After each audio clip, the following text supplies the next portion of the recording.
Good day and welcome to Orléans, France, where the FIBA 3x3 Women's Series has touched down for what promised to be a brilliant 2 days of basketball. 16 teams from every corner of the globe have made the trip out here, and we had qualifying draw action earlier this morning.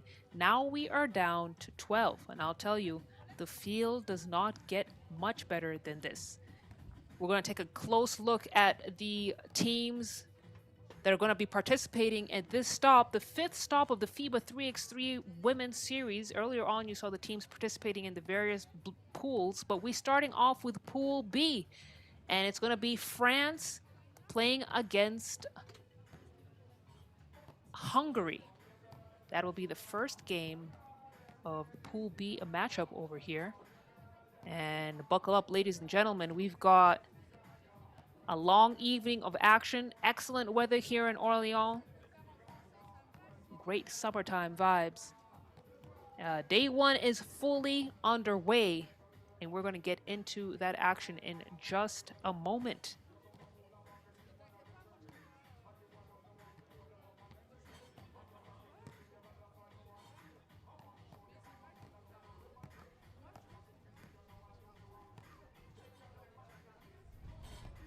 Petit message soin pour les joueuses. Je vous rappelle que vous avez un kiné à disposition ainsi que des bains froids. Les bains froids ne sont que pour les joueuses, calmez-vous. C'est calme. Voilà. On n'a pas le budget pour avoir des bains froids pour tout le monde. Juste les joueuses. Si vous voulez des bains froids, allez jouer. Voilà.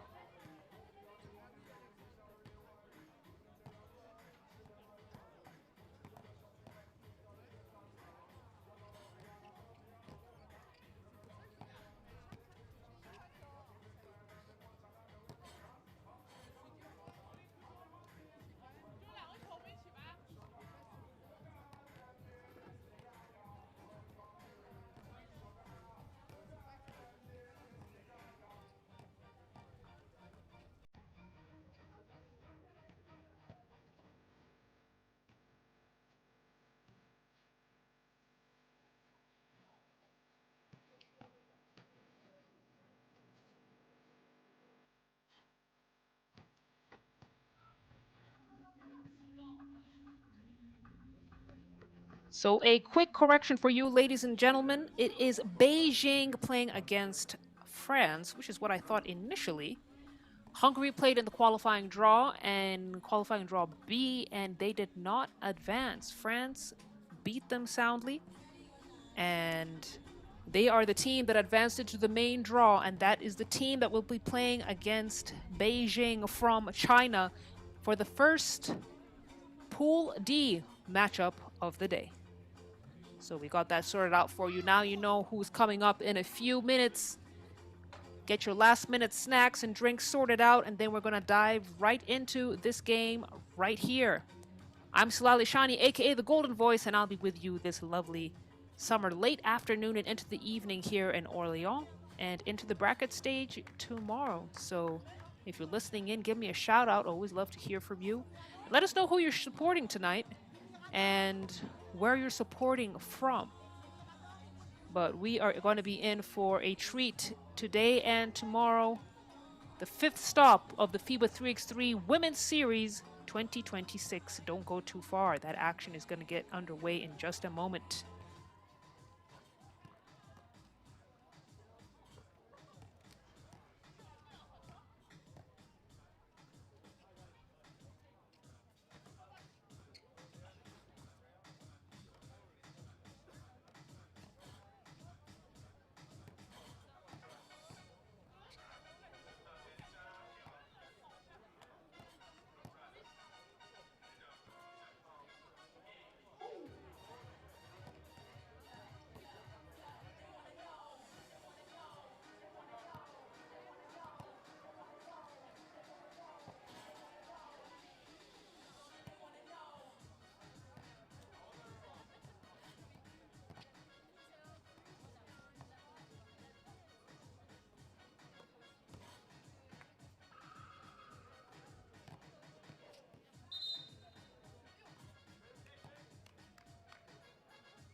as the players clear the floor.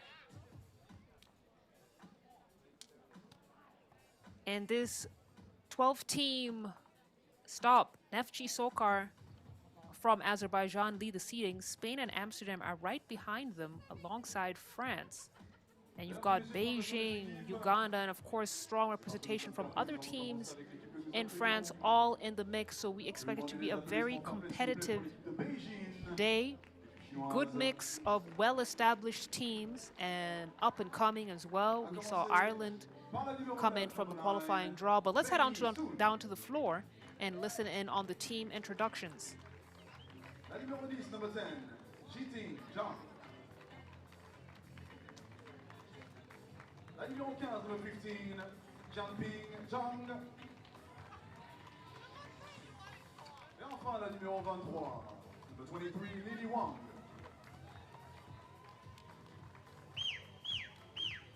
Applaudissements fair play s'il vous plaît pour l'équipe chinoise, l'équipe de Beijing.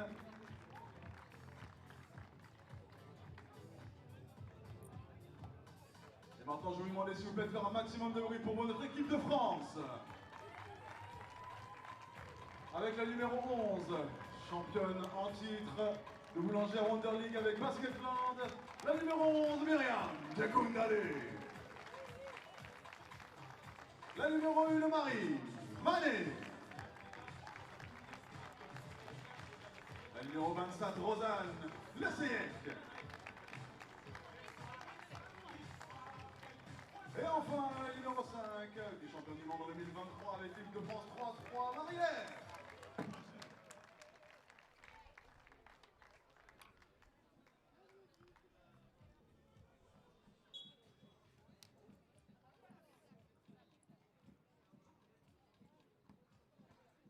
All right, those are the team rosters of these two squads right here. Very well established teams. Beijing coming in as a number 5 seed, France a number 4, and this is going to be a very interesting matchup. You have the elite interior dominance of China going up against the athleticism and defensive prowess of France, as you see the referee list at the bottom right hand of your screens over there. And it'll be interesting to see how France handle Jiting Zhang, the Great Wall of China. Of course, she's a future Hall of Famer and an absolutely, probably the most dominant big in the women's series. When she gets going in the paint, it is practically impossible to stop her. And so we'll see how France respond to that, how they make that adjustment. I'm sure they'll be putting Leseyek on her. Leseyek played well against the qualifying draw against Puerto Rico and Hungary, but those opponents were much shorter than this sizable Beijing squad. But Beijing, they can struggle against fast and guard-heavy teams, and this France squad led by Page and Mané, I mean, he doesn't get much faster than that. Let's see how this game goes. Instantly at a fast pace. You could see those umbrellas at the bottom of your screen moving. They've got some wind out here. And it'll be interesting if this will affect the game in any way, shape, or form. You know how you put up a jump shot and the ball moves mid-air. Let's hope that doesn't happen here. But it's Beijing ball. Sun at the wing. Heat check, not there. There's a feed in. And Leseyek rolls it in to get France up on the board first. China, they'll be looking to turn defense to offense as quickly as possible and feed their bigs. So France are going to have to keep a close eye on that and make sure that they play very good recovery defense. Page misses the bunny.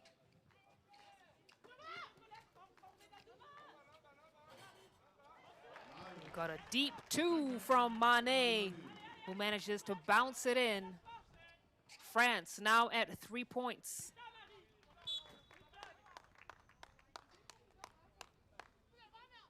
France playing with some good energy here. They started out very sluggish in their first game of the day against Puerto Rico, and a team that they'd normally blow out of the water. They went head-to-head with them and traded baskets, managed to edge out the victory, but they can't afford to do that with a team like Beijing, as the team from China have been unable to convert any of their attempts so far in this game. Page now, cross, gets it to Jekundade. Jekundade off the mark, gets her own rebound. Was trying to take advantage of the fact that Xiaoping Zhang was on the floor.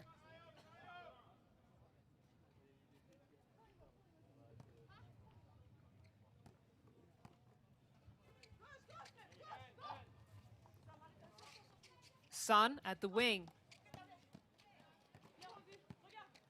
Tries to attack. The ball is stolen from Lesayek. And they got numbers. Page has to pull it back out. Great recovery defense from China. Jekundade finds her way to the cup. France 4-0. Beijing have been unable to respond against Les Bleus. Lesayek in motion. Ball goes out of bounds. So it's going to be a Beijing possession.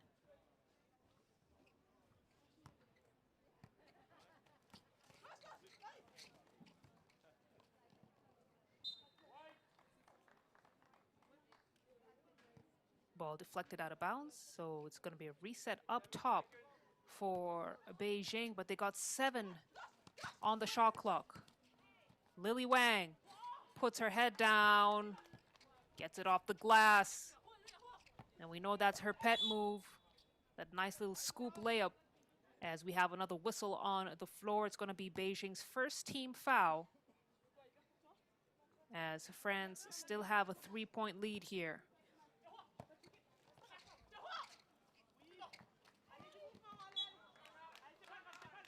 Page throws the ball right out of bounds. I think there was a little miscommunication there. She anticipated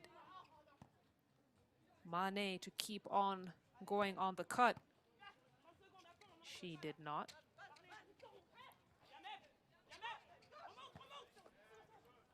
Wang floats it in to Xiaoping Zhang.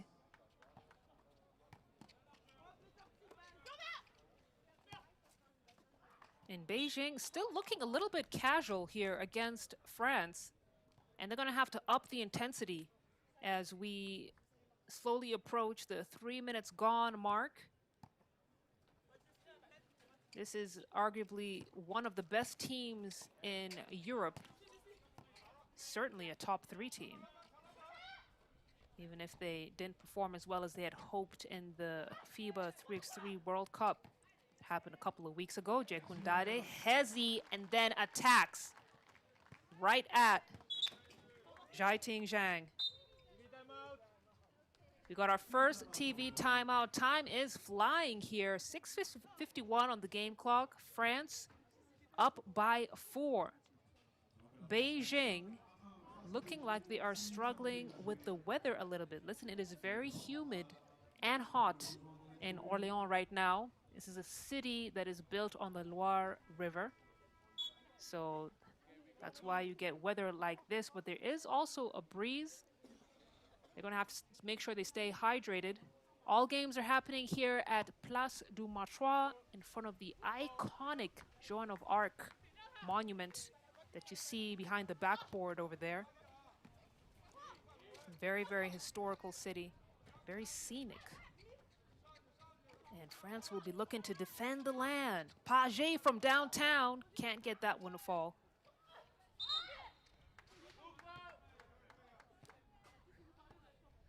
And it's going to be a offense foul on France. It'll be their first as Feng Yi Sun gets things started for Beijing. Wang thought about the pass. Back to Wang. Wang tacks and dishes. Lesayek doing a good job making sure she's in the passing lane, or at least getting a hand in the passing lane. Jekundade now with 5 to shoot. Tries to split the defense, and she's hacked by Zhaiting Zhang.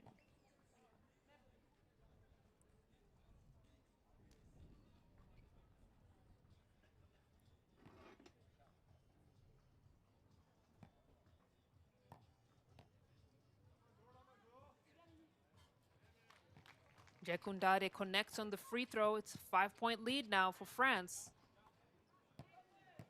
Zhang wants the ball in the low block. She's pounding, going right at Jekundade. Excellent defense from her.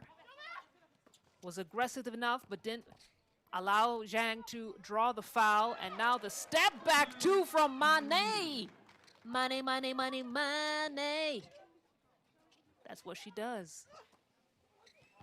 Great mid-range game player, but can also knock down those big twos. As ball, looks like a shot clock violation for Beijing, who have only managed to convert on one shooting attempt with over 4 minutes gone here in this first game of the main draw. Paget manages to feed Lesayek. Lesayek gets a mismatch against Wang, and she has that nice little baby hook, gets it to go. France now with an 8-point lead. Lily Wang on the drive, almost loses it. Manages to rattle it in, and she is the only player who has able to score for Beijing. That's a good take from Mane. Gets it back into her hands. Chases down her own rebound again. This time Lesayek has a go at it. Hits the front of the iron. And it's always exciting to see post players who can knock down the two ball, or at least confident enough to even attempt it. Listen, 10 years ago, if you were 5'10" and above, you were told to stay in the paint and not come out. The great thing about 3x3 gives the allowance for bigs to show off their range. As we have a reset up top. It's going to be blue ball. 4:54 to go in this game. Handoff to Mane. Mane gets it off on time, but isn't able to connect. And then the foul on Marie Mane as she heads to the box. Lesayek checks into the game.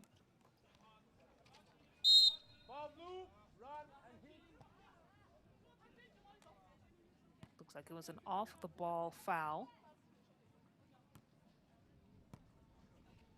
So Sun gets a reset.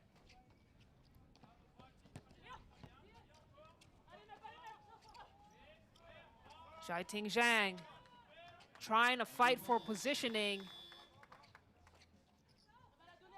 And it's that defense that we know France for so well. Sun almost loses it. And then Jekundade picks up another foul for Team France. Going to be their fourth.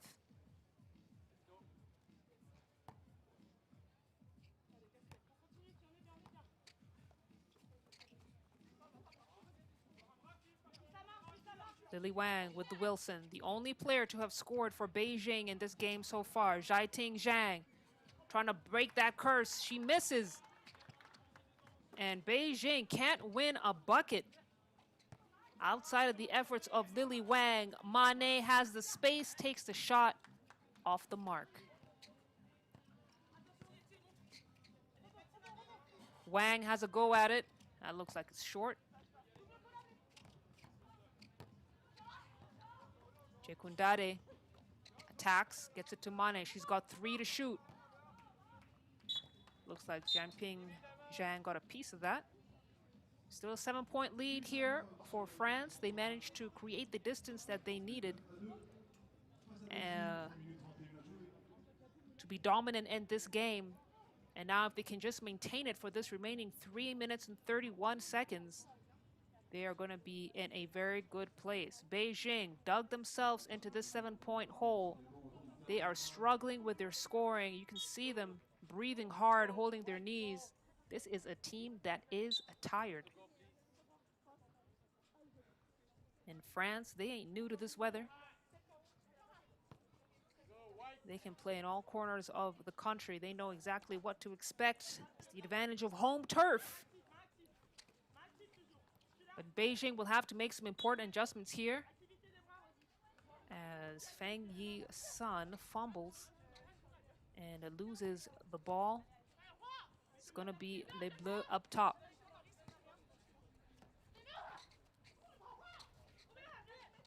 Lesayek gets the nice pass floating in. Then a foul called on Jiating Zhang will send Paget to the charity stripe. And she will shoot a free throw. Try and make this an 8-point game.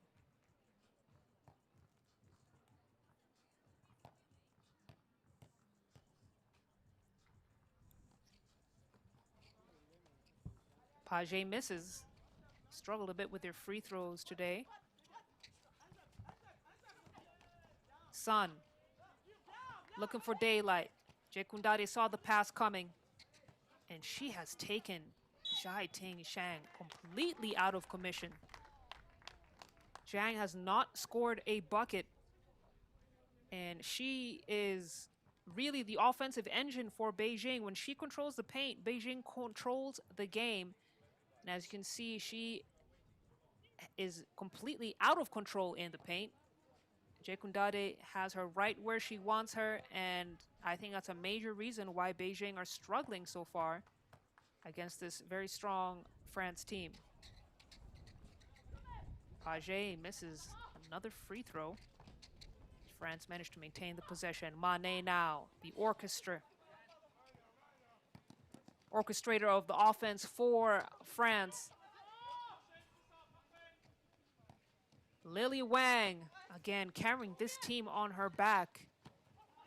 The only player from Beijing who has managed to get these points up on the scoreboard, as we see a turnover for France there.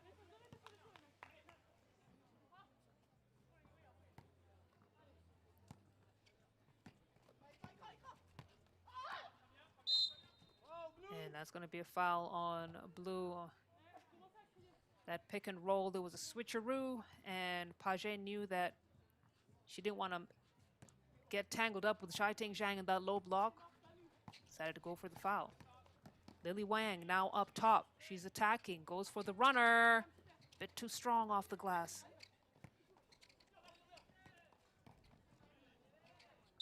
Paget fouled on the way to the cup. And I think it was during the attempt. Yep, it was while she was in motion. So she will shoot a free throw. 2:21 to go in this game. Paget has been 0 for 2 from the free throw. Make that 0 for 3. They could be at 12 right now. That's the kind of basketball math that I do. And I'm sure which coaches do. Fang Yi-sun. Good footwork. Couldn't connect. Paget now goes for the long-range shot. That's off the mark. Sun kicks it out to Jianping Zhang. Jianping Zhang misses everything. I think there was a deflection on that, though. And when you see China's bigs attempting the two, then you know they are way out of position and very uncomfortable offensively. Paget feed into Lesayek. Lesayek turnaround looked good.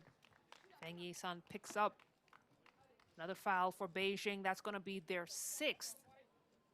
As Rosanne Lesayek, the 22-year-old, goes to the line. She'll shoot 1. Lesayek with a very bright future ahead of her, to be honest. At 22, playing like this, you love to see it, and it's just testament to just how deep France's repertoire of talented 3x3 players is. Any rebuild for them would be very easy to recover from.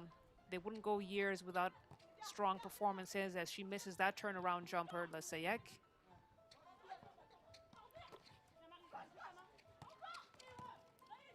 Wang tries to split the defense, kickball on Jekundade.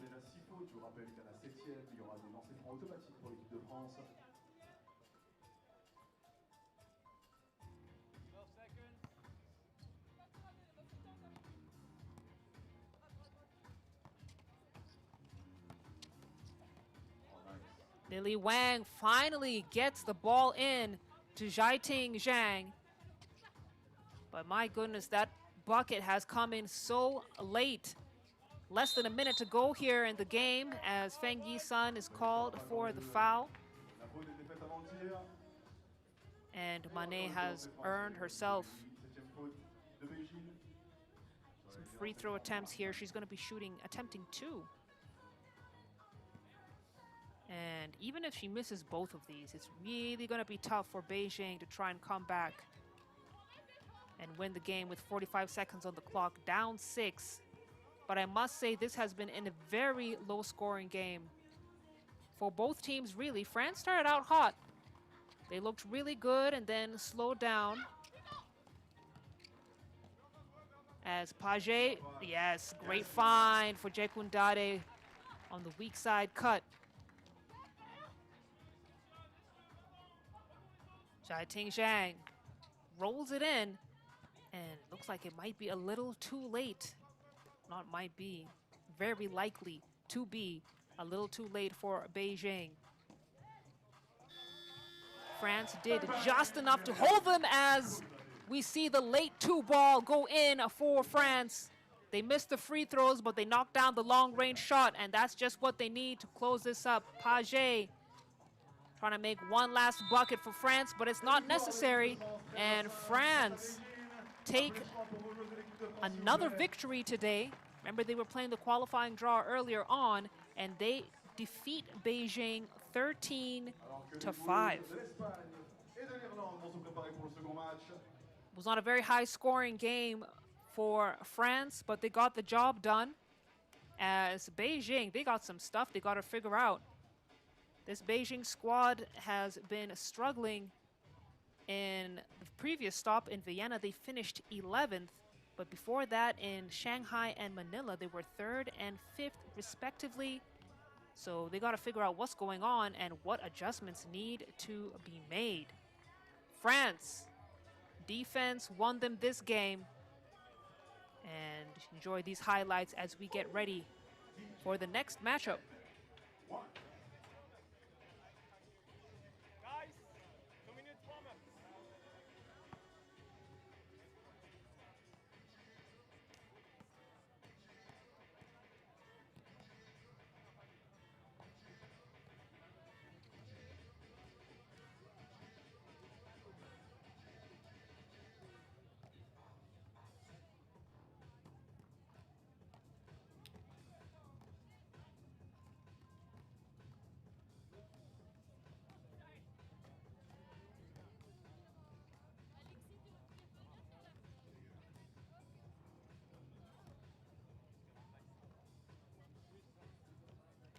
We got the first Pool C matchup of the day. Pool C will have Spain, Italy, and Ireland, who came up from the qualifying draw. And Ireland performed well during the qualifying draw stage, beat Slovakia 20-10, and then went on to narrowly get past Prague 15-14. And what has really stood out to me is how the pieces of the puzzle are starting to come together for Ireland. They're starting to kind of create their own identity, unique identity, and I'd have identified a unit that if they maintain that core group, they could really get some traction in the FIBA 3x3 Women's Series. But they are playing against a perennial 3x3 powerhouse in Spain. So let's head down to the floor, listen in on these team introductions, and get to know these two squads a little bit better.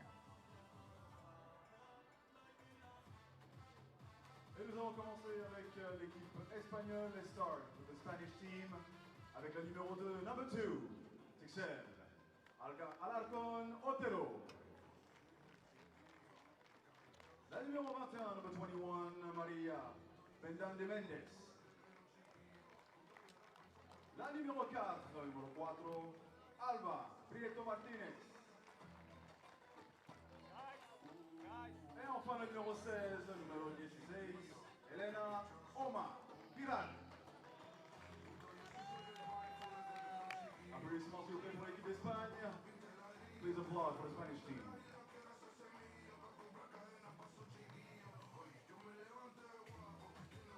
Et maintenant l'équipe irlandaise.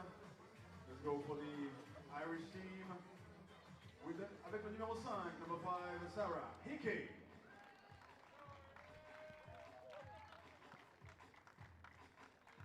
La numéro 1, number 1, Hazel Finn.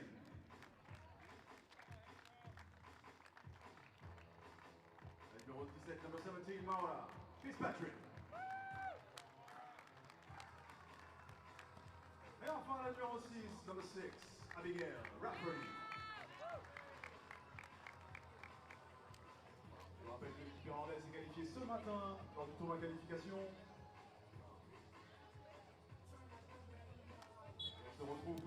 And that's going to be Team Ireland getting ready to play their third game of the day. Ireland certainly not as established as Spain as far as 2024 goes. They entered the Women's Series in 2024. And it's great to see how much they have grown since then. Lady in your screens right there, number 1, Hazel Finn. She has grown to become the scorer for Ireland.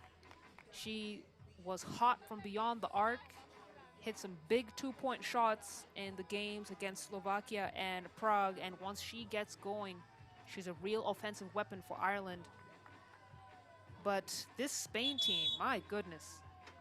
Spain definitely going through a rebuild, but very similar to France, they've always had a large repertoire of players, reserve players in their junior levels who had been able to introduce into the senior teams.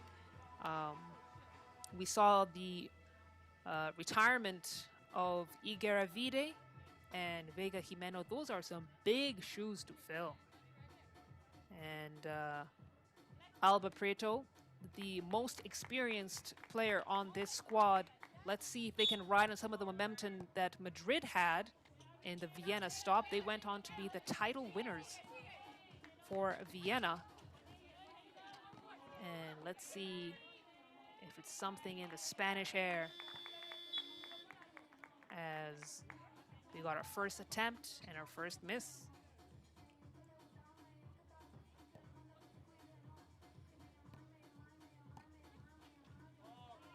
Alarson.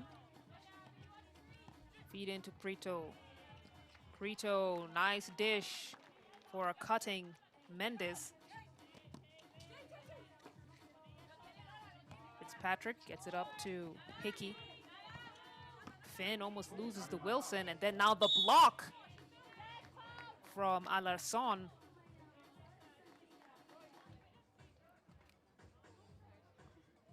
It's Spain who are up on the board first,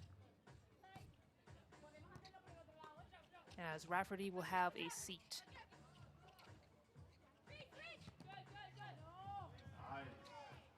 Nice job creating space for her teammate, and then she misses Elena Giral.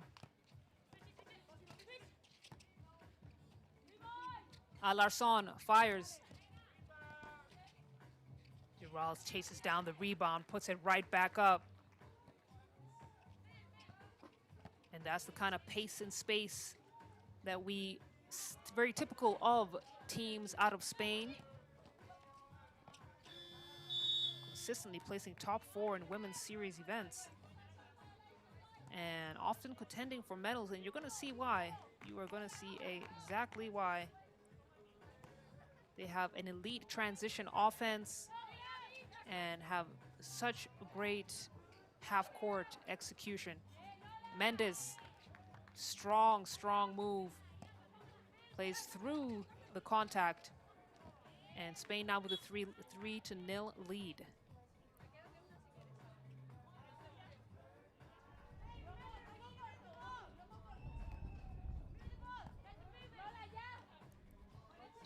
Martinez has it up top. Feed into Mendes. Mendes kicks it up to a wide open Helena. Helena comes up short. Ball is cleared by Ireland. And I think that's going to be a foul called on Spain. Yes, indeed. It's going to be their first.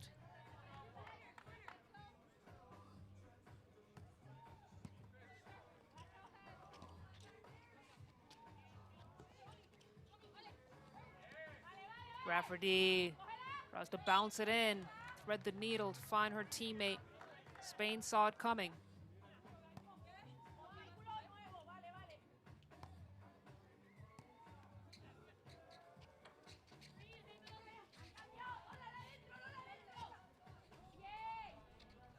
Pendande going to work in that low block. She is 3 for 3.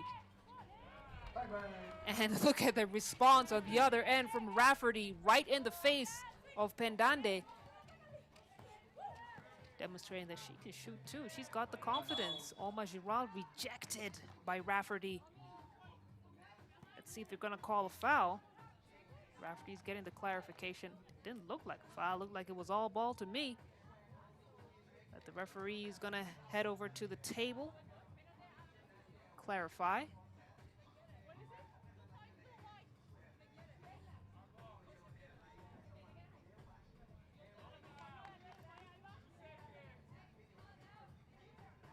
Alba Prito up top with the ball.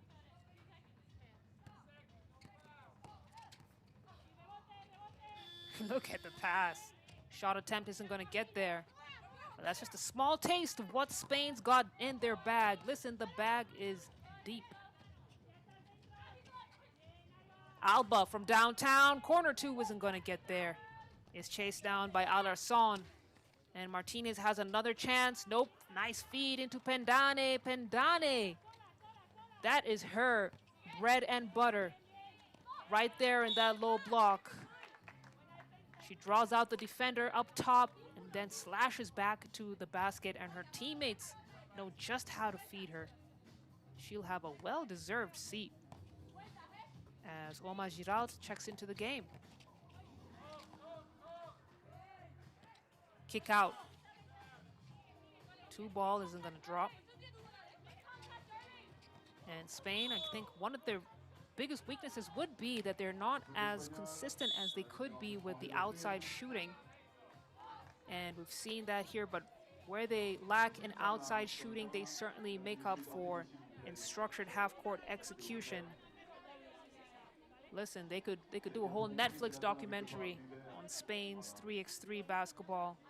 They have a great mix of pick and pop, speed breaks, and isolation finishes. A very talented team.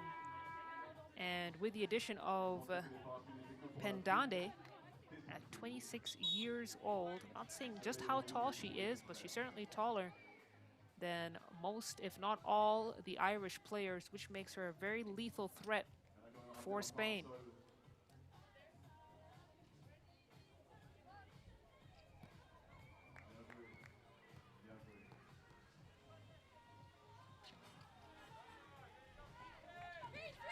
Finn knocks in free throw, but still a 2-point lead for Spain. Oma Giral from downtown misses everything.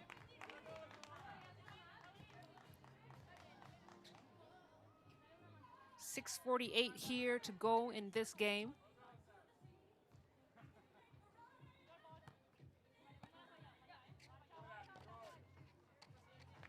We've not seen any team get to 21 points so far today. When I say today, I mean in the morning when we had the qualifying draw. So we'll see which team will be able to max out the scoring. But it's looking like another low-scoring game here. Spain versus Ireland matchup. Alarcon kicks it out to Oma Giral. Lobs it in to Pendande. Pendande misses the first attempt. She's still within range. Fadeaway mid-range isn't going to get there. Finn now at the right wing. Gets it back. Launches. And can't finish that shot either. Spain have been putting a lot of ball pressure on Ireland. forcing even their strongest two-point shooter to slightly out of her usual range. Alarson on the baseline. Baseline drive isn't going to get there. Manages to chase down the ball. This time goes for the pocket corner pocket that is. And Spain have gone cold with their shooting, but Rafferty starting to heat up. Gets the foul and the basket. Opportunity to make this a two-point play and bring Ireland up to 5 points and make it a tie game.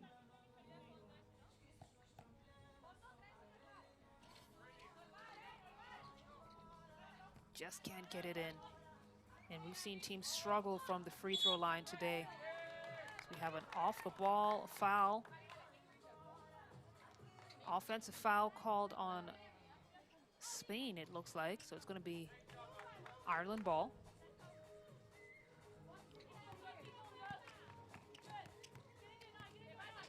Finn attacks, brings it back out. Ball back in her hands, crossover. Ooh, look at the rejection from Tel Alarson. Who says you have to be a big to get nasty blocks? Alarson has showed us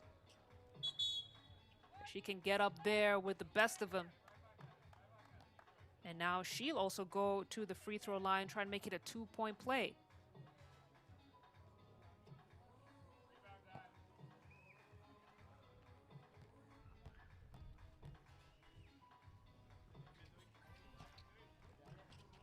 Alarson manages to hit the free throw. It's a three-point game. Ireland still battling. Omar Giral gets it into Alba Prito. Alba Prito, step back two. Yes! Gets it to go. She has that nice soft touch. So even when it touches the rim, it doesn't bang it and go far away, as we see the nice spin move from Rafferty. Prito drives, kicks. Got a scramble for the possession between Fitzpatrick and Alarson. Spain still up by 4.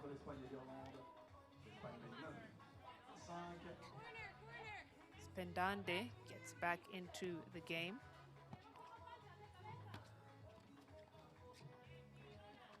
Fitzpatrick trying to hand off to Rafferty. Rafferty trying to shake off her defender.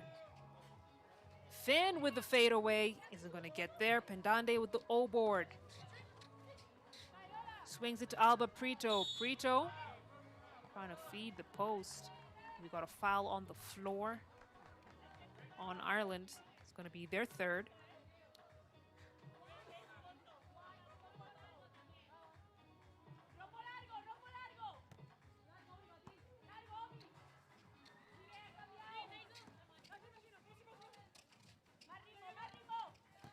Omar Giral turns the corner, goes right at the cup. Ireland did just enough to deflect that attempt. And Ireland have been doing a good job defensively as Hazel Finn tries to go right at Omar Giral. Pendane now swings it. Fakes the screen. Alarson to the cup. Pendande gets the board, draws the foul.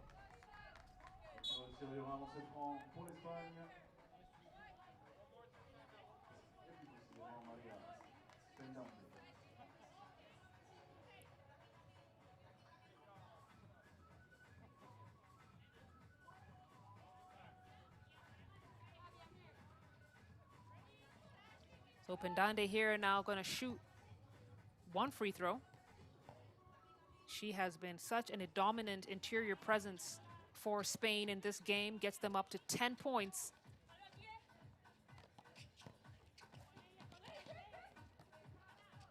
Nice pass into Rafferty. Rafferty, good job sealing Alarson. Managing to get that lob. Now Alba Prito. Finn, last touch, so it's going to be Spain ball.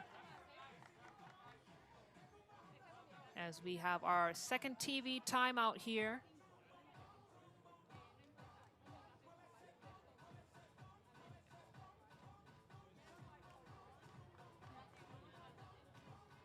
Étendant sur le terrain. 3 minutes 44 à jouer. L'Espagne qui mène 6 à 6. N'hésitez pas à le rejoindre.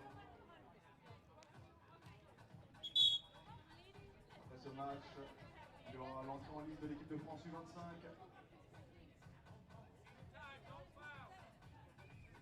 Spain doing the right things in this game, and Ireland still trying to stay within reach. 4-point lead for Spain, that's not too much, makes it a 2-possession game. Alba Prieto, lack of awareness of what was going on with the shot clock, and it's going to be a turnover for Spain as Ireland get a reset up top.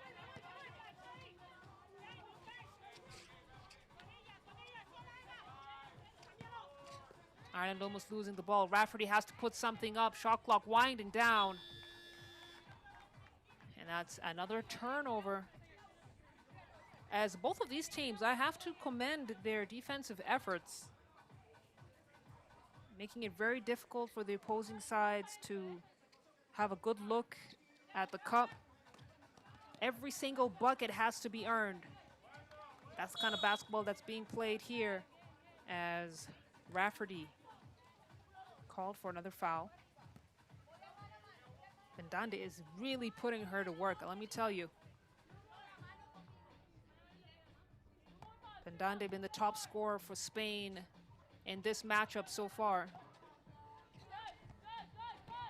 Alba Prieto, cross, attacks. Nice finish off the cup. Basket doesn't count though. Gonna call an offensive foul on Prieto. She'll have a seat. Checking back into the game is Alarson.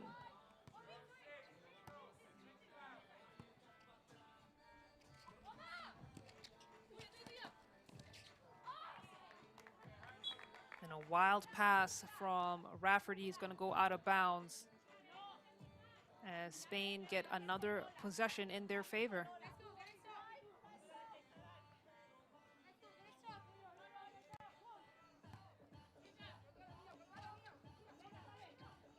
Alarson, the 22-year-old youngest player on the floor, next to Sarah Hickey of Ireland. But she is playing well beyond her years. She's competed at major FIBA youth events and already established herself as one of Spain's most exciting young talents. She's misses everything on that attempt, but she is fitting right in with the more experienced players like Alba Prieto and Helena Oma-Girat.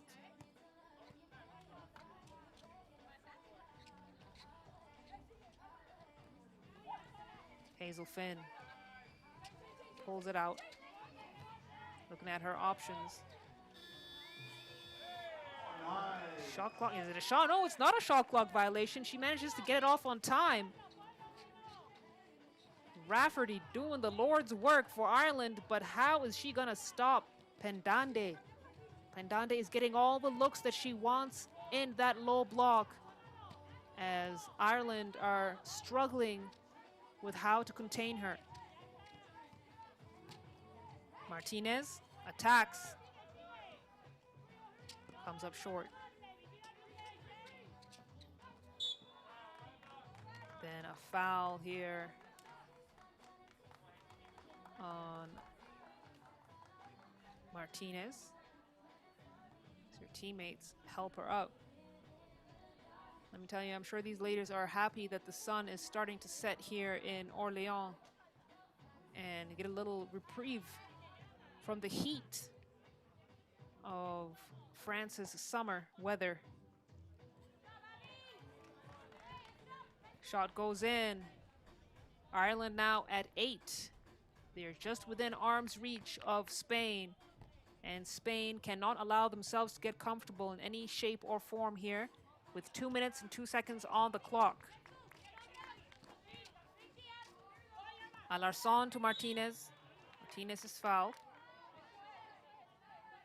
It's going to be Ireland's 6th. So both teams now in the bonus.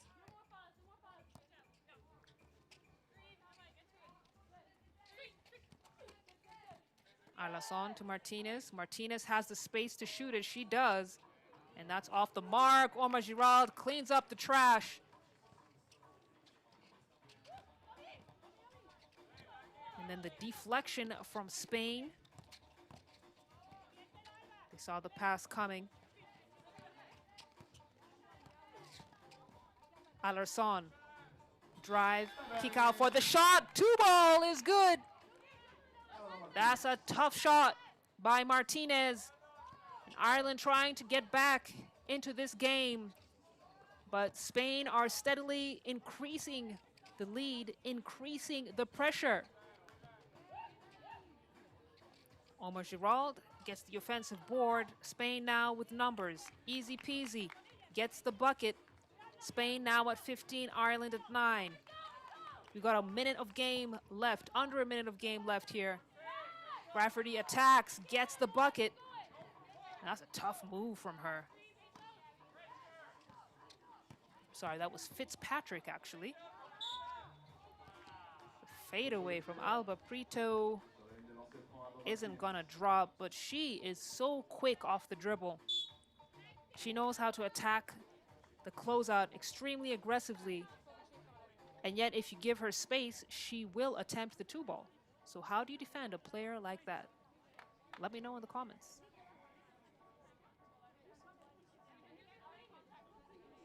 Got a final timeout here. 39.9 seconds on the clock. It's a 5-point game. And Ireland are now looking like they are out of options here. Merci pour la présence, Ludo. Vous voulez passer incognito, c'est mort. On t'aime, Ludo.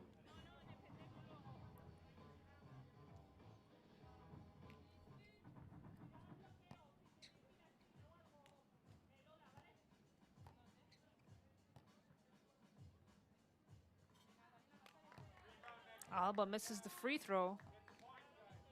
Again, I wonder if the wind has anything to do with why the players are missing free throws. Wonder if that could be a factor. I could be wrong, as Prito connects on the second attempt. Hazel Finn turns the corner, tacks the cup. No foul called. Ref says let the girls play. Second attempt is an obvious foul. And so Fitzpatrick will head to the free throw line, and she will shoot 2. Try and make this a 2-possession game with 28 seconds on the clock. Misses everything, and that just tells you that Ireland are fatigued. They're tired. Listen, it's their 3rd game of the day. She manages to get the second one to go. Pendande wants it right back. Pendande, fade away, mid-range. Is it going to get there? She gets her own rebound, puts it back up. That's great defense from Rafferty. Kept it clean. And Ireland, nice drive and kick. It's a 4-point game. But 6 seconds left on the clock. Spain with the Wilson. Final attempt isn't going to drop, but with 0.2 seconds on the clock, this game is a wrap, folks.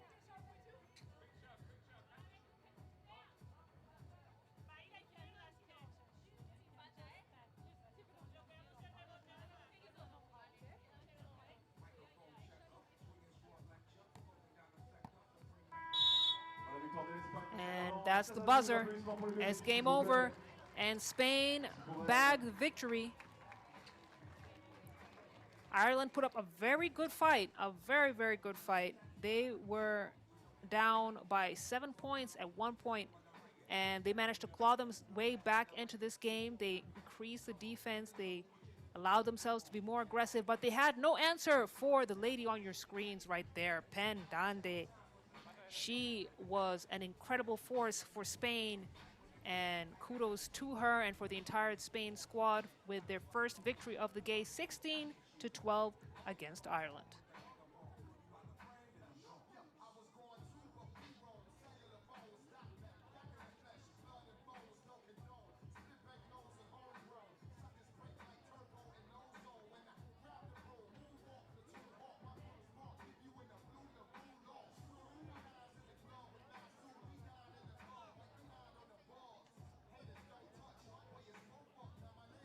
maintenant le deuxième match qui va opposer l'équipe d'Amsterdam, l'équipe hollandaise, à l'équipe de France U25.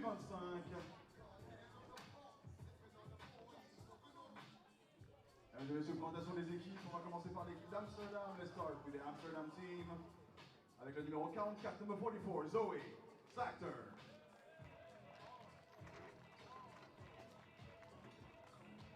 La numéro 5, number 5, Kiki Florent.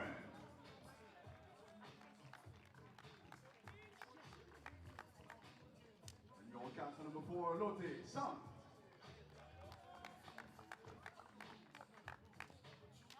Et enfin la numéro 10, number 10, Liz Locke. Cool.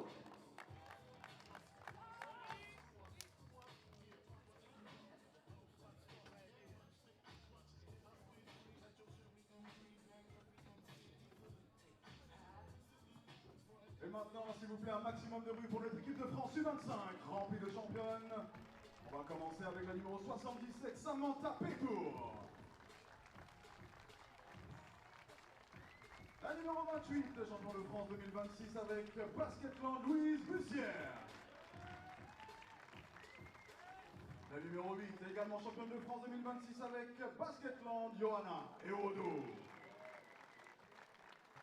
Et enfin la numéro 75, Bastiana Gomis.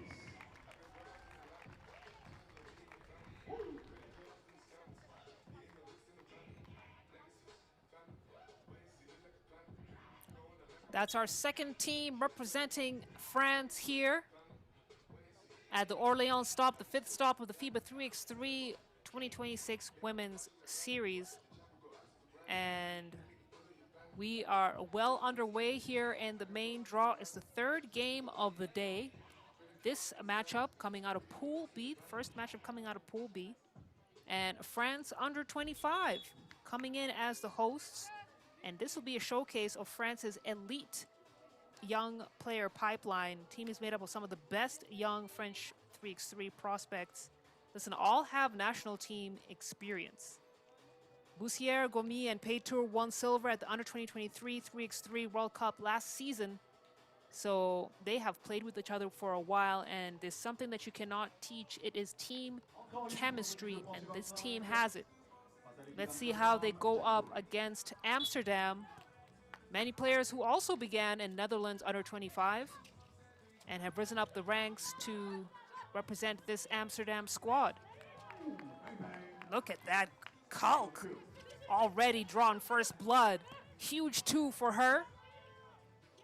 As France under 25, you can see that this is a team that is just a mini version of what we saw in the France senior team earlier on. Ideally, a lot of these players will be fed back into that system. As we see Amsterdam, ball go out of bounds, Kalk last touch. And this Amsterdam squad is having an outstanding 2026 season in the women's series. We saw them finish second at the Shanghai stop some weeks back, losing only to Canada.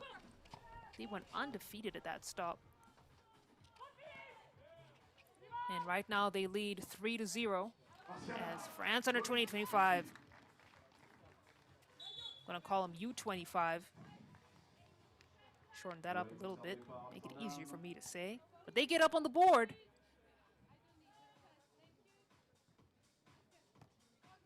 And this is a team with a lot of athleticism and speed. Kalk, nice find for Sant.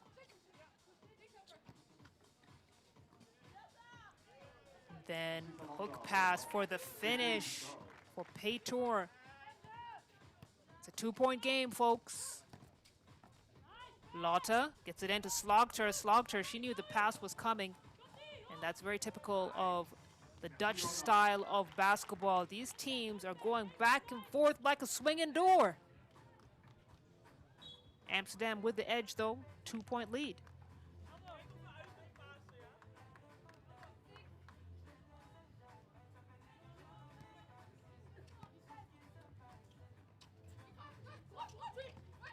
Kiki Fleuren misses everything. Ballon récupéré par l'équipe de France.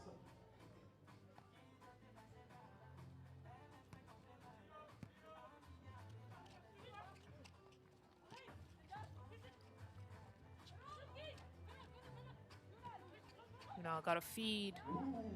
Then loses her footing, but in to save the day is Vasiana Gomes. Now a 1-point game. Got a whistle on the floor. Looks like it was a travel violation.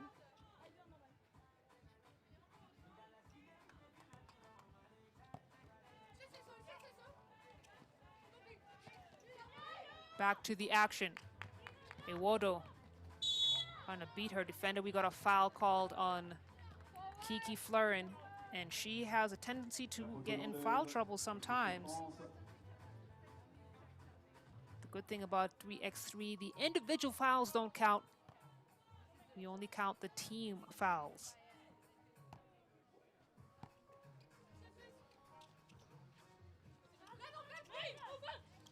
Iwodo taking her time with the pass.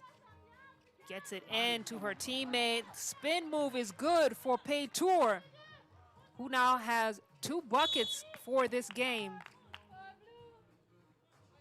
But what great patience from Johanna Iwodo there at the elbow, waiting for the right option. That is oftentimes a rare skill in basketball players. Kalk chases down the ball. Midi isn't going to get there. It's going to be a clear and a wide open look from Gomes. No.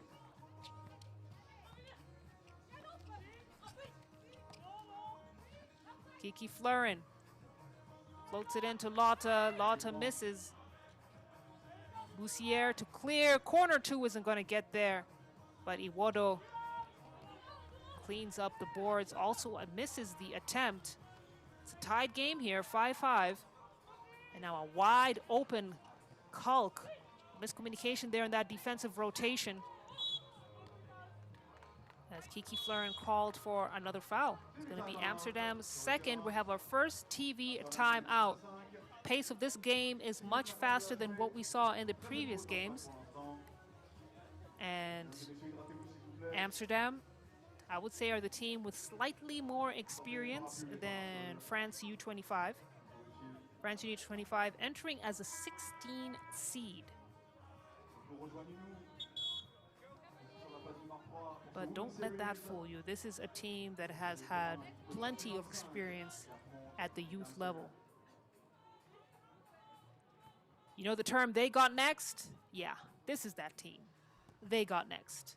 Couple years, these are the names you'll be seeing at FIBA 3x3 World Cups and Champions Cups and the Europe Cups.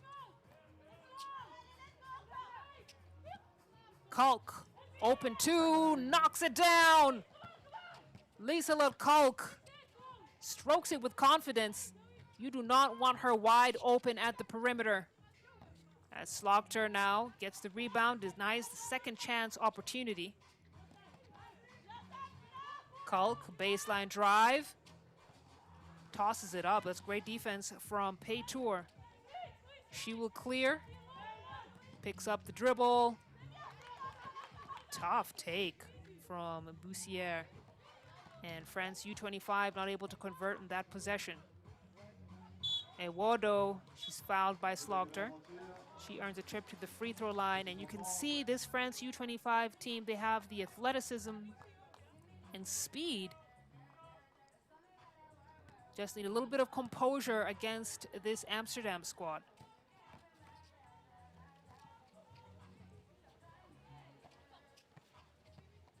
Great defense from Fleurin. Got her hand in the cookie jar. Kiki Fleurin trying to get it back into Lotta. Lotta gets the bounce and the bucket. Nice, nice.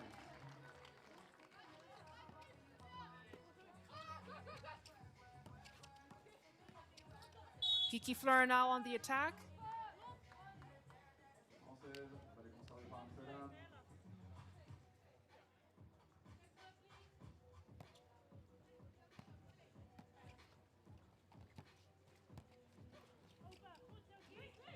Fleuren fires. Misses everything.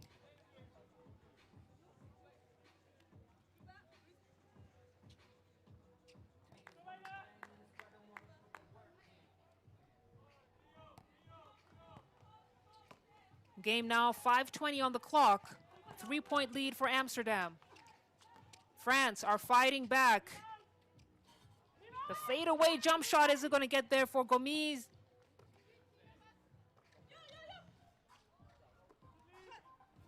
And Kalk with another opportunity to score. Misses. Fleuren to clear. It's a feed back into Kalk, and that's the composure that France U25 are lacking, that Amsterdam has the advantage of, having played together for so many stops. But France are down, but certainly not out. Another clutch bucket for Iwodo. Kalk throws up a prayer. France now with the possession. Nice give and go action! Foul and the basket. Gomis showing off the athleticism. Managed to squeeze it through right before she tumbled to the ground, and now has an opportunity to make this a 2-point play.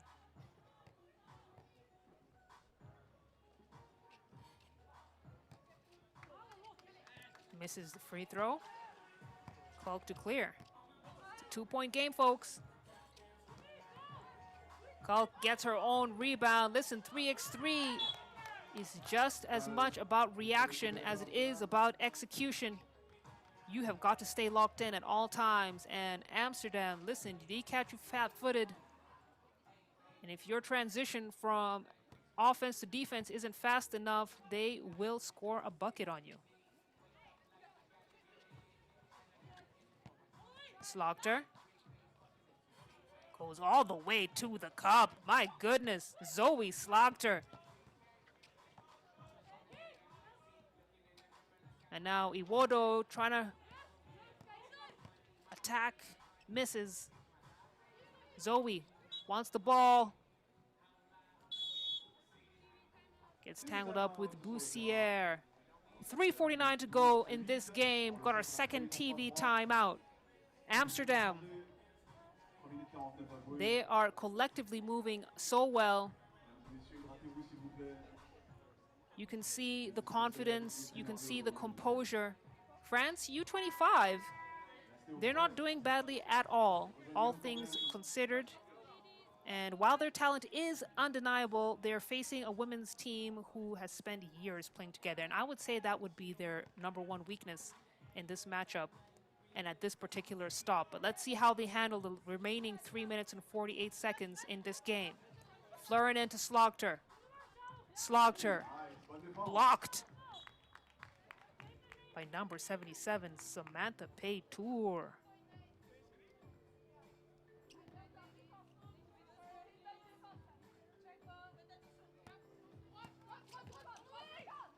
Kalk puts her head down, goes straight to the cup. Unable to connect. We got a whistle on the floor.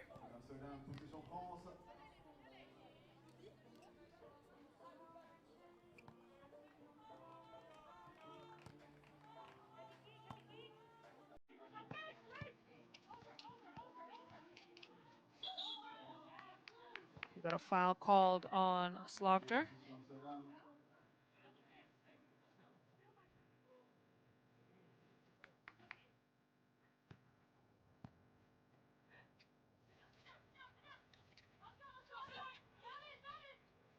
Kalk at the wing. Kalk trying to feed Slaughter. And got a kick ball from Kiki Fleuren, but they weren't going to be able to convert that possession. So it's going to be France ball. Les Bleus down 4.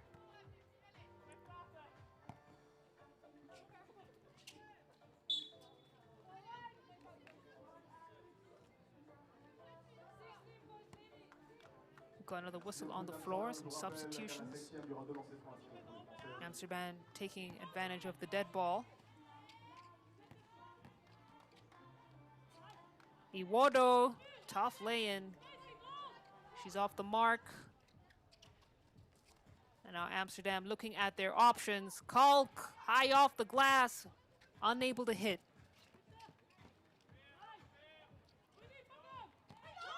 And Amsterdam, I must say, are playing some good, clean defense. They have 6 team fouls to their name, but France are really taking it to the rack.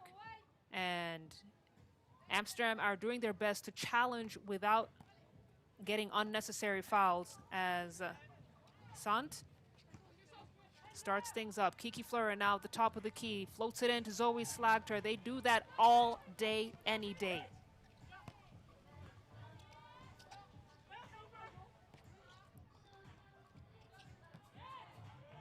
And the attempt from Bussière is nowhere near its mark, as she has struggled a bit with her performance in this particular matchup, but she is a player that has been regularly invited into Senior France 3x3 preparations. Has a very high IQ, as Slagter with the baby mid shot isn't going to get there. France to clear. Bussière now on the attack. Nice head fake from Paytour and the finish, but it's still a 4-point lead for Amsterdam. Now hit the 2-minute mark. Fleuren with the runner isn't going to fall. Slagter in the O board, unsuccessful, and they are 0 from 3 inside the paint in that possession as ball bounces out of bounds. It was a last touch Fleuren. We got a timeout called from Amsterdam. And again, a situation where the French player is very comfortable with the weather and the opposing team really struggling to adjust. But listen, it's the first game. It's earlier on in the day. The sun is starting to set. Looks like the wind has settled down a little bit too.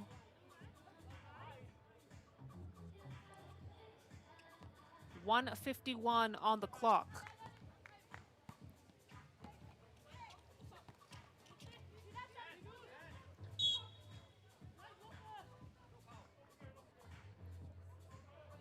Got a foul on France. That's going to be their 4th. So Kalk to get things started for Amsterdam. Kalk, automatic. My goodness, Lieselot Kalk. She is such a legitimate threat from beyond the arc. And she has caught fire in this game against France.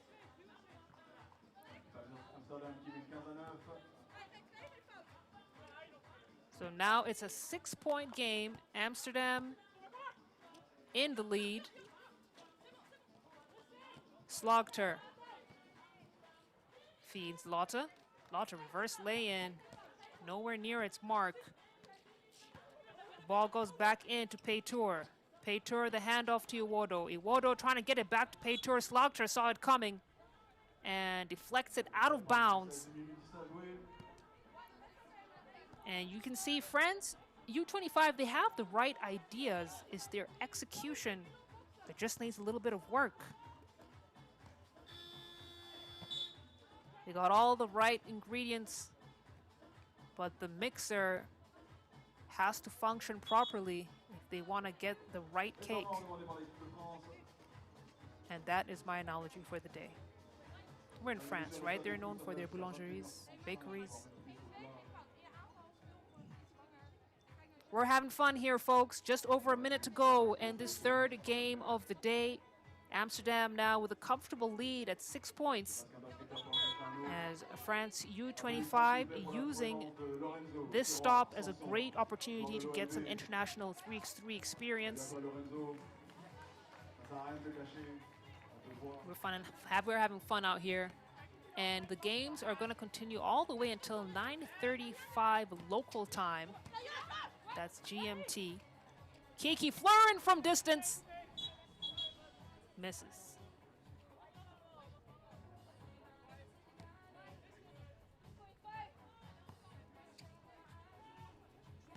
She'll recheck the ball up top. Looked like last touch was France. And now We got under a minute to go. 56 ticks. Amsterdam up by 6. Based on the momentum and pace of this game, it's going to be a tough ask for France to cut down this lead and take the victory from Amsterdam. Kiki Fleur and step back 2. Looked good, but no go. Kalk splits the defense to the cup. Too strong off the glass. And France U25 now with 34 left on the clock. Iwado reverse lay-in is good. She attacks that baseline. She is virtually unstoppable. But Amsterdam continue to keep Les Bleus within arm's reach. Not quite arm's reach, from distance. And you can see Amsterdam by their body language, they're comfortable. They pretty sure they've got this one in the bag. 19 seconds to go on the game. 6-point lead, Amsterdam up. Bussiere now with the Wilson. Gets it into Iwado. Iwado misses point blank range. And Bussiere now desperation heave. And with 3 seconds on the clock, that will do it for this game. Amsterdam demonstrating that they may not have the same level of athleticism, but you can't teach experience. That comes with time. And it's experience that wins the game against the host side, France U25. Amsterdam 16, France U25 10. And what a game that was. But kudos to the junior France team, and I expect to see them in greater heights over the next couple of years of 3x3 basketball. But listen, enjoy these highlights. It was a good game indeed, and then we'll get right back to more hoops on the way. Don't you go too far.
Coming up next, we've got a Pool A matchup of Neftchi SOCAR playing against Mitsubishi Electric. So much can be said about this Mitsubishi Electric squad from Japan, and we're going to get into it. But also a lot can be said about Neftchi SOCAR, a team from Azerbaijan that has just gone from strength to strength. But first, we're going to do the team introductions and then talk it out.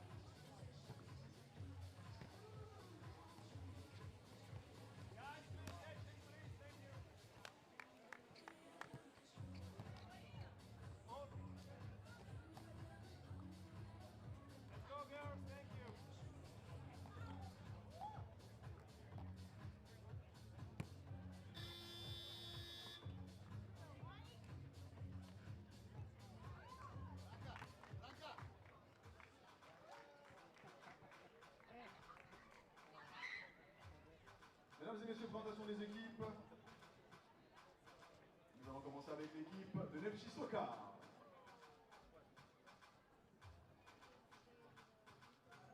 A commencer par le numéro 24, numéro 24, Alexandra Wallenhauer.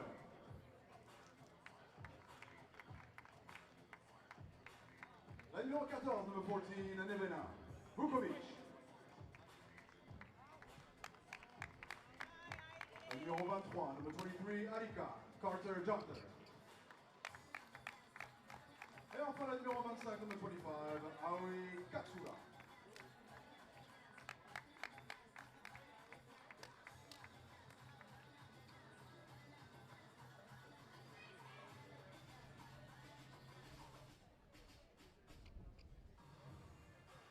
continue avec l'équipe japonaise des Mitsubishi Electric.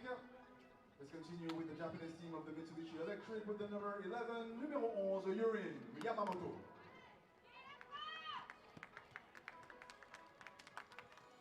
La numéro 25, number 25, Nathalie Marie Kuskowski. La numéro 5, number 5, Fuyuko Takashi.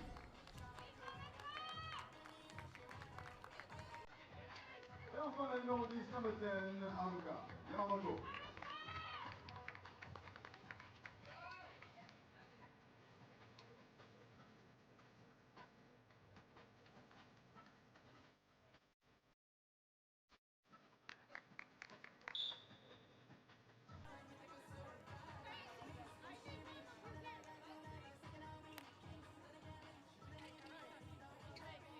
All right, our first Pool A matchup of the day between Neftchi SOCAR, number 1 seed from Azerbaijan, against Mitsubishi Electric from Japan. Mitsubishi Electric, first corporate-backed Japanese entry to take part in this competition. And listen, this is a team that has taken down some big teams this season, from Beijing to Canada, and then losing to Madrid in the semifinals. They were third at the Vienna stop, and they had an excellent Cinderella run at that stop. Let's see how far they'll get here in Orléans, France, whether the magic can still continue. I think I saw a glass slipper somewhere in the stands, so let's see how that works out. And it's good to see that Kukowski is back in this squad for this particular stop, but they'll be facing an Azerbaijan side that has the number 1 3x3 player in the world right now in number 24, Alexandra Mollenhauer. And she has been an absolute bucket from the 3x3 World Cup to the different women's series stops. And it'll be interesting to see how Mitsubishi Electric responds with that, but it's gonna be Takahashi to get things going here and put Japan up on the scoreboard first. Katsura has a go at it. Katsura drains the 2-ball. And just like that, Mitsubishi Electric are up on the board too. And excuse me, it doesn't look like it was a 2. It was a long-range 1. Seems she stepped on the line. But you can see this game was already off to an electric start here. Not even a minute gone. And already we're seeing a couple of highlights. Haruka Yamamoto to get things started. Takahashi, no go. Mollenhauer trying to get it in to Nevena Vukovic. That's a name that is new to me. It's great to see that Neftchi SOCAR have some depth. Alexandra Mollenhauer misses under the basket and is fouled on the second attempt, so she'll go to the free throw line. A name that is distinctly missing from this Neftchi SOCAR roster is Brianna Frazier. We saw her go down in the semifinals of the World Cup a couple of weeks ago. Looked like it was a quad injury, and truly hoping that she has a quick recovery. In the meantime, her teammate's going to have to hold it down for her.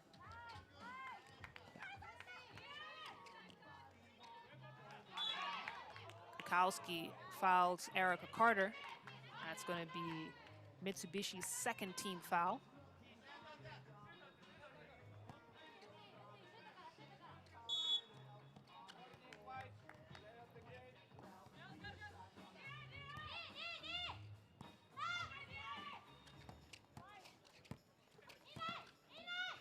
Katsura gets it back from AC and then misses underneath the hoop. Japan, their team, once they get going from beyond the arc, that's when they are well placed to take down big top teams. They've entered this stop as a number 9 seed. Kukowski now, she's pounding. Misses. AC to clear. Carter gets it back in to Vukovic. Vukovic Misses. She's got two shirts, red shirts around her. Unable to connect, and that might be where Neftchi SOCAR will be really missing the presence of Brianna Frazier, who is extremely efficient in that low block and inside the paint.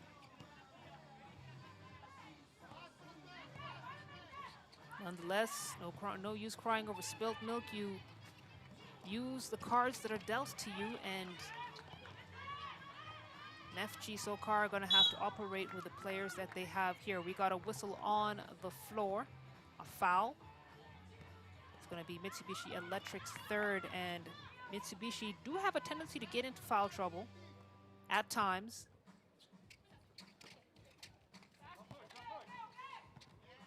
Vukovic to Mollenhauer. Mollenhauer almost loses it. Keeps her handle on the ball. This time goes for the shot from the wing. Takahashi cleans up the trash. Kukowski, shot looked good, isn't going to get there. Takahashi now wants to clear. She wants the ISO. We got the pick, we got the shot, we got the bucket. Strokes it with confidence. Takahashi, she is money from three-point land. And we got a foul. Is the shot gonna count? No. What will is the foul. 4 team fouls now for Mitsubishi Electric.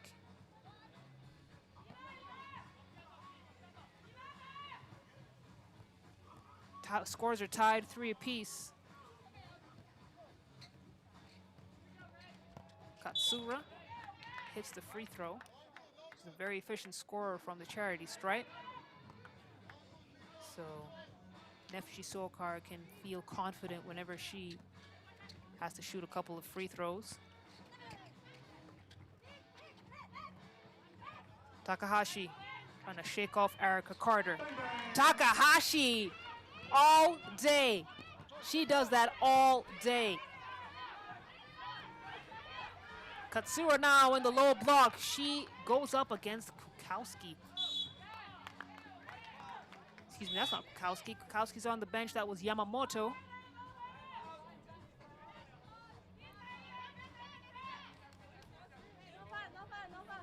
Haruka Yamamoto, to be exact. We've got our first timeout, ladies and gents.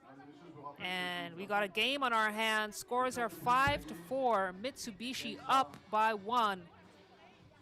And Mitsubishi Electric, we've seen some big 2-point shots, but they are dealing with a team that is also very offensively sound, well-rounded, can score anywhere on the floor, and they're just trailing by 1. Neftchi SOCAR.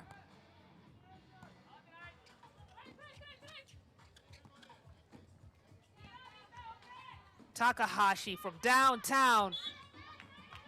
She is no stranger to knocking down those big 2s. Misses that time, but she could have given Mitsubishi a 3-point lead.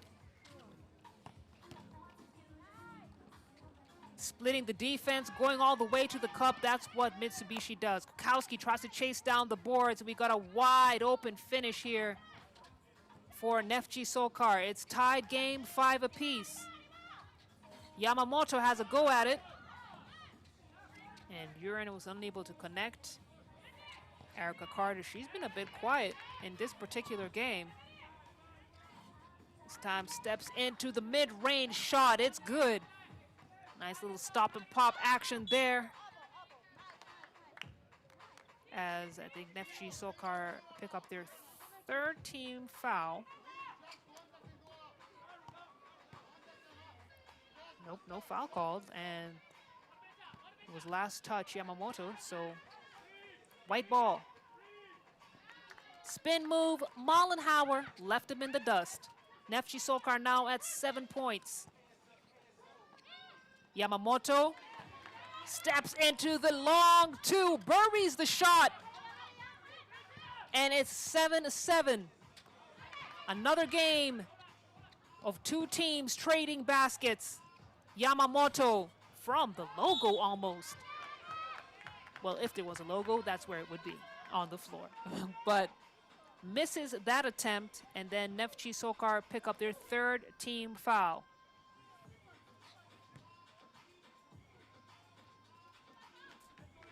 Takahashi, the star for Mitsubishi Electric, but she's got a good supporting cast as well. And that's going to be an offensive foul called on Kukowski.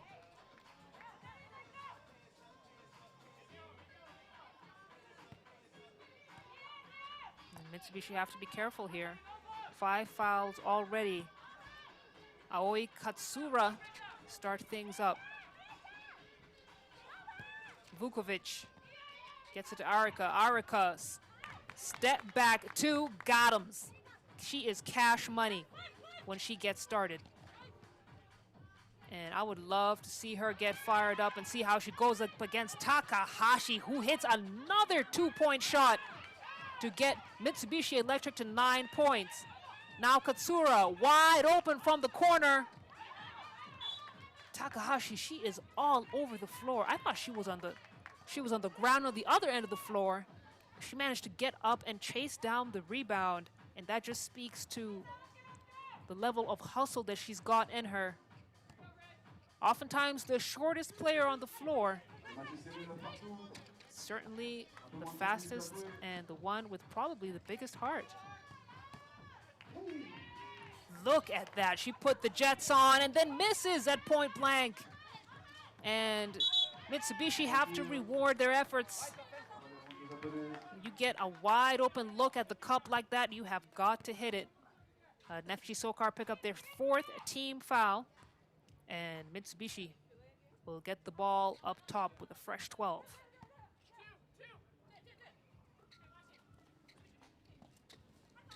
Kukowski to Yamamoto. Yamamoto, Haruka gets it, spins, comes up short.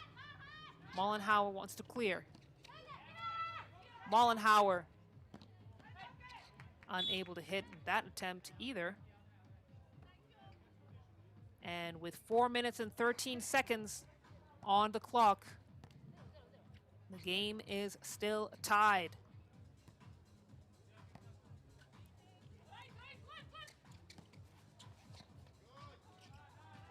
Takahashi from the elbow. Kukowski, big boards, and ball is snatched right out of her hands. Kukowski has a second opportunity. She's got to make those.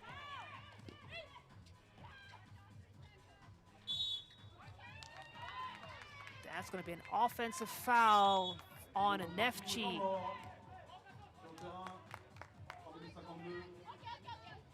So Mitsubishi Electric are going to have the possession as we have our second TV timeout. And physical game, a lot of aggression, but a lot of misses under the rim as well. You've seen Kukowski and Vukovic have a nice little battle in that low block. And this will be interesting to see who edges the other out. The key is here is to not get frustrated. And Kukowski does have that tendency at times when the calls aren't going her way or the game isn't going her way. But listen, when she is settled and confident in her movements, she is such a force to be reckoned with. Yamamoto to Kukowski. Kukowski, no.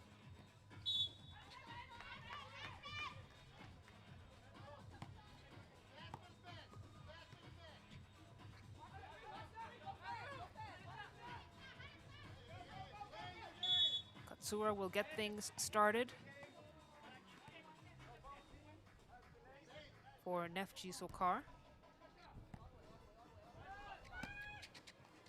Katsura, originally from Japan, by the way, so I wonder if she wouldn't be adverse to playing for Mitsubishi Electric one day.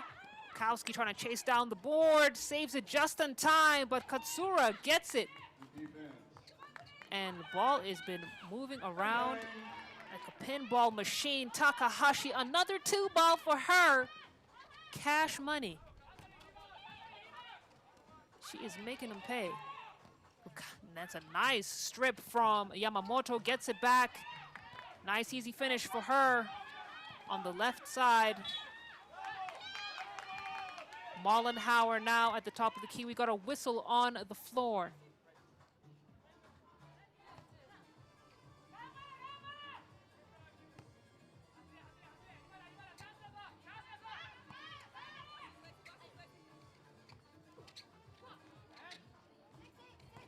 Takahashi. Takahashi, beautiful dish. And then, oof, that's a tough fall. Oof. She fell right on her back. Feet were swept up from underneath her. Yamamoto goes down hard. And a bit slow to get up. I hope she's okay.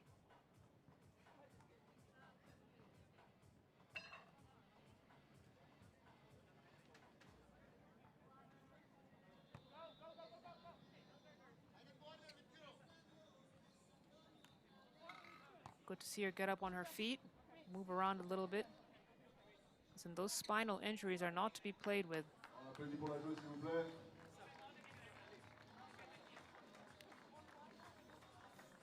happy to see her looking like she's going to be all right. Yurin Yamamoto, she'll be checked out by the physio. But the game must go on.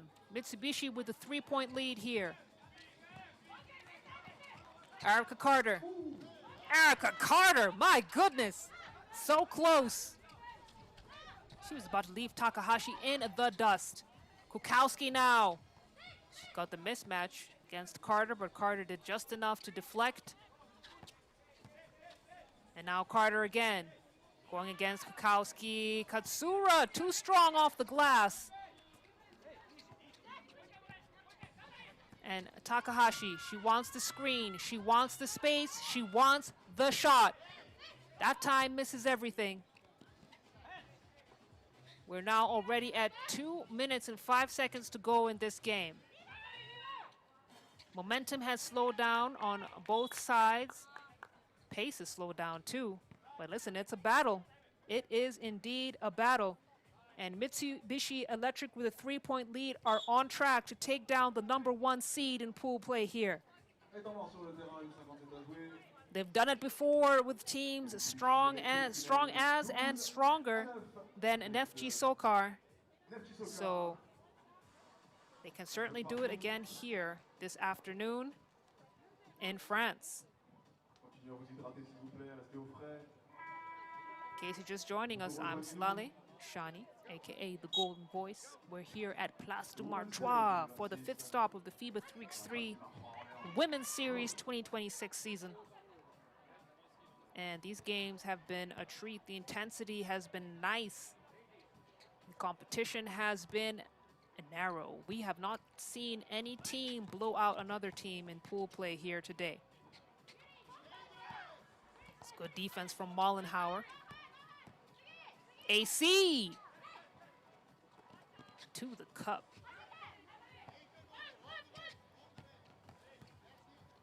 Takahashi now looking to respond.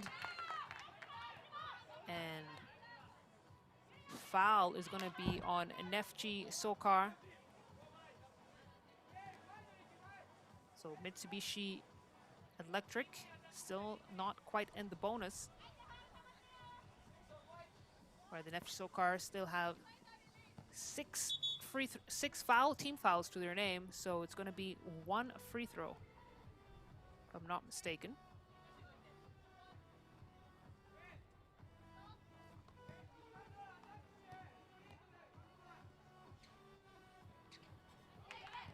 Yamamoto connects. Back to a 3-point game. 1:35 on the clock.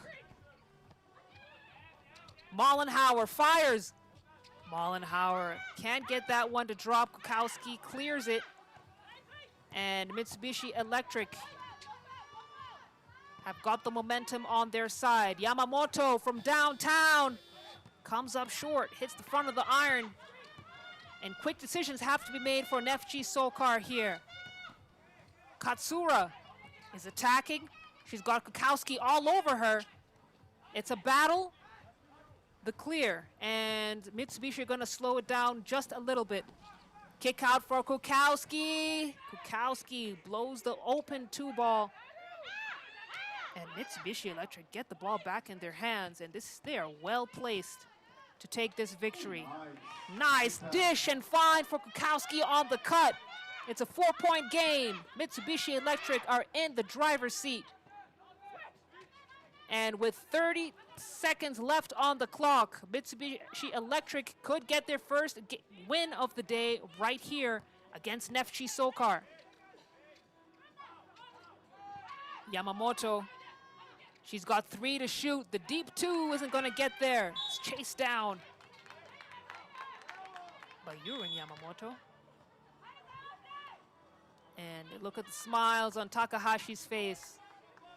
Brandon, she smiles a lot, but I know that she's happy because Mitsubishi are very well placed to take the dub here against the #1 seed Neftchi SOCAR.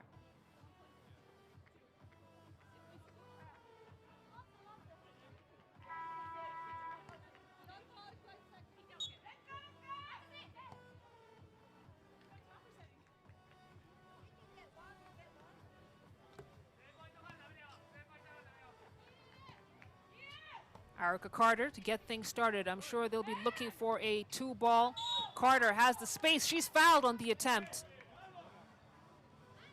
And not the greatest of defensive plays from Yamamoto, but Erica Carter will go to the line and she will shoot 2.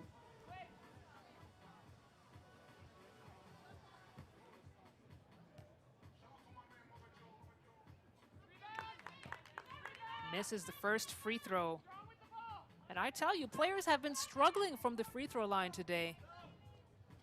I need to know what's in that Orléans air. Second free throw is a miss as well. Takahashi secures the board. And foul on Mollenhauer. That will send Mitsubishi to the line. This time they will shoot 2 as Yurin Yamamoto has a go at it. Let's see if she can convert these free throws. Gets the first one to go, giving them a 4-point lead now with 6 seconds on the clock. And let's see if she can seal the deal with this second free throw. Yes, she does. Mitsubishi Electric, careful not to foul here. Mollenhauer with a late 2-ball attempt, but it's not enough. And Mitsubishi Electric have gone on to slay another giant in 3x3 basketball. Neftchi SOCAR, the #1 seed, has lost to Mitsubishi Electric, coming in as a #9 seed, 11 to 16 points. What a great game from Mitsubishi. Again, not the highest scoring game, but it's a trend that we're starting to see here at this Orléans stop. And Mitsubishi Electric will get the first win out of Pool A. Later on in the day, they will face Uganda. So listen, we still got a lot of hoops on the way, but why don't you enjoy some of these highlights? And trust me, there's some good ones from Mitsubishi Electric and from Neftchi SOCAR. Then we're going to take a short break, and we'll be right back to the action at 6:30 p.m. local time. It'll be Beijing taking on Chile.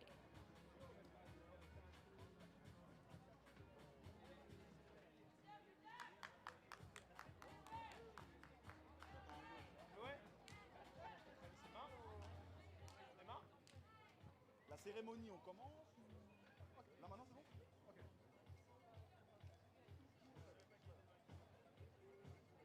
Mesdames et messieurs, cérémonie des 10 ans de la réception du 3-3 ici à Orléans. Alors ça a évidemment commencé en 2016 avec l'accueil de l'Open de France, puis les tournois de la Super League FIBA féminin et masculin jusqu'en 2019. Et depuis 2021, ce sont des tournois internationaux et c'est la 4e édition FIBA 3x3 Women's Series cette année. Mesdames et messieurs, je voudrais que vous applaudissez s'il vous plaît les officiels qui sont là et qui permettent que tout cela se fasse. Les partenaires que sont la ville d'Orléans, la région du Centre-Val de Loire, département du Loiret,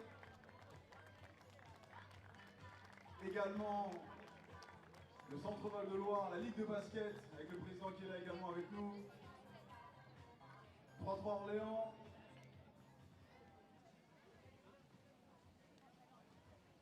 ainsi que la ville d'Orléans bien entendu.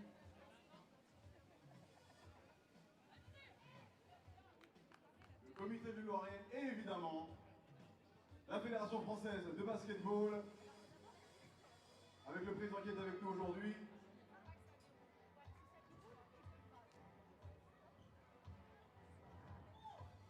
On peut pouvez les applaudir bien fort s'il vous plaît. Sans eux, rien de tout ça n'est possible. Et on espère que ça durera encore 10 ans, bien entendu.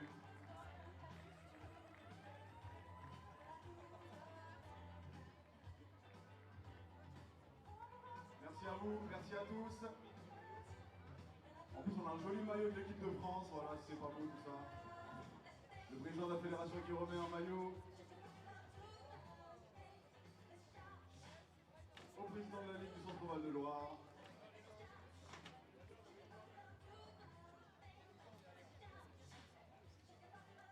Un beau maillot dédicacé.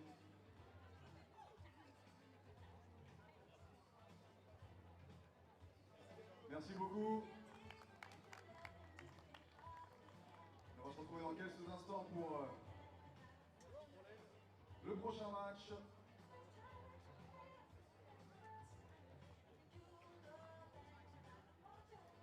Entre Beijing et l'équipe chilienne.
présentation des équipes. Et nous allons commencer avec l'équipe de Beijing, l'équipe chinoise, que l'on retrouve pour son deuxième match, avec la numéro 9, number 9, Feng Yi-Su.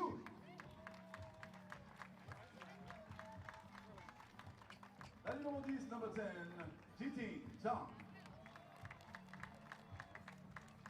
Numéro 15, number 15, Jiangping Zhang. Et enfin la numéro 23, number 23, Lili Wang.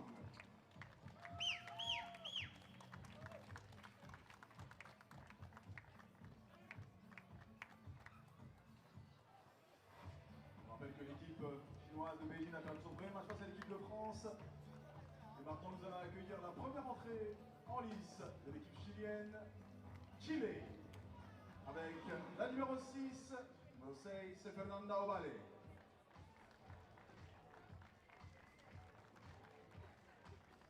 La numéro 8, numéro 8, Catalina Ramirez. Numéro 5, numéro 5, Gabriela Ahumada Norambuena. Et la numéro 12, numéro 12, Valentina Ojeda. Premier match donc pour l'équipe chilienne.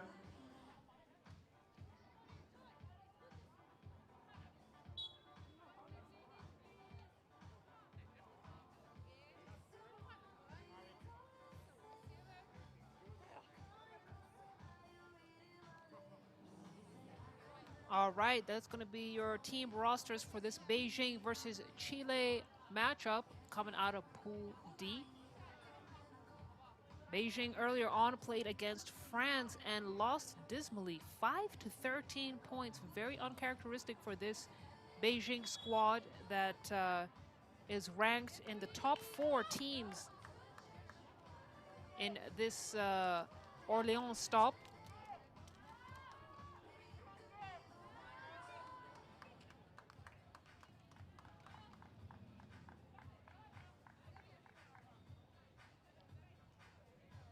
Chile, historically, punched above its weight in the Americas and coming in as an intriguing underdog team. Are they able to take down the big dogs like Beijing? Well, if Beijing play the way they did against France earlier, they just might. Let's see if their fortunes have changed. Feng Yi's son gets them up on the board first. And it looks like it could be a brighter day for Beijing. Let's find out. The ball goes out of bounds. It's going to be Beijing's first team foul.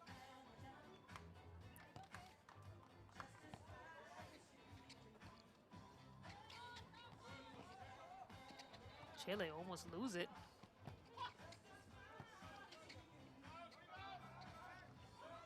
But a deep 2. Nice soft touch. Couldn't get it to drop. Now feed into Jiangping Zhang. And it's going to be Ramirez who picks up a team foul for Chile.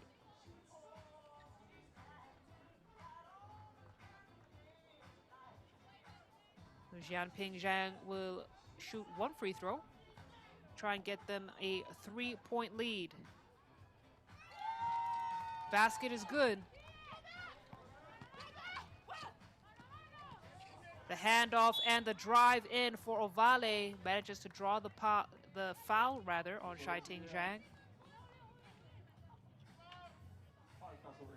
Jiangping Zhang, arguably one of the best big men in women's basketball 3x3, had a very quiet first game against France, but she does have a significant height advantage over the Chilean players. There is no one who is taller than 180 centimeters, and if you're like me who likes to know what that is in feet, that's 5'9". So Chile don't have a lot of height on them, and going up against this Beijing side that likes to dominate in the paint. Nonetheless, they've managed to get up on the board. Ramirez off the mark, ball goes out of bounds.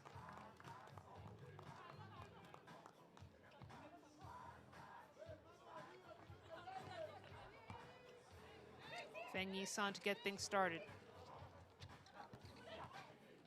Sun splits the defense, wide open look at the cup.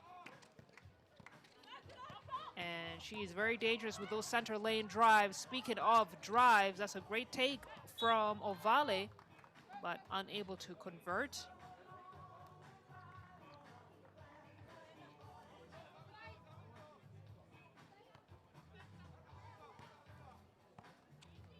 Check ball up top. Sun into Zhai Ting.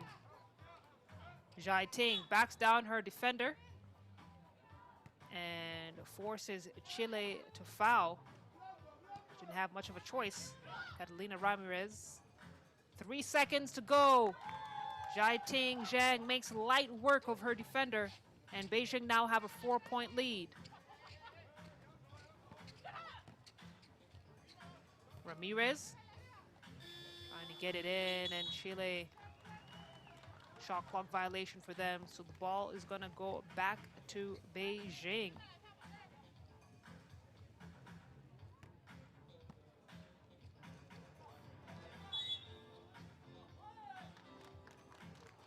Got a foul on the floor. Reset up top. Lily Wang has checked back into the game. Fang Yi-sun is fouled by Chile, and Chile is racking these fouls up. We haven't hit the 2-minute mark yet, and already at 4 team fouls for the team in red. So that will send Fang Yi-sun to the free throw line. Try and get an easy bucket. She does. Beijing already looking worlds apart from the team we saw earlier playing against France. Chile not able to get up on the scoreboard again after their initially converting the 1 point. Zhai Ting Zhang. Lily Wang is trying to put the ball back up. And a lapse of awareness from Chile. It's a 5-point lead here for Beijing. Lily Wang, the veteran of the team and distributor, she was the only player who was really active for Beijing earlier on in the day.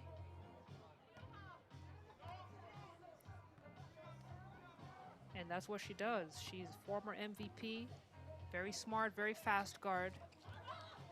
Has a lot of composure. It's a great bounce pass and almost made the layup. Ball goes out of bounds. Ahumada rather checks out of the game. Back in is Valentina Ojeda. She's a key contributor for Chile, as Beijing get a delay of game warning. Gotta stay on your toes, White.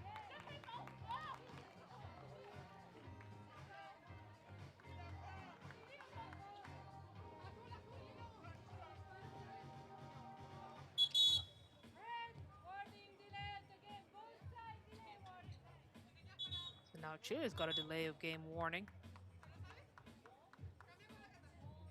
As the referees go and clarify a few things. Zhai Ting Zhang having a few words with the referees as well. She's had enough experience in this game that I know she's very familiar with a lot of these referees. Ovale now with the Wilson, goes straight at her defender. That's a nice take. Chile now at 2 points. It's a 4-point lead. Sun.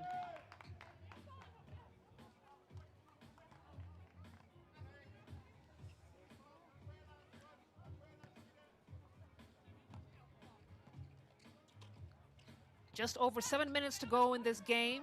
Beijing with a 4-point lead. Chile turned the Jets on. Goes right at Jianping Zhang. And that's going to be Ovale.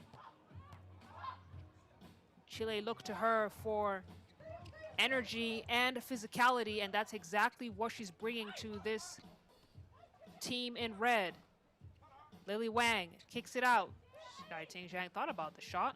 Said, I think Lily got a better job at that. Goes for where she's the most comfortable, right there in that low block. as Beijing now with a 4-point lead. Chile starting to struggle here. We got a steal. And then Chile pick up a foul. Gabi Ahumada. We got our first TV timeout. Chile down 4. They're not drowning, but it is clear that Beijing has a lot of edges over them, and so key adjustments have to be made. Again, when you're playing a team where the tallest player is 6'4", and your tallest player is 5'9", it's a tough ask. It's a tough ask. You have to be able to be very efficient from beyond the arc. And this is a team that likes to shoot early in their possessions rather than grind out half-court sets, whereas China really like their half-court sets. Ojeda kicks it out for the 2-ball, misses everything, Catalina Ramirez. Beijing pick up another team foul.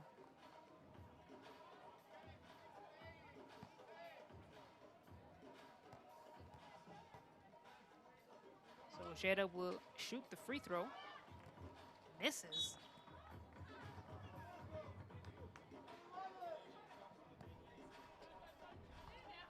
See the teams having a little bit of an easier time here now as the sun starts to set. Can get a breather. That's a great take from Valentina Ojeda.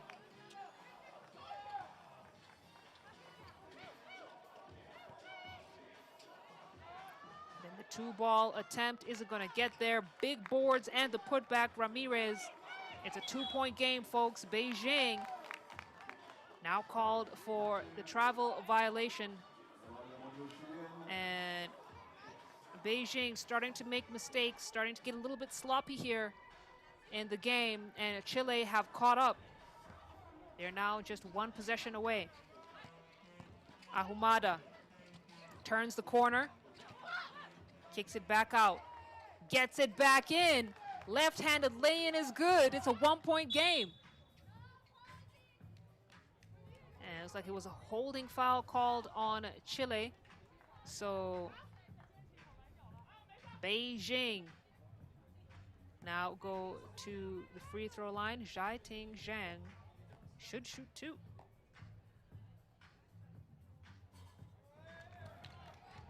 Gets her first free throw to go.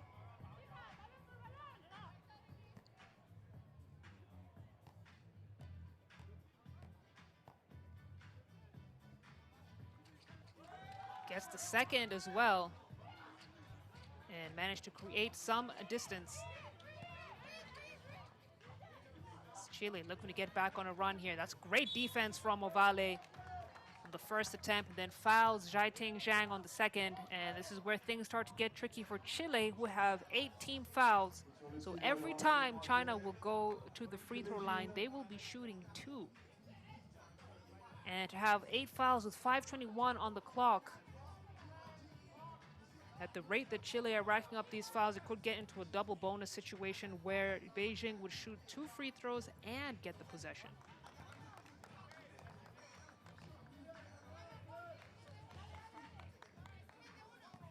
Zhaiting Zhang misses the first. Let's see if she's able to convert on the second. She does.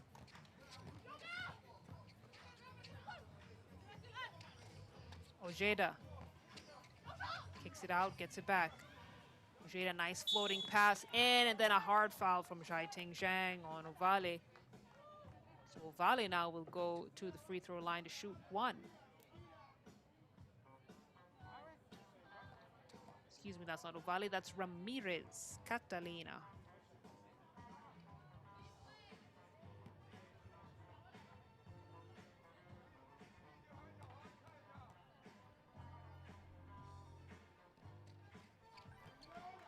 Ramirez hits. Back to a 3-point game. Feng Yi-sun, after hitting some big shots, she's gone quiet in this game. Manages to chase down her own rebound. gets the 2 ball to go. And that's the confidence booster that she might need to carry Beijing into this game. Ahumada almost loses it. Feng Yi-san got a piece.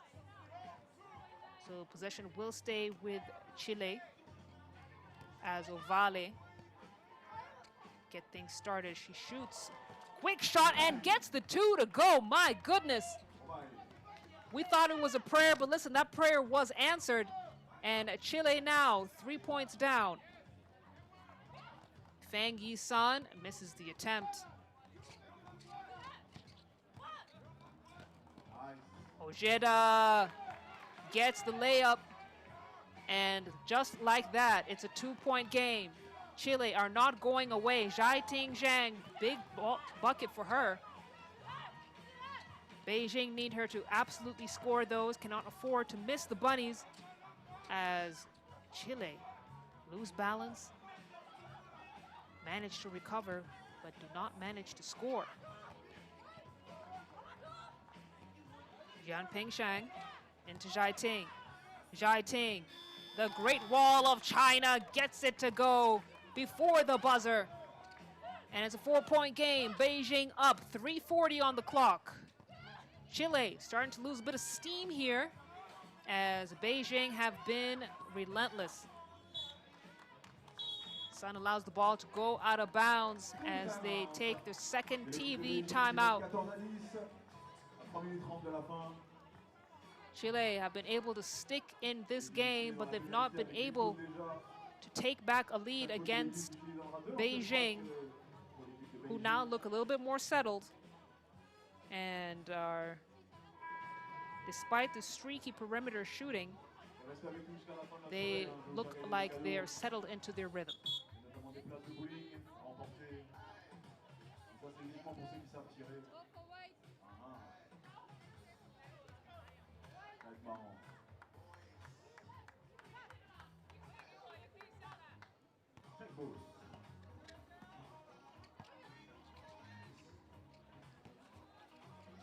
Lily Wang, distributor extraordinaire, gets the ball into Zhaiting, and even though Zhaiting Zhang misses the attempt, she'll head to the free throw and shoot 2.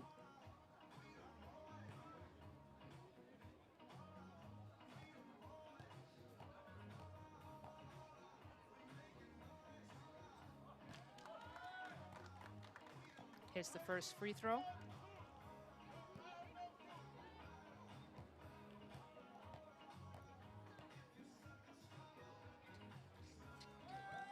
Gets the second to fall as well, and just like that, it's a 6-point game. That's what 3x3 is. You blink, and suddenly the game seems out of reach. It's a wild shot attempt from Ojeda. And Chile fighting to get control back in this game. Big 2-ball. Chile, are they still within reach? Well, with 3 minutes on the clock, this game certainly could go their way if they continue to hit from beyond the arc like they have been. Just need a little bit of consistency on their side. It's 2:52 to go. Beijing 16, Chile 12.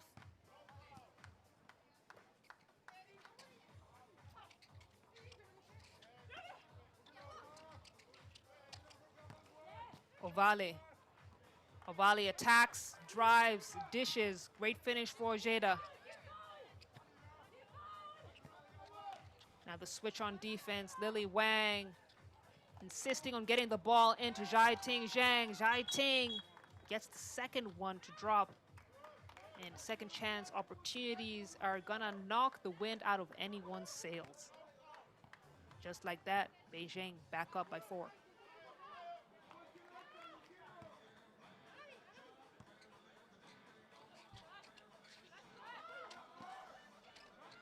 Ovale from downtown. Chile try to save it right into the hands of Beijing. The spin, the finish. Beijing are off to the races here. And now another steal. Wang, she delivers those passes so sweetly into the post. Post player doesn't even have to do much. Just catch the ball and do a nice little drop step, and they are good to go. And now they are 2 points away from calling game.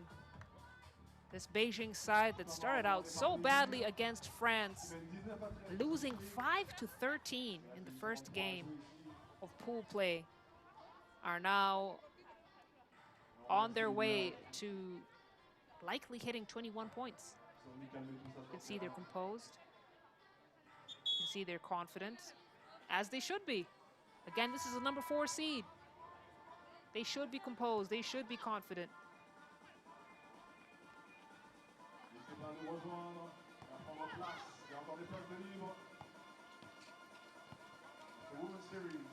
Ojeda to Ovale. Ovale buries the 2. And those are the shots that Chile are capable of making. What they've been unable to do is prevent Beijing from scoring as well. And see if it's a jump ball.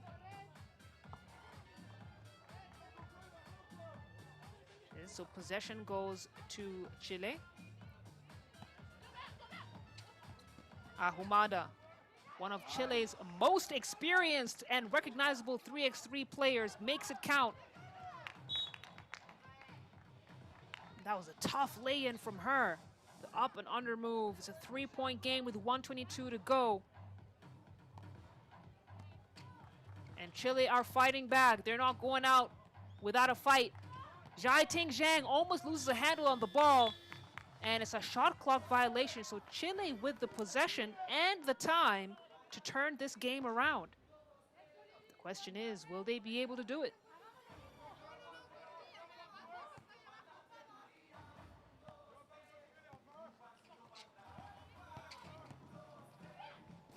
Ovale attacks, misses. She wants to put back. Wants the foul call, and that was a great take from Ovale, but it's going to be white ball.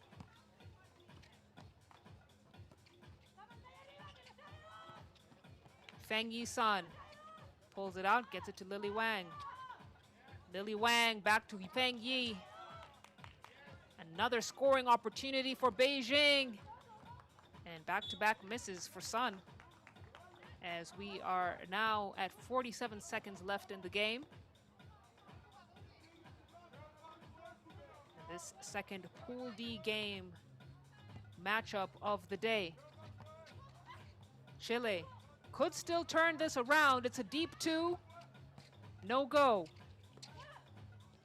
A second opportunity to score. This time, Ahumada finishes. It's a 2-point game. Beijing, they could end this from beyond the arc. And a shot clock violation. So Chile now with 21 seconds. Not surprised that they've called a timeout. They need to figure out what they want to do with this remaining time on the game clock. Should they go for the 2-ball and tie up the game? Or should they go for the layup? I would say they've been shooting pretty decently from beyond the arc, but it's been streaky. It's not been consistent, and there's no player that is a strong, reliable shooter. Many were saying Chile could be a dangerous, dark horse at this women's stop, and they have proven that they can hang out with the big dogs, as they are right there with Beijing. We are game live. Corner 2, no. They've had to go for the 1. Ojeda with the finish.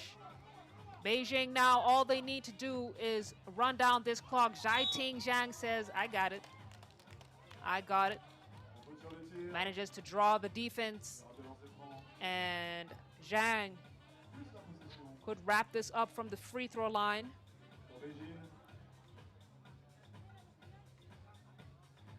We've always said Beijing's Jiating Zhang is always the key to unlocking the offense for the team from China as she hits the first free throw and now has an opportunity to call game from the charity stripe.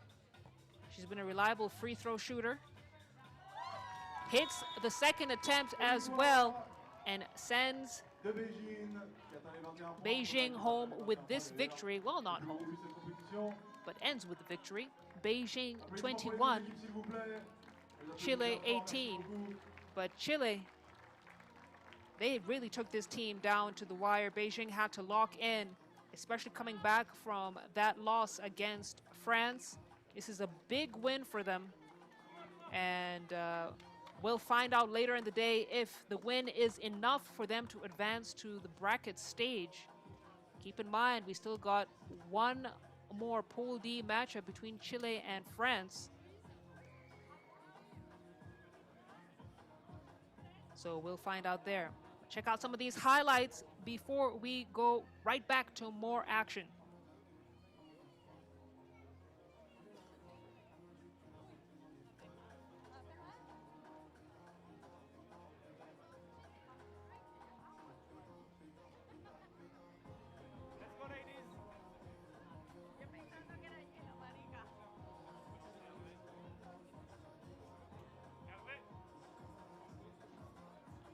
Mesdames et messieurs, présentation des équipes.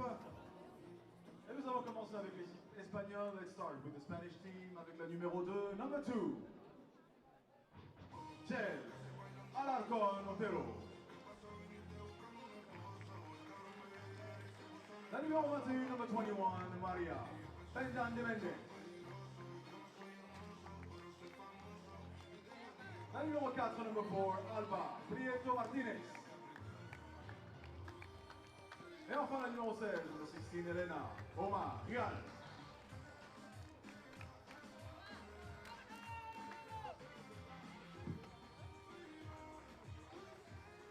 L'Espagne s'était imposée tout à l'heure face à l'Irlande. Et maintenant l'entrée en liste de l'équipe italienne. And we continue with the Italian team avec le numéro 18, number 18, Caterina Gilli.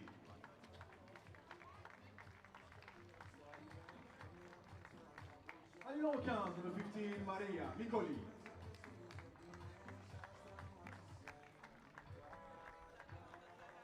La numéro 44, number 44, Gina Marie Conti. Et enfin la numéro 2, number 2, Giorgia Palmieri. Premier match de l'équipe italienne dans cette compétition.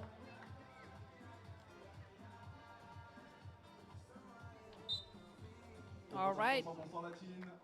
That's the team rosters for this matchup between Spain and Italy, and coming out of the Pool C. And for my Italians in the group comments, in the chat comments, I need to know, is it Maria Micoli or Maria Miccioli? I want to make sure that I'm pronouncing that correctly. So let me know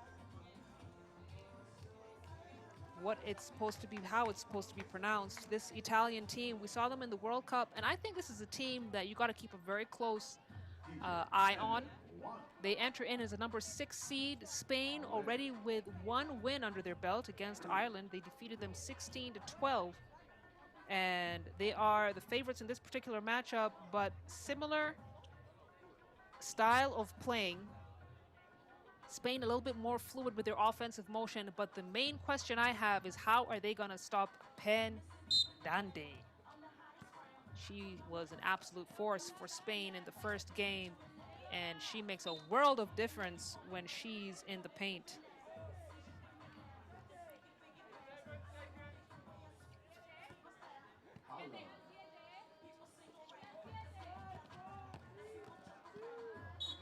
Back to the action.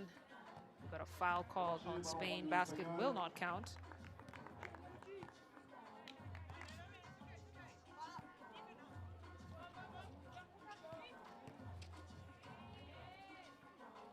Dande, will she draw first blood? Yes, she will. Spain gets up on the board first. Italy looking to respond. Nicoli misses. It's a clear out from Alma Giral. She goes for the shot.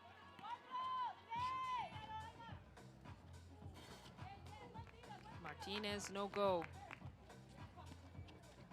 It's cleared by Italy. Spin move. Nuh-uh. Italy trying to keep it alive. It's been a 3-second violation called.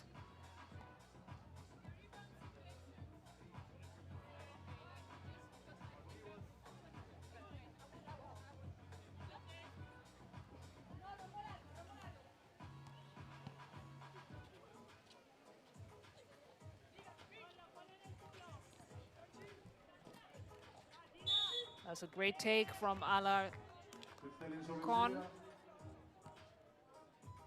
Earns a trip to the free throw line.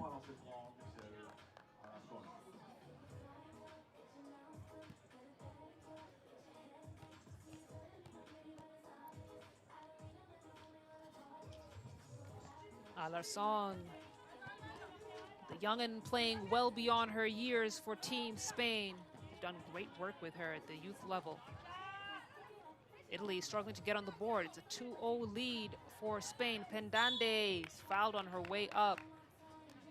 Not sure Italy had any other choice, because that was a guaranteed bucket. It's 8:48 on the clock. As Omar Giroud will get things started for España. Pendande at the elbow. Handoff to Omar Giroud. Giroud. An offensive foul called on Pendande. Those quick screens oftentimes are not as clean as you'd want them to be. The urge to just stick out your hip a little bit, it's just too tempting. Giorgia Palmieri puts the Jets on and misses. Alarcon to Pendande, Pendande. Great basket from her. It's 3-0. We have a whistle on the floor as Pendande takes a well-deserved break. And Spain goes short for this possession. Italy still scoreless. That's a tough take from Maria Micoli. She's the captain, she's the leader. And Italy will be looking to her to pull off plays just like that. Looks like it was a double dribble on Martinez.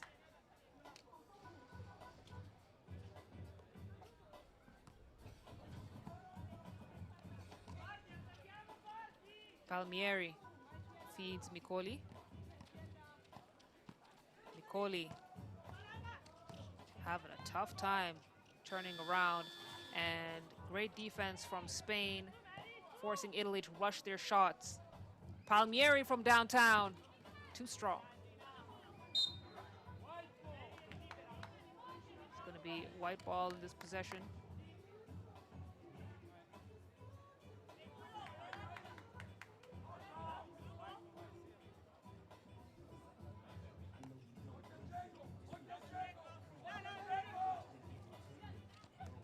Omar Giroud to Martinez. Martinez thought about the shot, got Palmieri up in the air. Tough take, no foul. Remember when we used to play hoops and they said no blood, no foul? That's the OG version of street ball. But this is organized, guys. This is organized basketball, so we will be calling fouls, even if there's no blood, as Pendande doing the work for Spain. Italy have had no answer for her offensive output in this game so far. Micoli gets caught by the buzzer. And it's going to be Spain ball with just over 7 minutes to go in this Pool C matchup. Omar Giroud to Alarcon. Alarcon. One defender on her, she says no problem. I'm going to take it right to her, and manages to draw the foul. We got our first TV timeout on the floor. Spain is up by 3.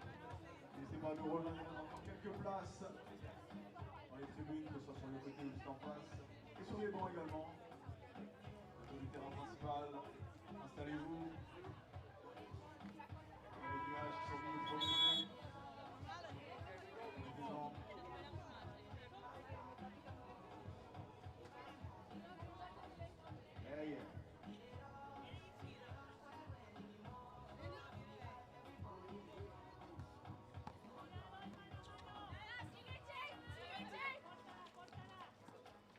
Gili gets it to Conti. Conti all the way to the rack. Too strong. Alba Prito thought about the shot, thought about it again, and said, I'm going to go for it. Rattles it in. And that's a great 2-ball from Alba Martinez.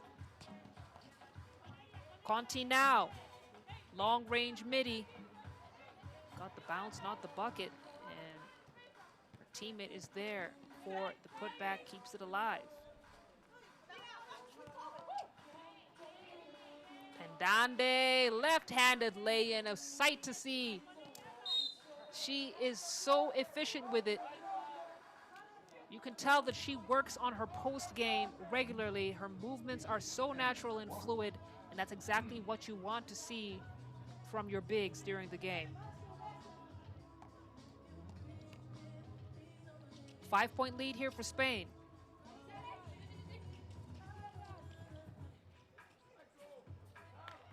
Tough move from Gili. Italy now at 3. Looks like the team in blue slowly starting to come alive here.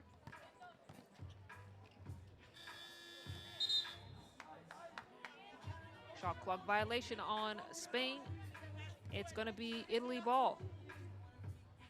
Palmieri, we've yet to see her get going.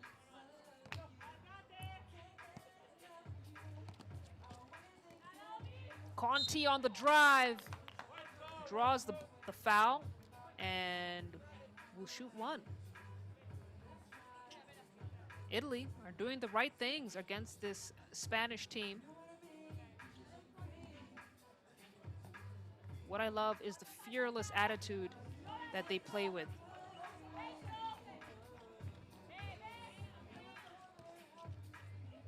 Pendande. Pendande. Who's going to stop our girl? At this point, nobody. Conti, between the legs. Nice scoop play, but can't get the ball to drop. Pendande now at the wing, gets it to Oma Giralt. Oma Giralt, she's patient with it and will pick up the bucket as she gets the foul, an opportunity to convert this to a 2-point play. Sur la ligne de lancer franc, Elena Omar Girard.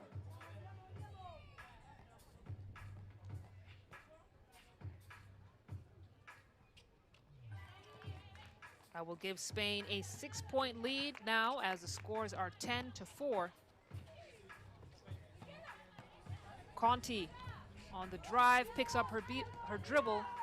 She's caught up, and that's where Italy has really been struggling. Their decision-making is not as quick as it needs to be. And in this game, you have got to make up your mind quickly. That 12-second shot clock winds down faster than you know. Great to see a good turnout here. Fans coming to enjoy the hoops. And it's a 3 seconds violation call on the floor. And Dande was camped out there a little bit too long. So it's going to be Italy ball. 6-point lead, 4:54 to go.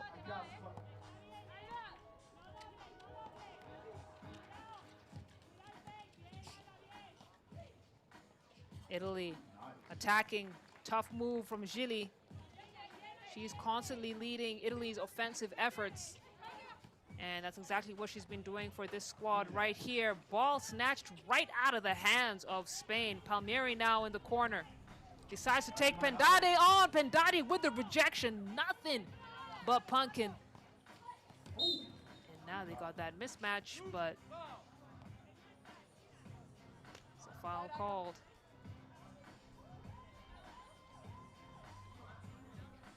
Alba looking for the unsportsmanlike call.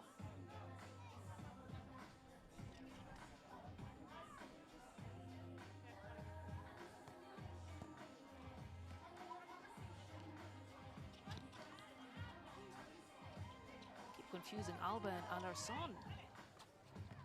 Alarson could be Martinez's youngest sister. They certainly have the same style of playing. Who knows, maybe they do have that kind of a relationship. Talked about it earlier, the depth of Spain's 3x3 talent as Martinez denies the attempt from Conti.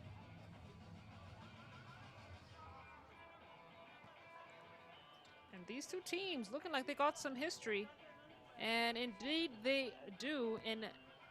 They've played each other 10 times since 2017, from the Euro Cup all the way to various women's series stops. And out of all those meetings, Italy has only won once. So it's a long history between Spain and Italy.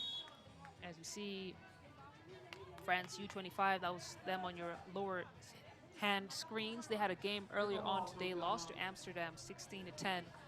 And they'll be playing later today, second to last game actually, against their Parisian counterparts. Mesdames et messieurs, on aurait besoin des secours dans leur cabine, s'il vous plaît. Les agents secouristes peuvent se rendre dans leur cabine, s'il vous plaît. Merci beaucoup.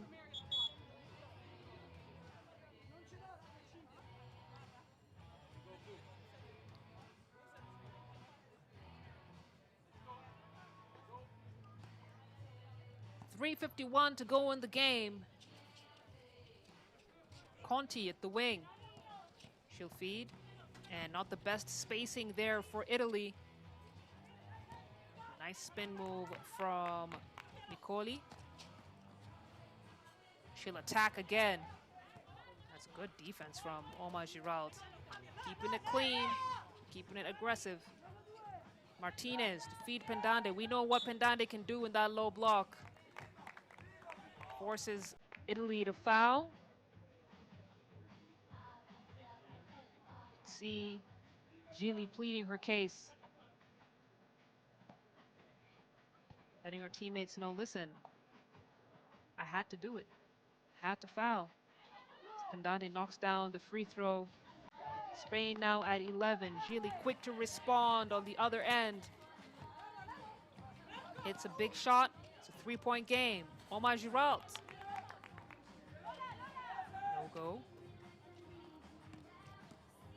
Italy's efforts. Tough take against Pendande. Nicoli gets the kiss off the glass. And just like that, a game that is determined by stops and runs. It's 3 points, Spain up. Italy are sticking with them.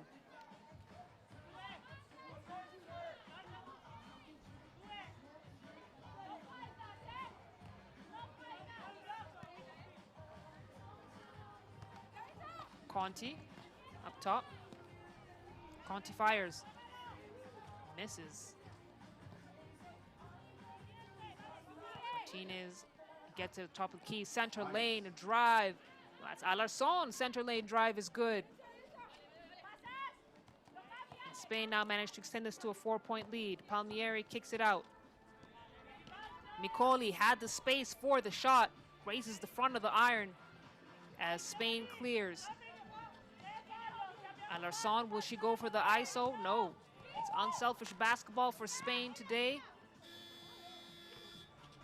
And a team that focuses on the collective finish, rather collective play, sometimes can get into trouble. But oh my, Giroud's high basketball IQ. Her decision-making under pressure has been phenomenal in this game as Italy are returning pound for pound against Spain.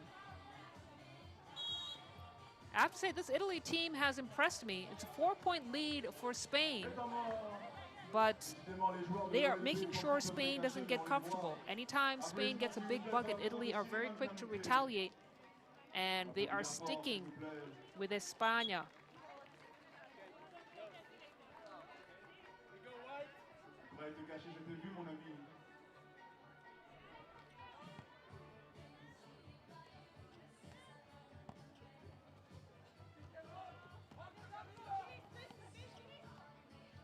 Martinez to Pendande. Pendande, the finger roll finish. Thing of beauty. 5-point lead, Spain. 1:33 on the clock. Gili Goes at Pendande, gets her own rebound. Pendande had her hands straight up. Gilly took advantage of that. And now the take from Alarson. Again, this young lady reminding us that she is one of the top players, or certainly on track to be one of the top players in Spain's 3x3 basketball system. Again, Spain, a perennial 3x3 powerhouse. They are right up there in the conversations with teams like Canada, teams like Germany, teams like France. And it's because they have a nice pipeline of talent where you have younger players ready to replace key players like Igaravide and Jimeno, who retired earlier this year. They had a very cool ceremony for them, by the way, in Spain. They gave them their flowers. Lovely to see. The attempt from Micoli. 50 seconds to go in this game. Alarson, Spain, moving the ball well across the floor. Omar Giralt. They're going to call it for the offensive foul. No, it's a holding foul. And it looks like Omar Giralt will go to the free throw line.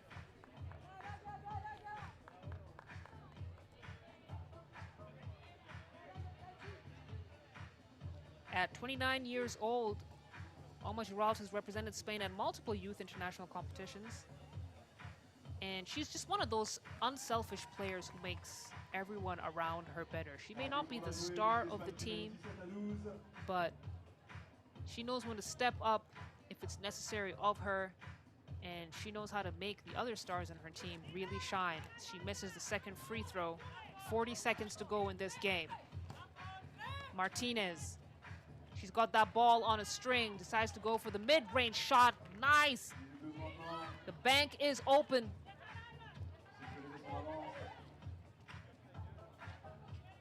And Martinez is gonna let Micoli finish that play. They know they've got the lead that they need. Pendande is gonna wrap this game up at 19 points. And it could get to 21. Let's see. Conti. Step back two. No, too strong. Italy have another chance for an attempt. That one isn't going to fall either. And Pendande hits the final bucket for Spain. This game is signed, sealed, and delivered. Spain grabbed the dub.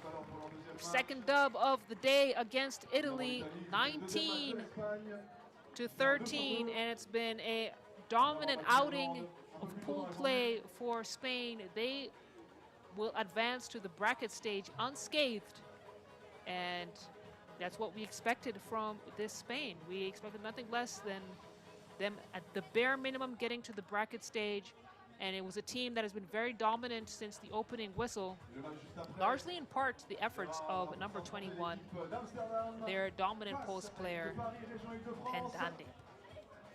No team has been able to slow her down, and it'll be interesting to see how she performs tomorrow when she faces teams that have the height that can match up to her, the athleticism that can match up to her. But enjoy these highlights as we get ready for the next game of the day. It's going to be Amsterdam taking on Paris.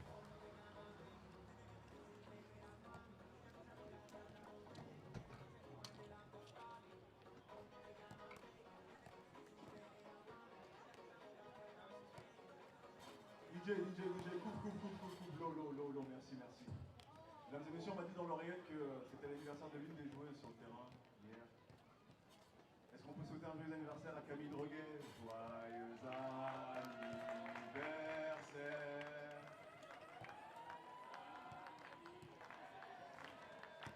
Joyeux anniversaire. Joyeux anniversaire, Camille. On applaudit bien fort, s'il vous plaît. Merci. DJ, on voit le son. Ouais.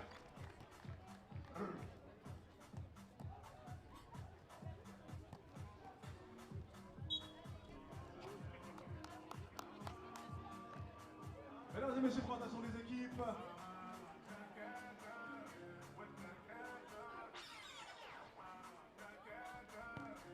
commencer avec, parce qu'on est fair play, hein, on va commencer par les joueuses hollandaises, l'équipe d'Amsterdam, à commencer par la numéro 44, number 44, Zoe Slater.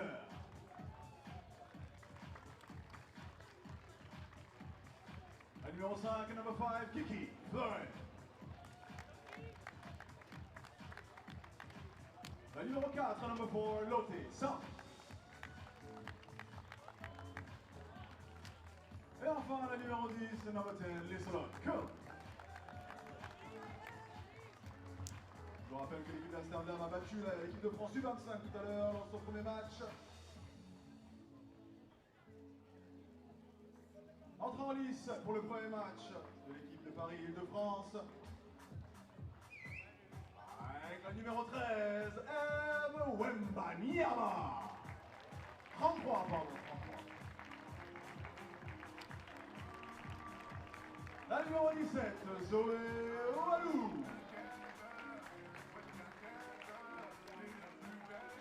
La numéro 7, championne de France 2026. Avec Basketland, et c'est accessoirement son anniversaire, Camille Laurier. Et enfin la numéro 2, championne de France également avec Basketland, 16 Mackey. Ah, il y a des amoureux dans la salle. Ouais. That's going to be the third team representing France in today's Orléans stop. Paris Région IDF, and a very happy birthday to you, Camille Droguet. We heard the fans singing happy birthday to her, and she came onto the floor with a very big smile on her face. And what better way to spend your birthday than to play some hoops, right? The organizers should have bought her a cake, you know? That's just me. That's just me. But a very happy birthday to her as we get ready for this Pool B matchup and the first game of the day for Paris. And again, a very strong 3x3 community here in not just in Orléans, but in France in general, really. And Paris's roster is loaded with players who have either been involved with France's elite 3x3 program or are knocking on the door of the senior national team as Amsterdam get up on the board first. Amsterdam don't care about your accolades. They're here to get buckets. They're here to take on any defender that stands in their way as Camille Droguet gets France up on the board as well. Kulk and the low block. Great footwork from her for the left-handed finish. And if this initial 30 seconds are anything to go by, we are gonna have a game. Great patience from Kulk. Misses under the hoop. Here comes Paris trying to respond. Slogter to Fleuren. Fleuren now at the wing. Fleuren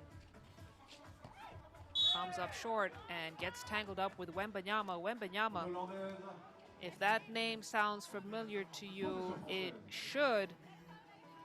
Her brother lost in the NBA Finals just this past weekend. But it's a family full of winners though, and a family full of immense talent. So while she may not be as tall as her brother, you can expect great basketball from her as well, as Paris now get up on the board.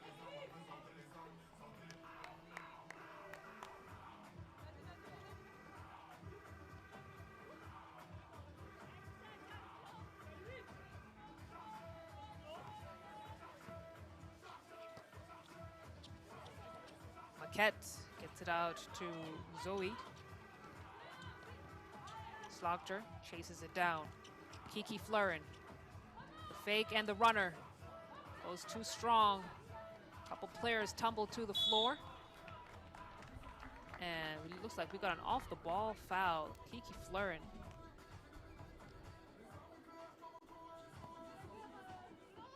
It's going to be Amsterdam's second.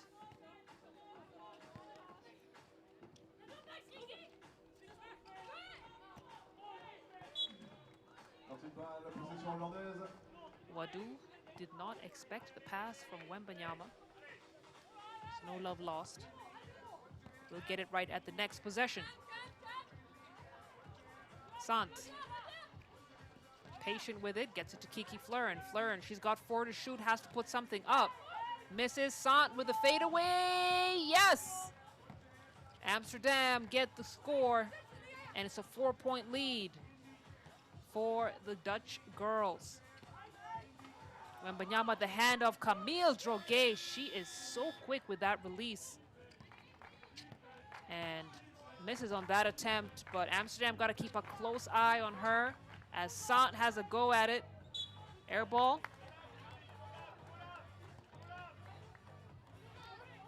It's a 4-point lead, Amsterdam.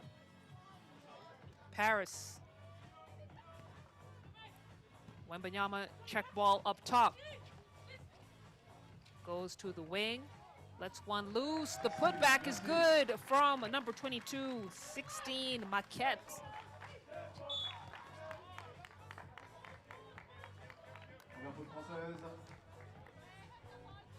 Now a 3-point game. Amsterdam still in the lead. And we have played 2.5 minutes of basketball here in this Pool B matchup. Zoe Slagter showing off the range.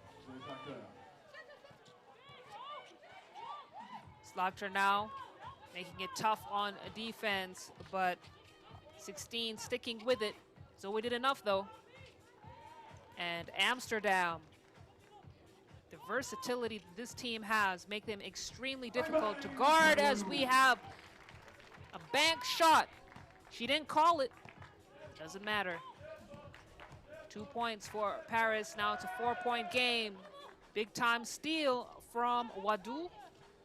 And she will have a deep 2-point shot. Wembanyama, that's a great heads-up play from her, recognizing that the ball was still in play. It's now a 3-point game. Sant to score. Paris struggling a little bit with their defensive recovery. And Amsterdam is one of those teams that you have to make sure your transitions happen very, very quickly. Kalk misses. Grabs her on rebound. The wrist lane is good. It's a 5-point game. Amsterdam looking like they're in the driver's seat in this particular matchup.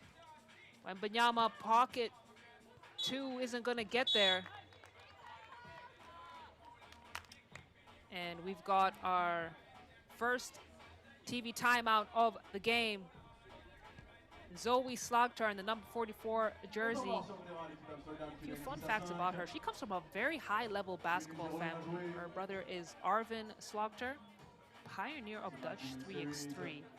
So she's got hoops coursing through her veins. She was the MVP at the FIBA 3x3 Under-23 World Cup in 2023 and led the Netherlands to their first ever gold medal at the event. She's known for a dominant inside play, but listen, as we saw earlier, she can knock down the 2-ball too. Kiki Fleuren. Too strong on the pass, couldn't get it into Zoe Slagter.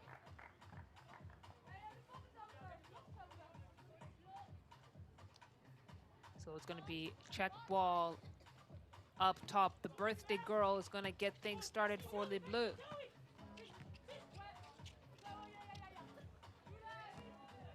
Feed into the low block. That's good defense, but got quite a bit of contact on that. So that will send Paris to the free throw line. Shoot one. No foul call. And it's going to be Amsterdam ball. Slagter. She's automatic. Automatic. She was locked, loaded, and knew that ball was going in as soon as she released it. She has now knocked down 2 shots from 2-point land.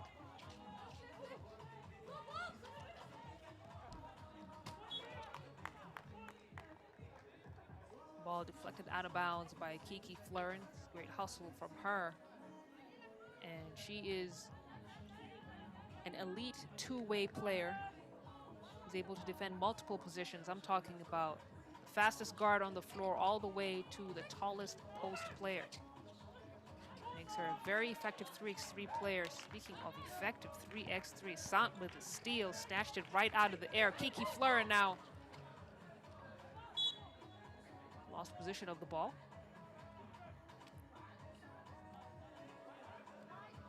It's a 7-point lead for Amsterdam.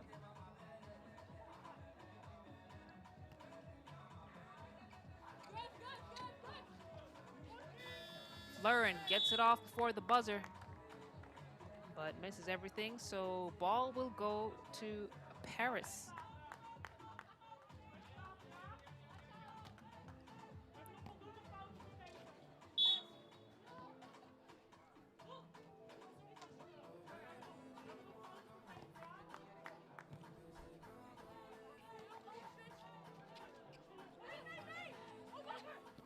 Maquette out to Wembanyama. Wembanyama, all poked out of bounds by Kulk. So Paris will get the ball up top, and 2.1 seconds on the shot clock. They have to be aware of that.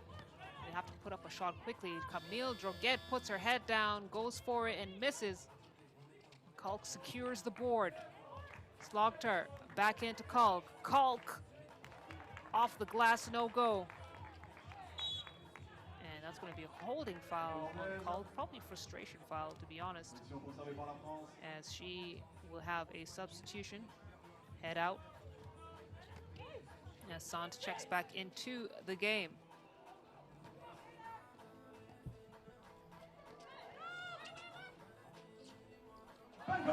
That's a great shot from number 22, 16, Maquette. Didn't know she had that in her bag. Ready to send the crowd to their feet. It's been a quiet crowd for the most part, but Amsterdam have been dominant in this game.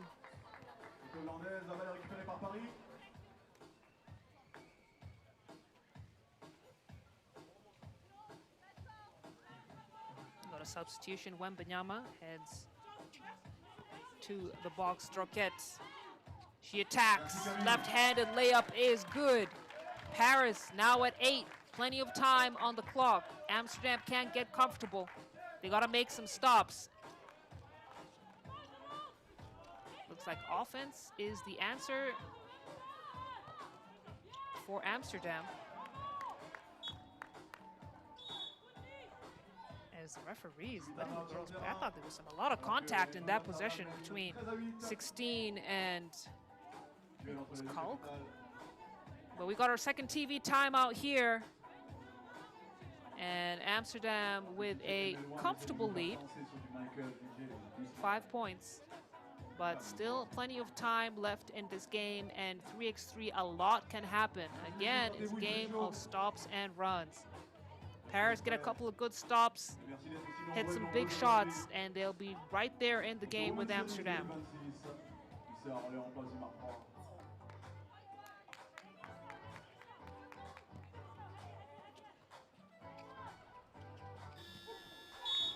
Quick attempt from Wadu to beat the buzzer. But it's going to be white ball up top.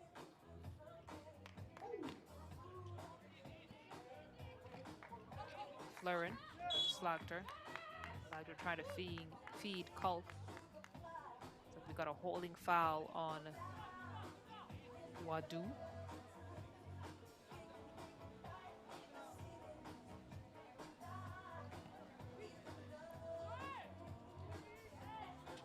Kulk, she knew that pass was coming. She knew all she needed was half a second to receive the ball and finish the play. And that's just what Amsterdam does. They understand each other so well. Look at the cross from Zoe Slagter. She doesn't get to finish. She's showing off her bag. Kiki Fleuren snatches down the boards. Gets it back into Slagter. Slagter. She's putting Wembanyama to work. Wembanyama keeps it clean. Denies the opportunity for Slagter to score and doesn't pick up a foul. It's the kind of defense you want from them. Now Paris got to make their shots. It's a 6-point lead for Amsterdam. 3 minutes and 8 seconds to go.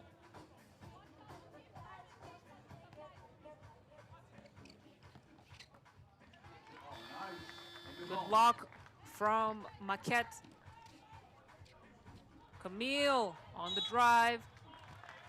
And then it's Maquette 16 who manages to draw the foul, so she'll head to the free throw line and shoot one. It's been a clean game. It's been an aggressive game. It's been a physical game, but it's been very clean. I think the refs are also allowing the game to flow. There's not been too much stoppage time. 16 misses the free throw. Santa Fleuren.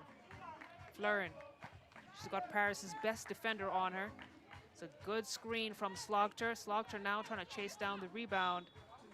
It'll go out of bounds.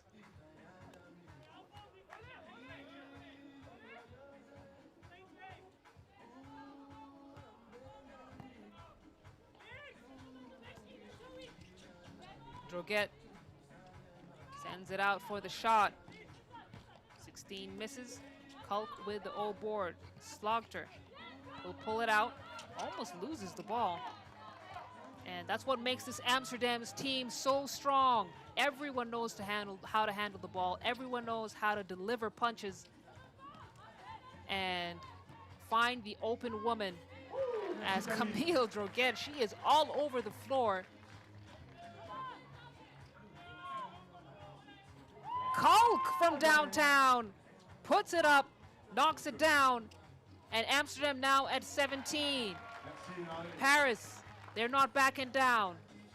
These two teams now starting to trade buckets, but Paris under a lot more pressure than Amsterdam are, trailing by 7 here with 1:52 to go.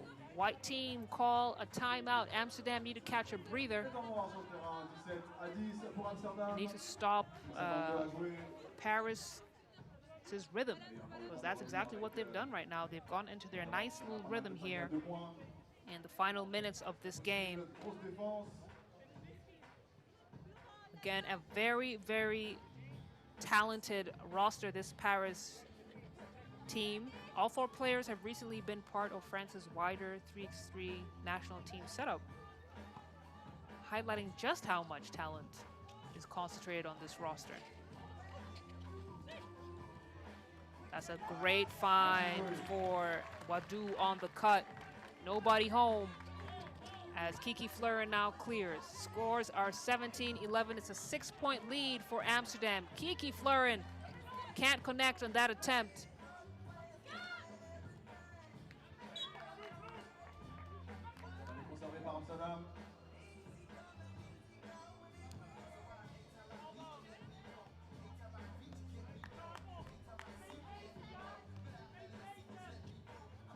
Fleuren to get things started for Amsterdam. That's going to be an offensive foul on Amsterdam. That's going to be their 6th.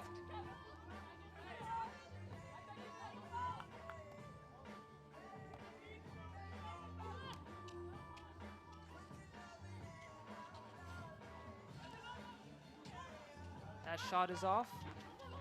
Wembanyama gets it back. Pass out to 16. 16 almost loses it. Wembanyama fighting. She's got white jerseys all around her.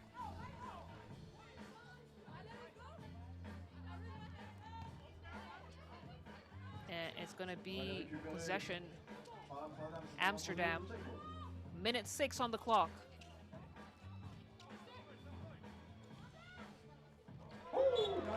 Block from Paris. My goodness, 16, Maquette. She's got that nice interior size that can really challenge dominant post players like Zoe Slogter.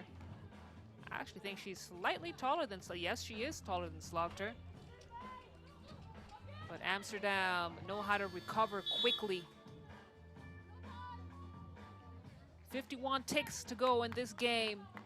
And it's still a 6-point lead for Amsterdam. So Paris have been able to hold Amsterdam to 17 points, but they've not been able to score. So the scoreline has remained the same as we have our final timeout here called by Paris.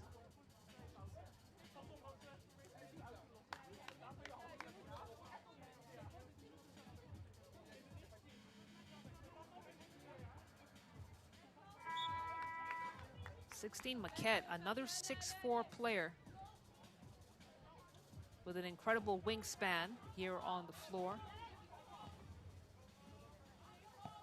Slagter is about 6'2".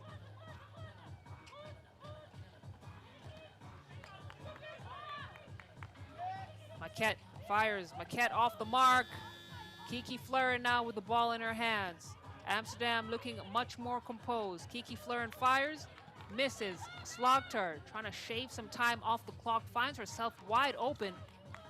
We know she can knock down those twos. Goes for the runner instead. It's 18 points for Amsterdam.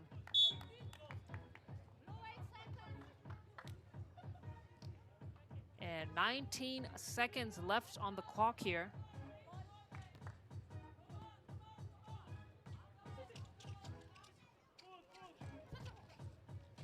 Wembanyama in motion, can't hit. Kiki Fleuren. She'll take her time. There's 7 seconds on the shot clock. And now the shot clock's not even necessary with 4.7 left in the game.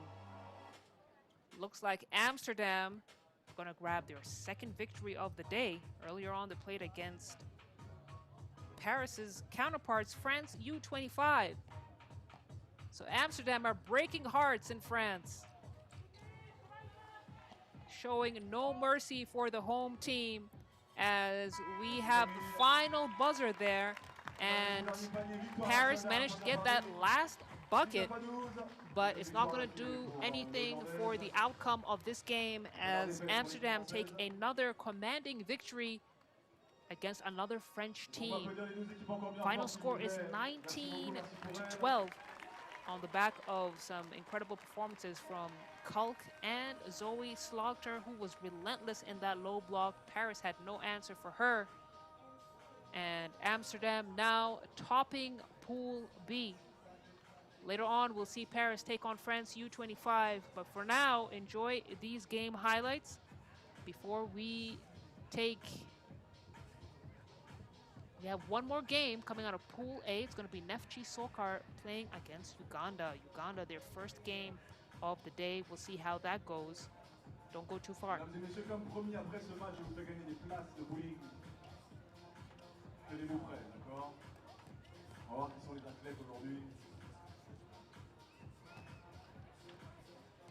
J'espère que vous êtes venus en équipe. On va s'amuser un peu.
Mesdames et messieurs, présentation des équipes.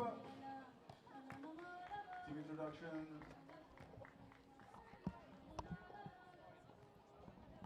Match entre Neftchi SOCAR et l'équipe ougandaise. On va commencer par l'équipe de Neftchi SOCAR. Let's start with the team of Neftchi SOCAR, le numéro 24, number 24, Alexandra Mollenhauer. La numéro 14, number 14, Nevena Vukovic.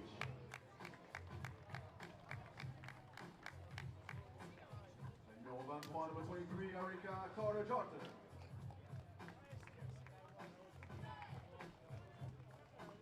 Et enfin la numéro 25, number 25, Aoi Katsura.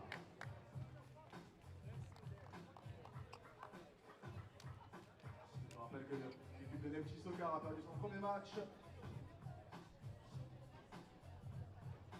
contre l'équipe japonaise de Mitsubishi électrique. Et entrée en liste de l'équipe ougandaise. Let's continue with the Uganda team. Avec la numéro 9, number 9, Jamila Nansikombi.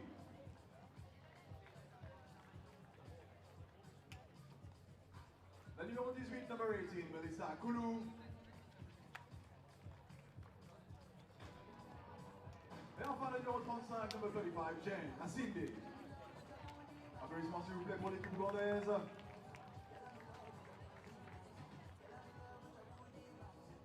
Premier match ici.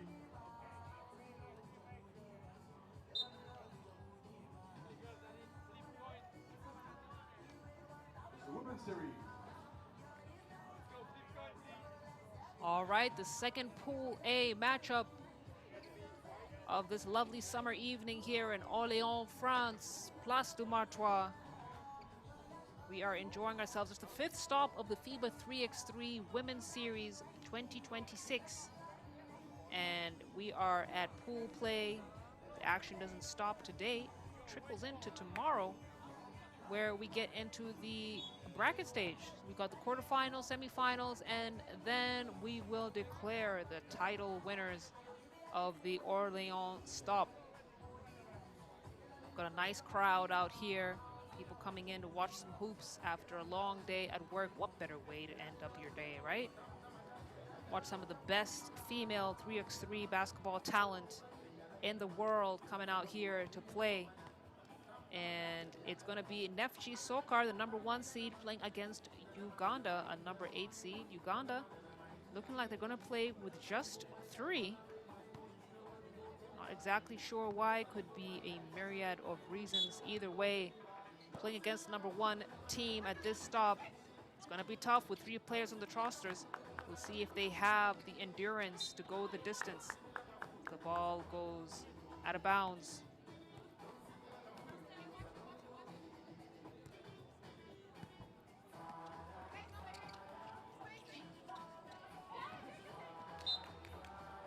Ball goes out of bounds. Katsura. She was a recent addition to the Neftchi SOCAR squad from Azerbaijan this season.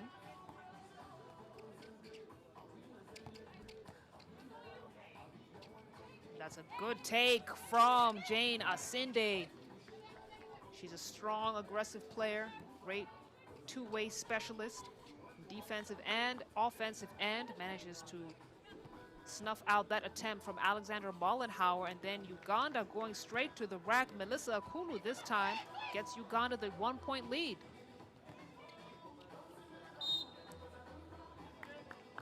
And we're going to call a foul on Uganda's Nansikombi. So it's going to be 1 free throw attempt for Katsura.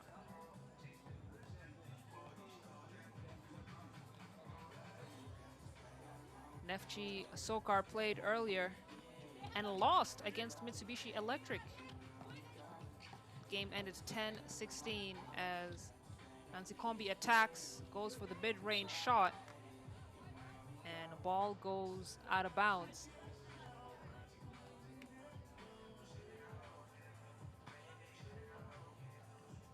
Mitsubishi Electric, we're calling them the giant killers, taking down top-seeded teams one at a time. Erika Carter now wide open look at the cup, finds the bottom of the net. You don't want to do that with AC. You don't want to leave her wide open. Nansikombi trying to respond. Rebound is chased down, and then we have a whistle. Looks like Asinde was able to draw the foul. Asinde is a regular fixture in Uganda's 5-on-5 national team. Looks like they want to see how she does at the 3x3 level. But she is known as the attack dog of the team on the offensive and defensive end. She doesn't run out of steam. She's all gas, no brakes. Mollenhauer wide open from the wing, misses the shot.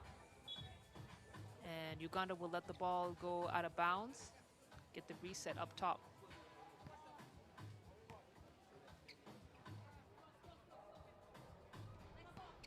Nancy Kombi to get things started.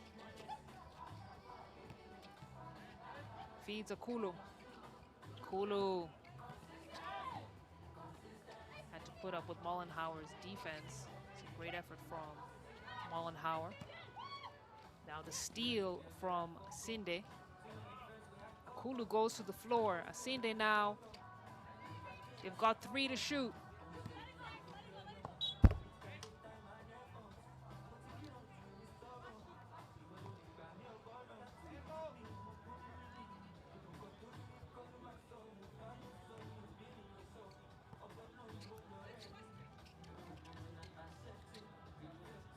It's a good find in that low block for Jane Asinde. She fades away. Don't know why she needed to fade. She could have gone right back up with it. Uganda continue to trail by 2 as Carter buries the mid-range shot. Asinde tries to float the pass into Akulu. Akulu with 2 to shoot. Nancy Kombi misses. Hits the front of the rim, so it's a reset. Carter now. You can see the composure that Neftchi SOCAR has. Katsura misses the layup. But Neftchi SOCAR definitely the team that is more in control here. Tough take. And the putback is good for Nancy Kombi. Arka Carter, again, AC is not the player you want to leave wide open. She will shoot that shot. Nancy Kombi can't get that one to finish either. Katsura layup is good. Neftchi SOCAR doing a good job of spacing out the floor. And now the attempt from Uganda. They're staying within reach. It's a 2-point game. Neftchi SOCAR are in the lead, though. Not a lot of stoppage, so we got our first TV timeout right here. And Azerbaijan's Neftchi SOCAR looking a lot more composed in this game against Uganda as opposed to how they played against Mitsubishi Electric. Again, they can boast about having the #1 player in 3x3 basketball in Alexandra Mollenhauer. She's one of those well-rounded players who can do it all. Offense, defense, the cuts, the shots. Speaking of doing it all, Nancy Kombi on the spin.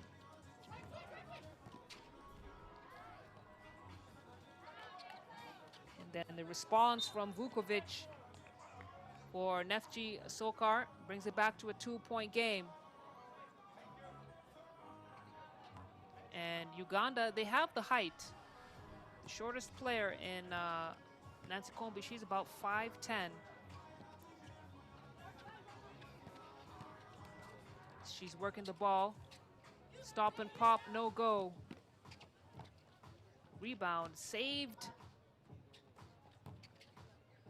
And Arka Carter takes her time with it. The up and under move gets Neftchi SOCAR to 9.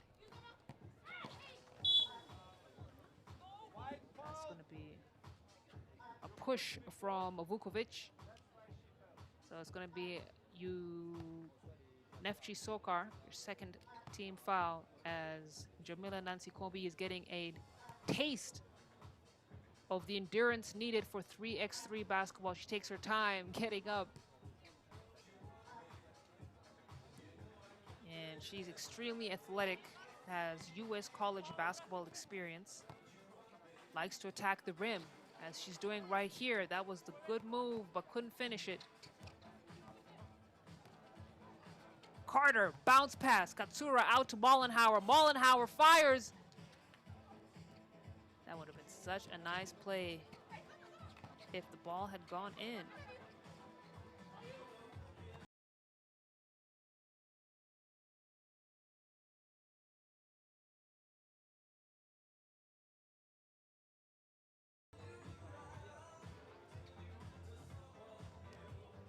Uganda, regular participants in the Africa Cup. Don't believe they've ever won it. Kenya has, Madagascar has, Uganda has not, but it is great to see how often they participate in the women's series, getting them the exposure and the experience needed to excel at all levels. Mollenhauer lines it up, not able to knock it down. Now the handoff to Asinde. Asinde is fouled. It's going to be Neftchi SOCAR's fourth. As Nancy Kombi again taking her time to get up on the floor. Listen, it is tough to play 3x3 basketball with just 3 on your roster.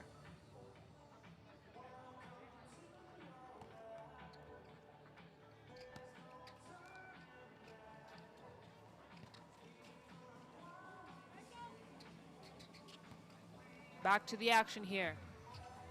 Sinde off the glass. It's a 2-point game. And Neftchi pick up another offensive foul. It's going to be their 5th. So ball goes back to Uganda.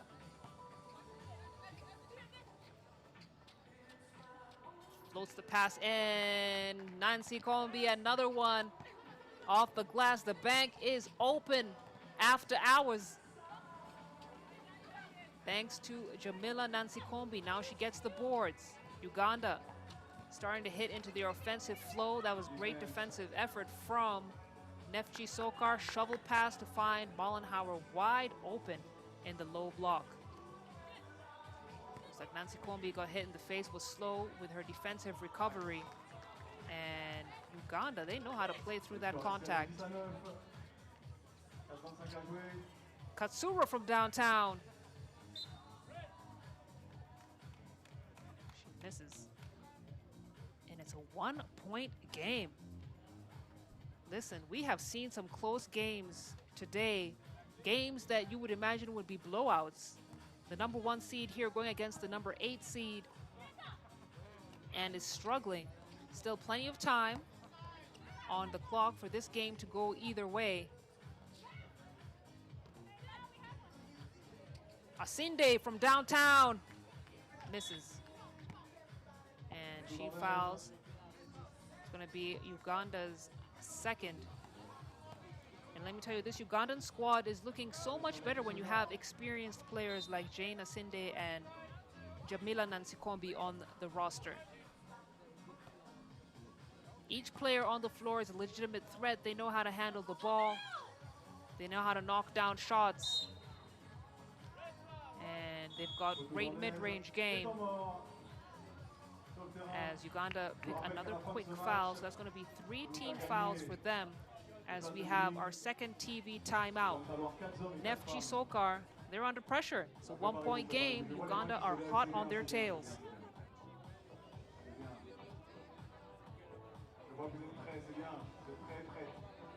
Madame, je vous ai vu, il ne faut plus vous cacher maintenant, vous savez. J'ai vu les mains se lever, j'ai repéré, c'est bon. On se voit après le match.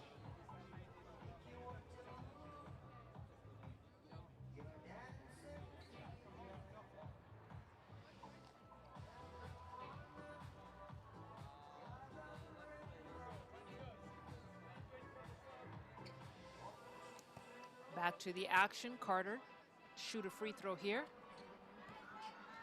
Gets that one to drop. She was struggling a bit earlier from the free throw line. Asinde baseline drive. They're going to call the offensive foul Rendu à Neftchi on SOCAR. Jane Asinde. Looks like Erica Carter caught one in the face.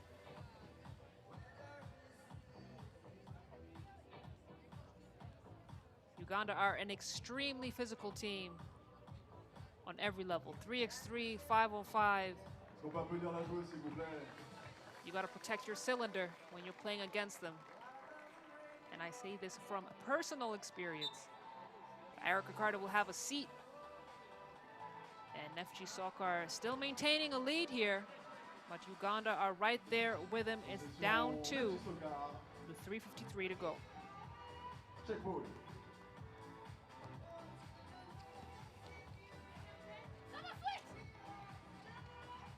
Mollenhauer. It's great switching on the defensive end, but it's going to be a foul on Uganda. They've picked up 3 fouls in the last 1 minute here. Just when I was praising them for keeping it clean. Mollenhauer trying to feed Vukovic. It's a great save. Now Asinde, she's got the Wilson. And Vukovic will pick up a foul.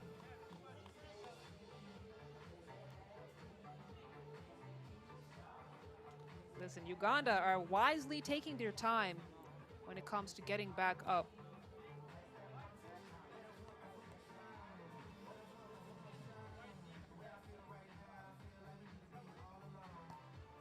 So it's going to be Neftchi SOCAR's 6th foul.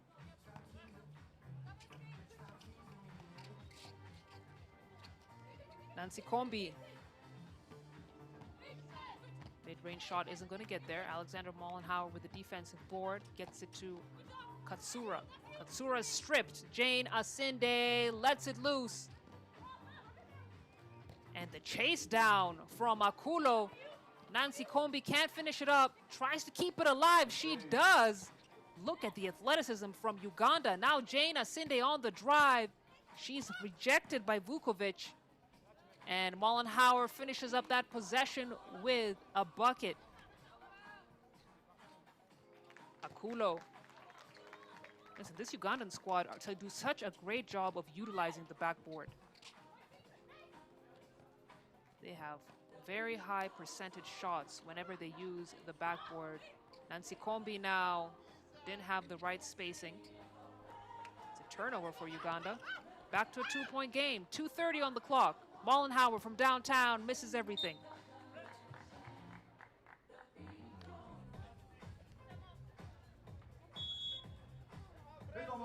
Uganda called for a timeout with 2:26 in the game. They need the breather, and they need the steam coming back out of this timeout to take on this top-seeded team.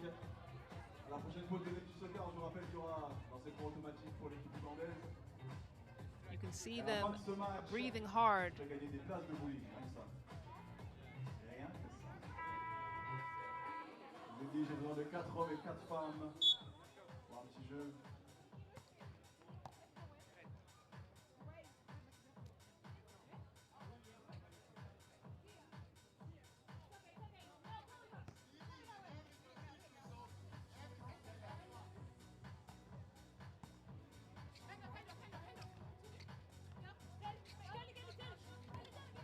Hand off to Asinde. Asinde, she wants the ball in her hands.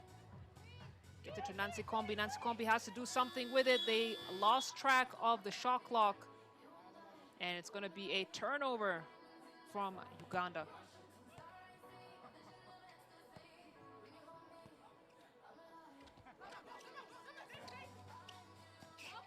Mollenhauer. That's all the space she needs to attempt that shot. She missed that one. We know how dangerous she can be when she's in rhythm. Jane Asinde spin move, trying to get off Erica Carter. Big rebound from Akulu, and the finish. Melissa Akulu, she is known for her rebounding, but is also never hesitates to deliver on the offensive end when needed. And that's a tough take from Asinde. Called her the attack dog earlier, and doesn't matter who's in her way, she's going right for it. as Uganda continue to trail by 2. They're sticking with them. Asinde has a chance here with 2 free throw attempts to even out the score. Gets the first free throw to go.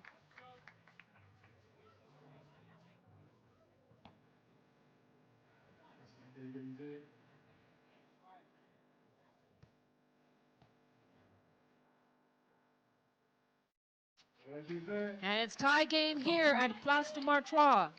Uganda are seeing daylight. Eric Carter is tripped up. That's going to be a foul on Uganda. It's going to be their 6th. And Uganda now with no more fouls to give. Both teams in the bonus.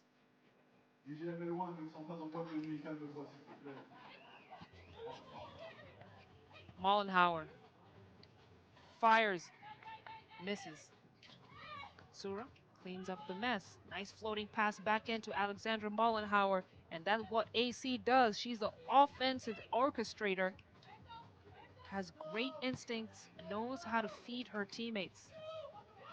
2 seconds on the clock. Nancy Kombi loses a handle on the ball. It's going to be a turnover, Uganda. Possession, Neftchi, SOCAR.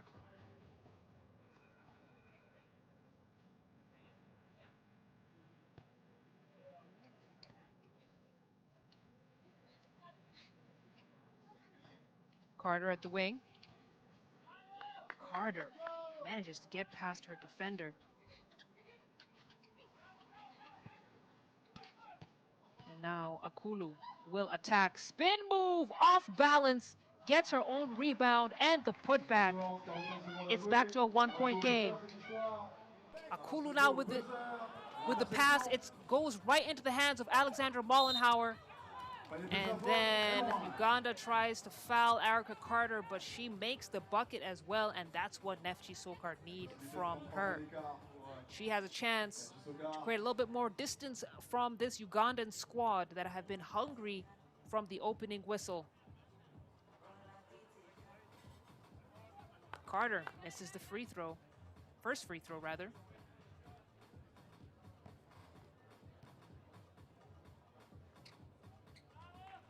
Gets the second. It's a 3-point game. And with the time on the clock, Uganda have to shoot and score from beyond the arc if they want to stay in this.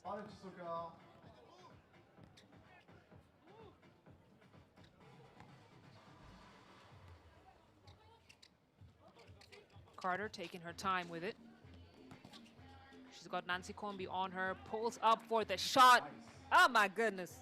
That's a clutch midi if I ever saw one. Erica Carter reminding us why she's one of the best point guards in the women's series.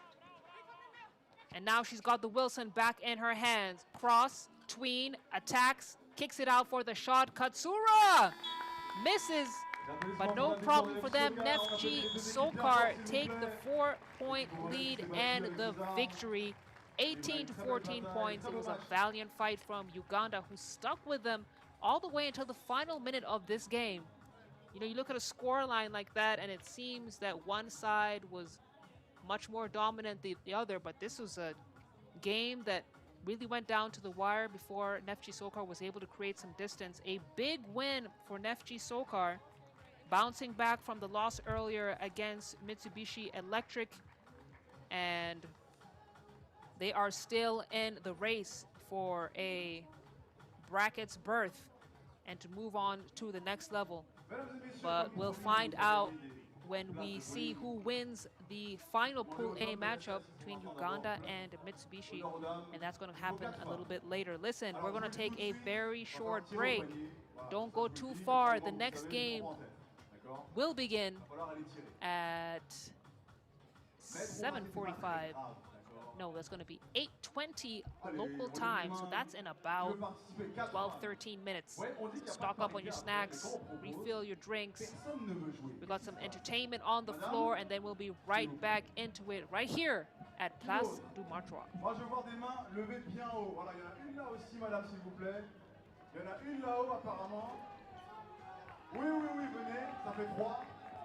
Voilà, 3, là j'en ai encore. Et une autre ici, voilà, c'est bon, c'est bon. J'ai mes 4, c'est très bien.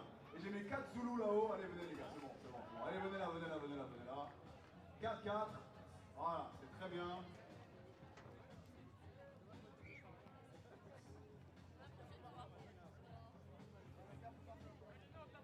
Et pour rendre les choses équitables, parce qu'elles sont évidemment meilleures que vous les gars, on va mélanger les équipes. Allez, c'est parti. 2 là, 2 là-bas. Et mesdames, 2 ici. Voilà, on switch. 2 hommes qui restent là, 2 femmes qui viennent là. Voilà, s'il vous plaît. Merci beaucoup. Voilà, c'est très bien tout ça. C'est pas compliqué. Déjà, je vais jeter ça. Le match est terminé, ça me gêne. Voilà, je mets ça ici, je vais le récupérer tout à l'heure. C'est pas compliqué. Un ballon, s'il vous plaît. Première chose, est-ce qu'au niveau, de la table, je peux avoir un chronomètre de 60 secondes? C'est possible ou pas? C'est pas possible? Est-ce que c'est possible de remettre le 12 secondes en continu? De le remettre à 0 à chaque fois? 12, 12, 12, 12. Yes? 12, 12 every time? Can we do that? Three times in a row. We good? Yes? 12, 12, 12. All good, perfect. Ah, bon, c'est pas compliqué, d'accord? C'est très simple. Une fois que le chrono va commencer, je vais dire top. Vous prenez la balle, vous courez. Vous devez aller marquer ou pas, c'est pas très grave. Vous le mettez ou pas, tout ce qu'il faut faire, récupérer votre ballon, donner à votre coéquipier, et ça pendant 3 fois 12 secondes. La première équipe qui a le plus de points à la fin du temps remportera les places de win. Est-ce que c'est bon pour tout le monde? Non, il y a 2 ballons, l'autre est là. Vous n'en faites pas, on a tout prévu. Et évidemment, on a 2 bénévoles là qui vont compter chacun les points de chaque équipe. Ok? Donc monsieur compte les points de cette équipe, monsieur compte les points de cette équipe, et à la fin, on compte tout ça et on offre les cadeaux. Ça vous va? Est-ce que vous pouvez compter avec moi, s'il vous plaît? 3, 2, 1, c'est parti! Ah, ça marque, déjà ça marque. Là, on est bien, là, on est bien.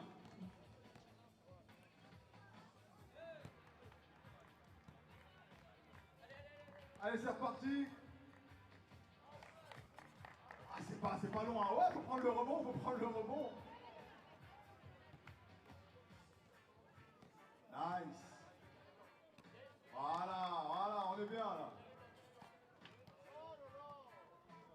Ah, bien. Fini. Terminé. 3e fois 12, on continue. Il reste une fois 12. Il reste une fois 12 secondes, on continue. 4, 3, 2, 1, c'est fini. On arrête tout. Bon, maintenant, décompte. On peut les applaudir quand même, c'est pas évident. Voilà, vous êtes là avec vos lunettes de soleil, vous applaudissez, voilà, applaudissez. Eux, ils sont là, ils transpirent. 4 partout. Ref, can we have another 12 seconds? Yes? On va repartir sur un autre 12 secondes. Vous serez gentil de vous départager, s'il vous plaît. Merci. Pas comme si on était là pour vous, ok? 3, 2, c'est parti! Ça marque, on est à 5-5 du coup là.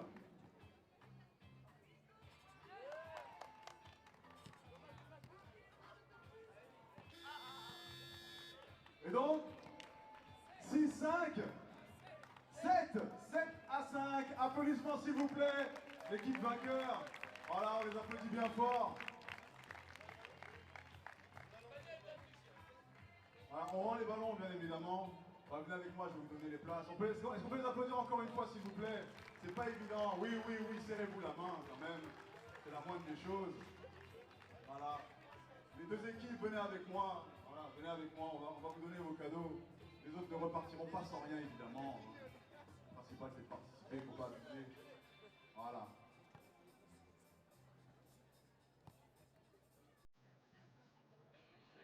On va distribuer les places de bowling à tout le monde. On est aussi comme ça.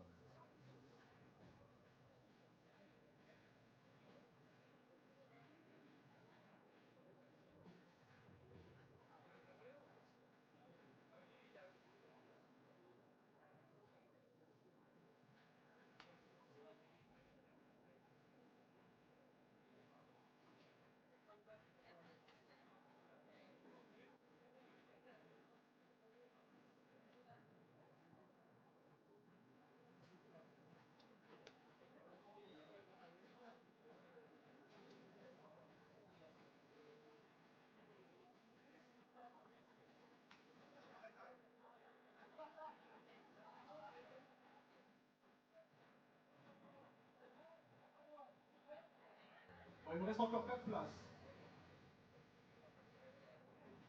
Lui, il se balade torse nu depuis tout à l'heure. Va t'asseoir, va t'asseoir. Va t'asseoir, va t'asseoir, va t'asseoir. Va t'asseoir. Oui, je sais que tu as chaud, moi aussi j'ai chaud, tout le monde a chaud. Il me reste 4 places. Où sont les bénévoles? Ils sont partis avec les ballons. Ils ont rangé. Non, non, non. Oh, voilà, merci. Non, c'est bon, c'est bon. J'ai rien dit, j'ai rien dit, j'ai rien dit, j'ai rien dit. Non, non, non, je t'ai vu le remettre. Laisse-moi tranquille. Alors. Non, mais est-ce qu'on peut jouer avec des enfants quand même une fois là? Oui, oui, des enfants. Ouais, des enfants, oui. Oui, Ah, elle a même un ballon dans la main. Est-ce que tu veux jouer avec ton ballon? Oui. Bien. Il m'en faut un autre. Voilà, on a 2 minutes apparemment. Voilà, viens, avec ton maillot d'espure. Non, ça y est, c'est bon, c'est bon, c'est bon. Deux, juste ces deux-là. Il y aura un autre après. Il y aura un autre. Ne vous inquiétez pas, on a le temps. Venez. Rapide. Voilà. Finalement, j'ai pas besoin de ballon, ils ont leur ballon. Je ne me suis même pas rendu compte, c'est très bien. Ok. 2 tentatives. Ok? 2 tentatives chacun. Le premier qui en met le plus, c'est lui qui gagne les places. Ok? Voilà. Est-ce qu'on peut les encourager, s'il vous plaît? Allez, quand tu veux. Oh, c'est pas passé loin. Allez, tu laisses tirer. Oh là, ça passe pas loin. Oh, yes! Allez. Ah, dommage. Mais vous savez quoi? Parce que je suis gentil. Chacun a 2 places. Voilà. 2 pour toi. Et 2 pour toi. Voilà, on les applaudit bien fort, s'il vous plaît. Alors qu'on a la première équipe de France qui arrive sur le terrain.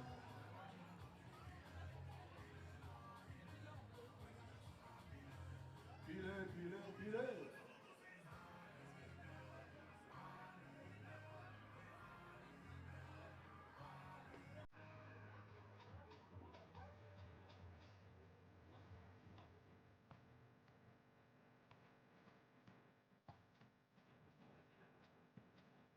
Elles sont censées jouer contre l'équipe du Chili.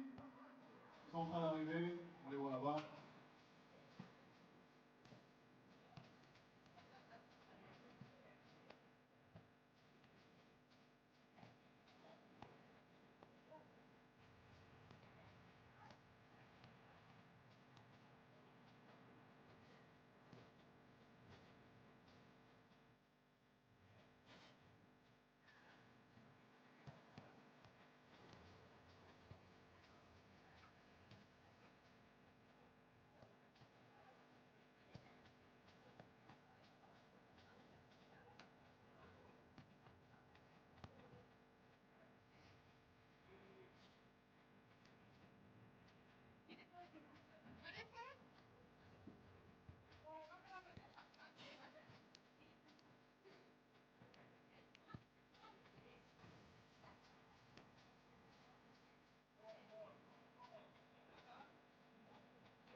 Mesdames et messieurs, présentation des équipes.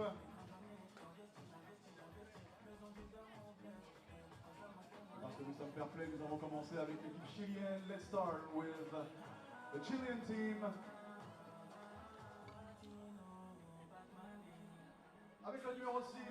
number 6, Fernanda Ovalle.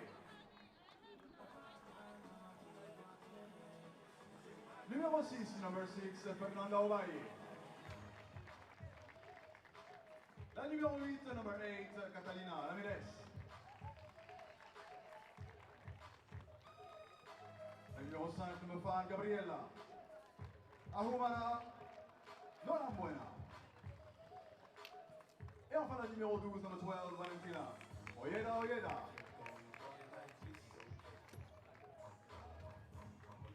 Les Chiliens ont perdu leur premier match face à l'équipe chinoise de Beijing.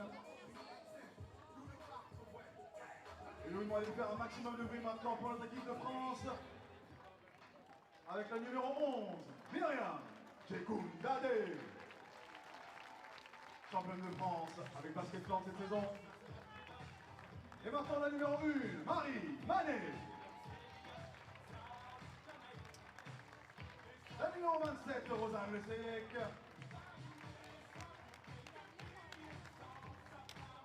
Et la vice-championne du monde 2023 avec l'équipe de France, la numéro 5, Marielle Paget.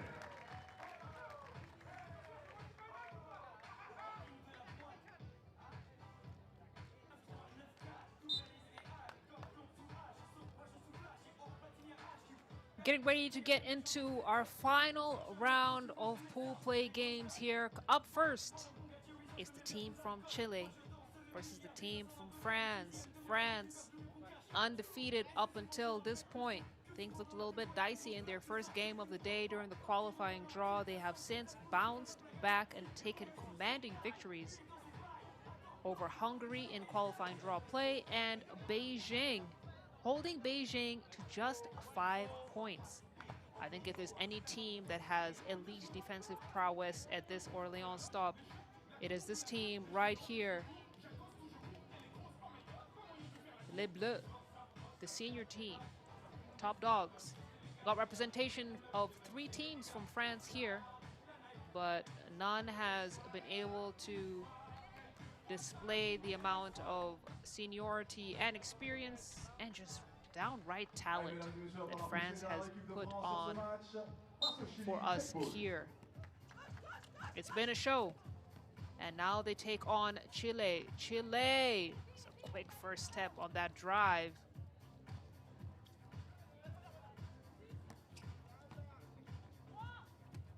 Jekundade kicks it out to Paget. Paget, step back 2. Isn't going to get there. It was a rushed shot. And Chile, what makes them dangerous against higher ranked teams is really their style of play. They are built around constant movement and aggressive defense play.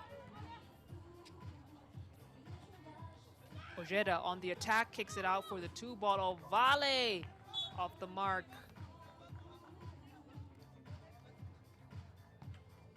And Chile, they haven't been huge from beyond the arc, but they know how to put in a great effort on loose balls and defensive rotations. As Mané, looks like she fumbles the ball a little bit on that take. No, looks like she didn't touch it, and it's going to be blue ball.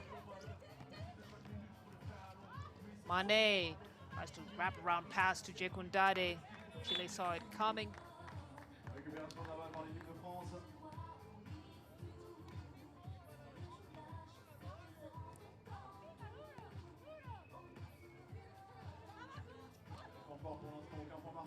It's a good pass and a high arcing finish for Paget, the rainbow connection. Fade away, Chile. Still cold, can't get up on the board. Mané. To Leseyek, back to Mané. Mané from downtown. And look at how she chases down her own rebound. Her anticipation on where the ball will go. Mané is fouled on the way up. She earns herself a trip to the free throw line.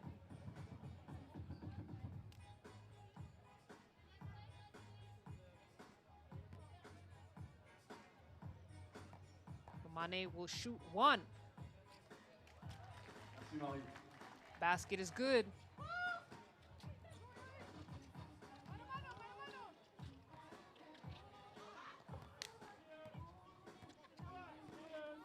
The clear from Chile. 9 seconds on the clock, and an offensive foul called on Ramirez. There's too much movement on that screen, and the refs caught it. Jekundade, cross, spins, left-handed finish isn't going to get there. It's going to be cleared out by Ramirez. Ojeda now on the drive. She has Paget all over her, no problem, shakes her off and gets the bucket.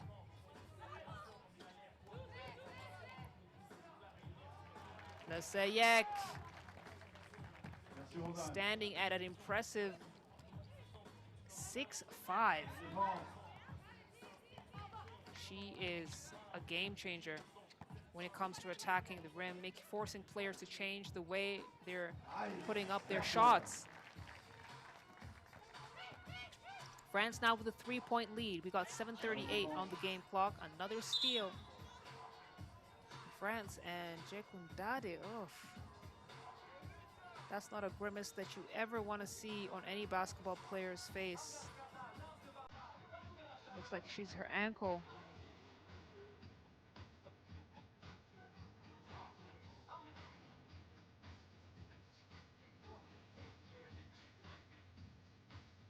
Now she's hurting.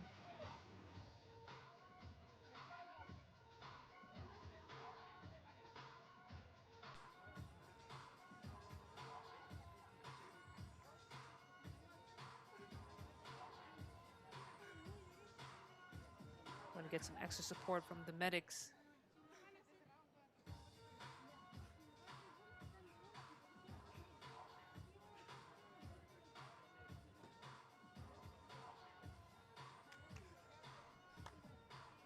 As a basketball player, you never want to see a player go down when it seems like there was nothing that happened around them. That really puts the fear of God in anyone's heart, and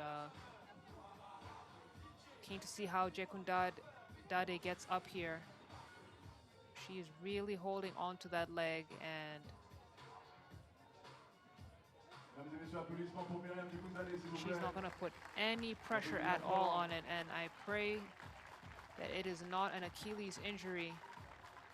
Either way, it's looking like Jekundade is not going to continue in this game, and France are going to have to continue with 3 players on their roster. Wishing her well, wishing that it is not too serious of an injury and that she'll be back to action soon.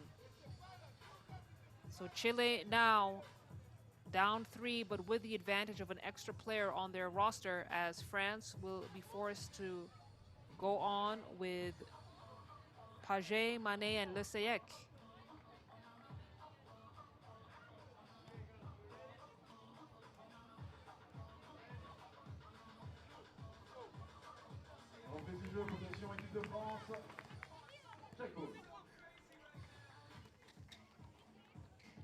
Lesayek back to Paget. That's that give and go action that we like to see in 3x3 basketball. Lesayek. Unstoppable when she's underneath the rim. You either got to hang off her arms or let her score. That's good, a defensive effort from Chile to get the deflection.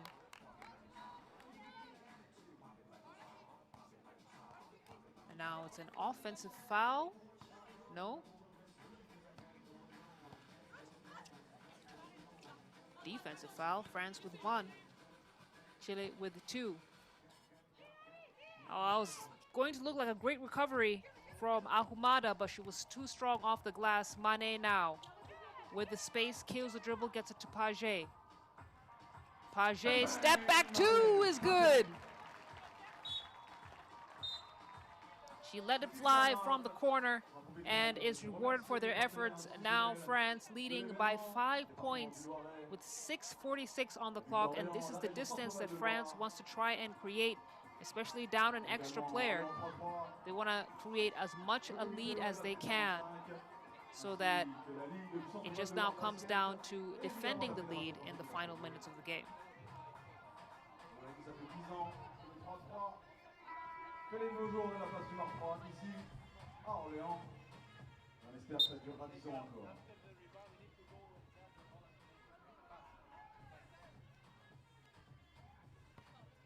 7-2 pour la France face au Chili, 6-47 pour les Tchèques.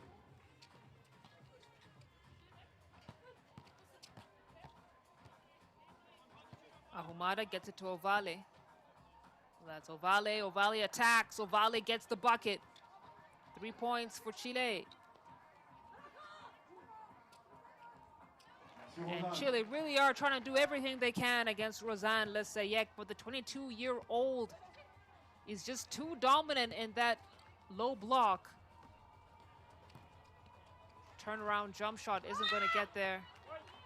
And now ball goes off of Paget's leg, so it's going to be possession white.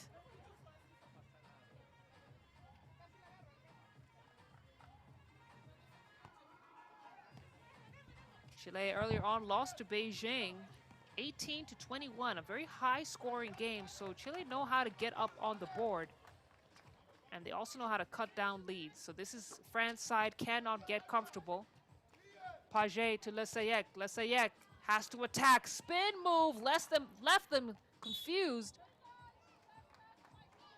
And then shoots herself in the foot, unable to convert the play, but it's still a 4-point lead for France. 5:53 on the game clock.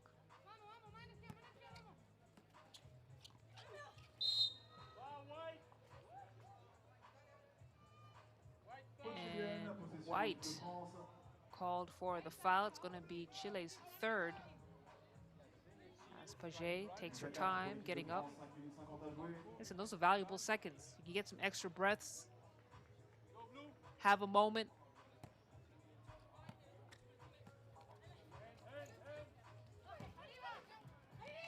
Paget hands off to Lesayek. Lesayek looked good.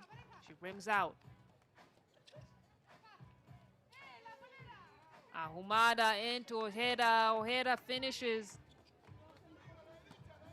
And just like that, it's a 3-point game. But Chile not found an answer for Lesayek yet. Unless she misses herself, then she is being absolutely dominant, as we have a foul called on Mané.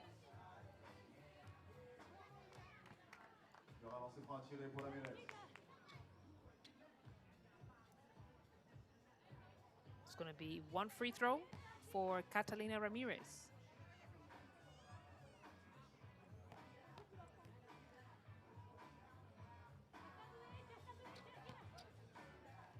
Ramirez attempts a second time.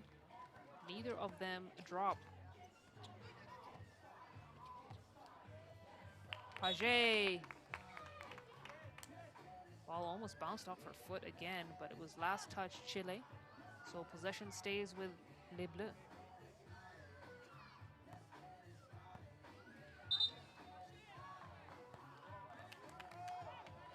Oh, and it's going to be a travel violation on Paget. France looking a little bit shaken up after seeing Jekundade go down like that. And really it would shake anyone up, seeing your teammate have what looks like a devastating injury, as Fernanda Ovale injecting some energy into her team with that play. It's a 2-point lead for France now, but Chile are catching up. Ovale has an opportunity to cut the lead down by 1.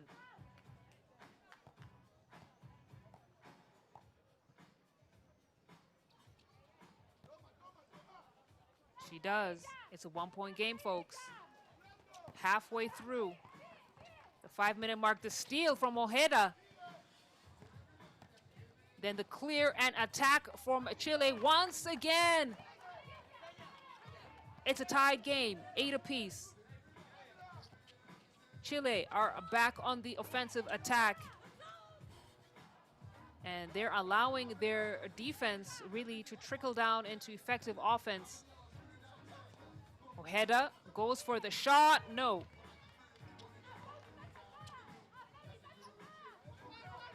Paget now trying to feed Le Sayek. It's an and one. Chile thought they had it. Ahumada was trying to foul her before the attempt, but Le Sayek must have a very strong core, able to finish that with the one hand. And the 6'5" post player gets the free throw as well. Back to a 2-point game.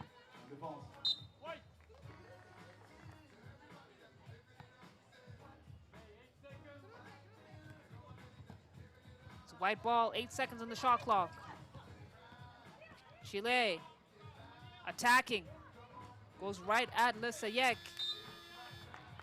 And it's a shot clock, a violation. Great defense from Les Bleus.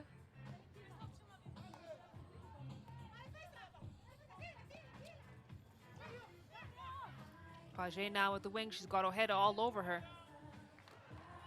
Mane misses.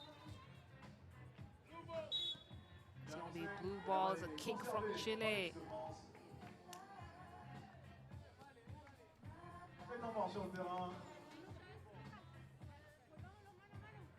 We got our second TV timeout, 3:56 on the game clock. It's a 2-point game. And anytime France starts to dig deep and get some momentum, Chile turns up the heat on the defensive end and managed to stop the bleeding. So it's been a closely contested game here.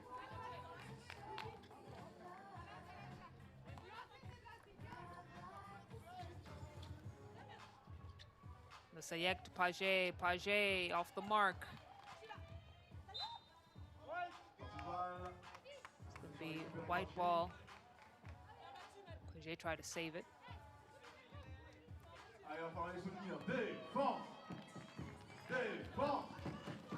MC trying to get the fans going here.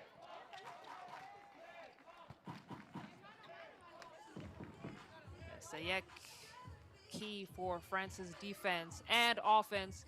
This time she makes the extra pass. Mane, no. Listen, Chile are fighting for every single possession here.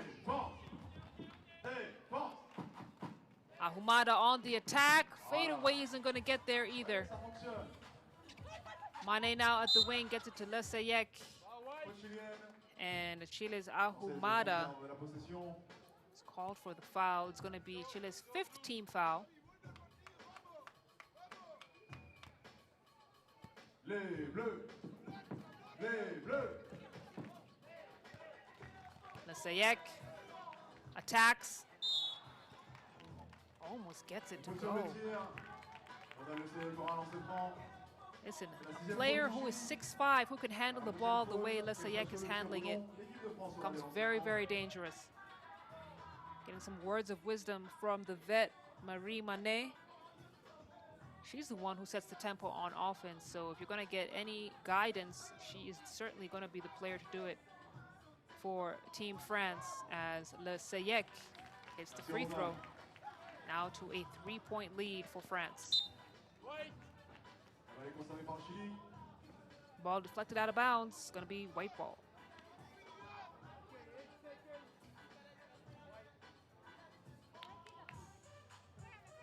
Allez, Orléans, je vous entends pas là. Défense. Défense. France doing such a good job getting the deflections. Mane now the drive and the kick out to Le Sayek from the elbow. Great pull up from her. And France now 4-point lead for them. As Ramirez looking a little bit banged up, but looks like she's gonna be helped off the floor. That's going to be the second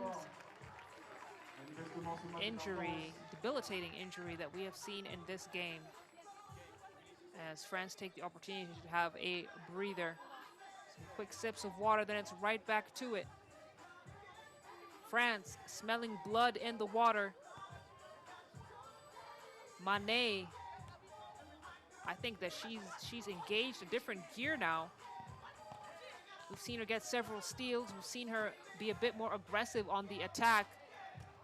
Wow, that's a tough take against the long arms of Lesayek. Chile now at 9 points.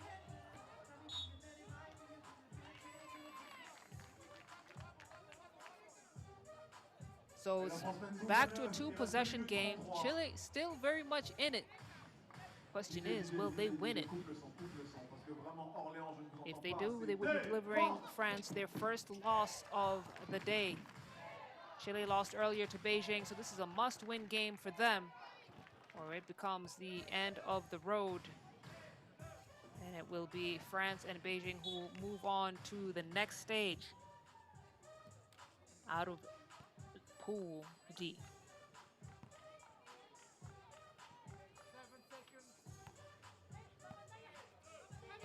7 seconds on the shot clock. Manet decides to go for the long range 2.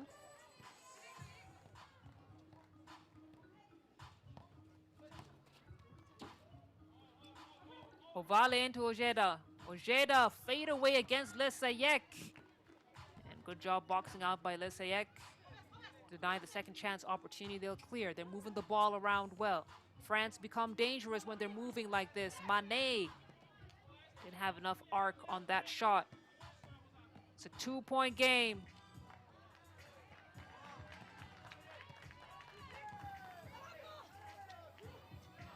Lesayek now.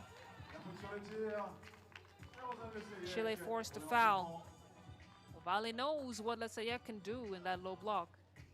But France will now shoot 2 free throws.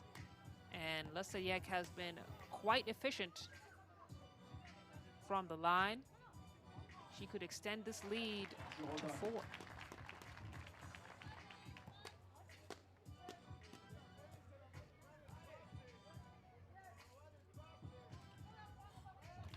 Gets both free throws to drop. It's a 4-point game. 1:34 on the game clock.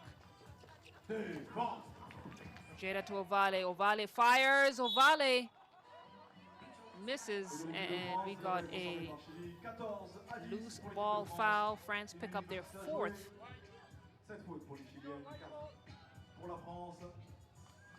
Chile, still a 2-possession game. All they need is 2 big shots from distance to even out the score.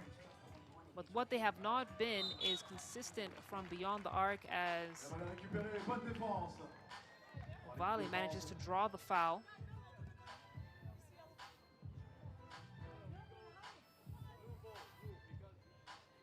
No foul called. It's blue ball.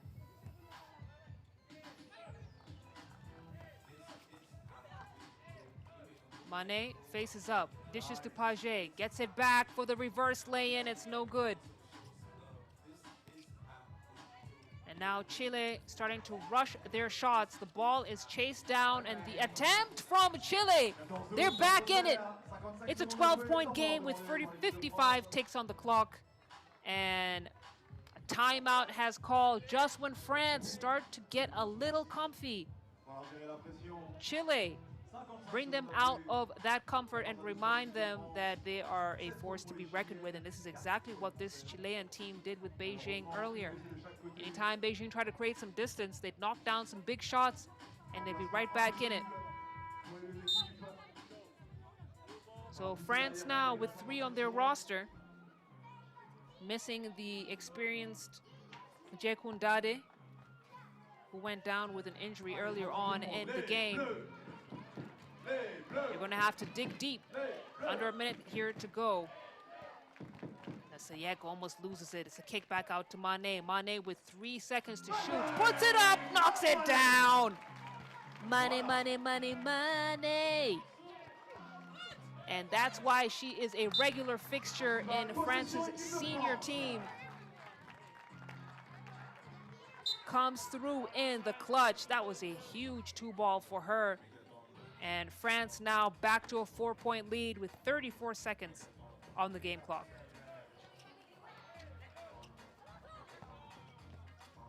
Sayek gets it to Mane. Mane, she's been feeling good from deep. Gets the bounce and the bucket. Mane is making it rain here at Place du Martroi.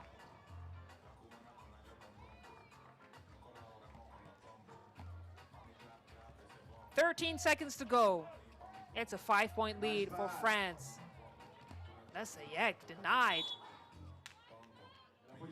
And we got a loose ball foul. It's going to be Chile's 8. So France ball. Mane will shoot 2.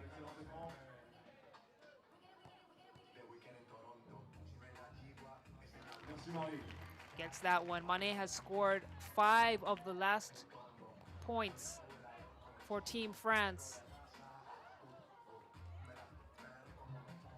And she has been phenomenal for Les Bleus. Now trying to put some pressure on defense. And once she locks in the way she has in these final minutes of the game, it's just really tough to beat France. And we don't know what triggers her, but once that switch goes on, she is such a phenomenal player. So Chile, 0.7 seconds on the clock, and that's going to be the second loss in pool play for Chile. So it's the end of the road here as France continue their unbeaten run today, defeating Chile 19-13, and what a game that was.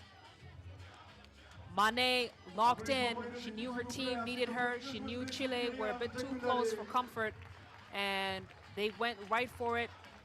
Mane, that's what the team needs her for. She is the one who sets the tempo on offense for this talented team. Sayek also was a great teammate for France in the absence of Jekundade.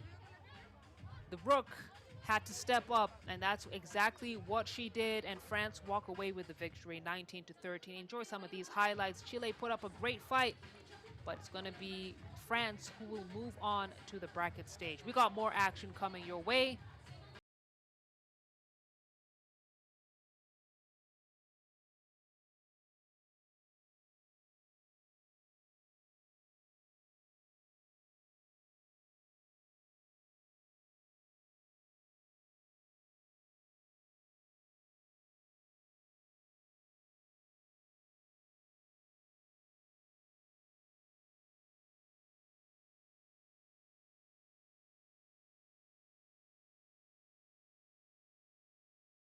L'équipe italienne, let's start with the Italian team avec le numéro 18, number 18, Caterina Gilli.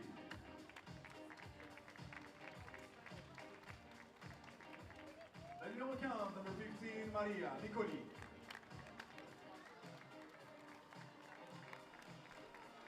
La numéro 44, number 44, Gina Marie Conti.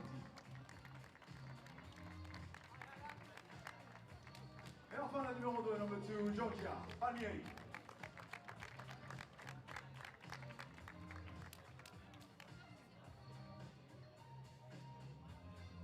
On rappelle que l'équipe italienne a perdu tout à l'heure, un peu plus tôt dans la journée face à l'Espagne. Elle sera confrontée à l'équipe irlandaise. Let's continue with the Ireland team with the number 5, numéro 5, Sarah Hickey.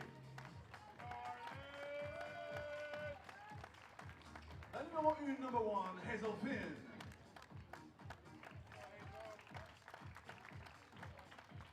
La numéro 17, number 17, Maura Fitzpatrick. Et enfin la numéro 6, number 6, Abigail Rafferty.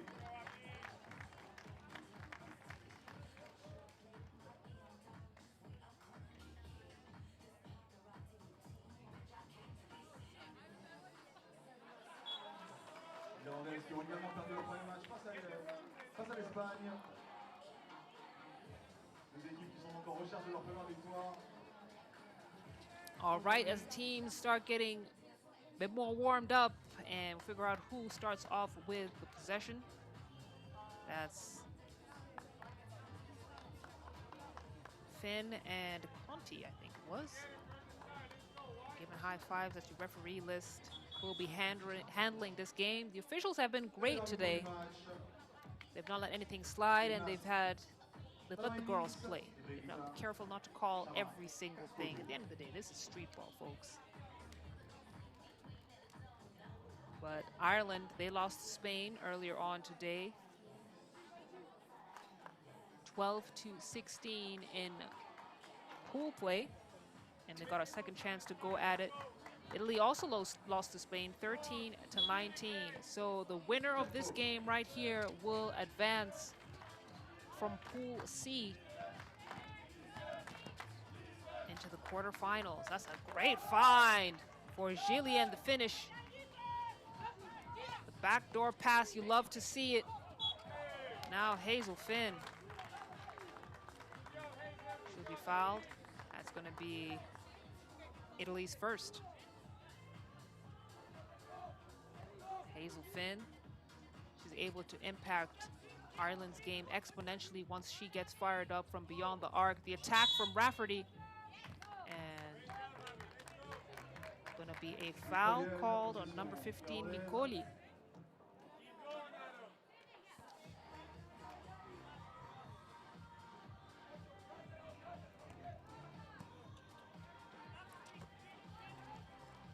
Rafferty at the elbow.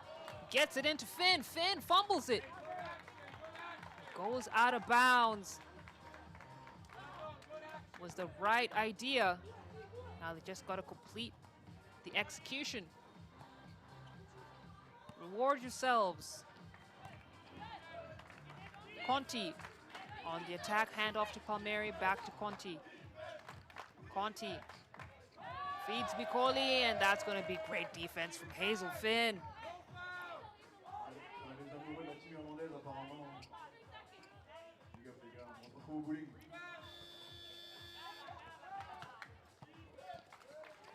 Italy doing a good job with their off-the-ball movement. Conti with the lay-in.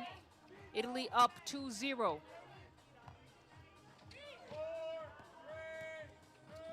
Hazel Finn with the dish. The basket counts. And Palmieri goes down hard.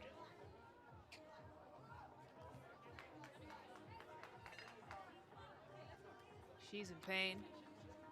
She's a tough cookie. I think she's going to be all right. But listen, when you go back on the highlights, Ireland, that was a tough, tough bucket.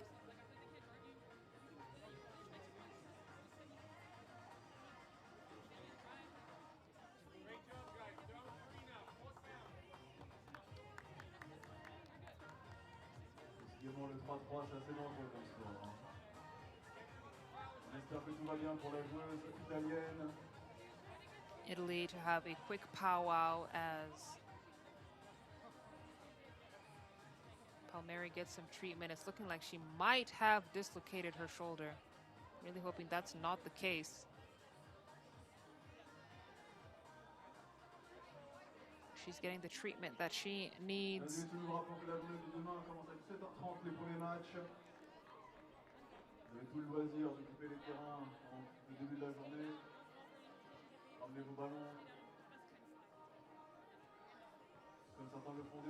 This Ireland team, for them to advance this far with no traditional post presence, is a feat in and of itself.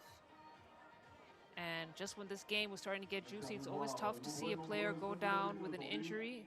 Hoping Palmieri is okay. She's a valuable member of the Italian squad.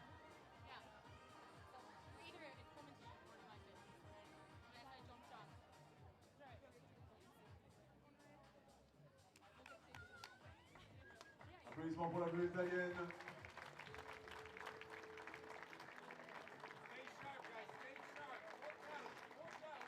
Palmieri gets up. Looks like she's going to try and shake it off.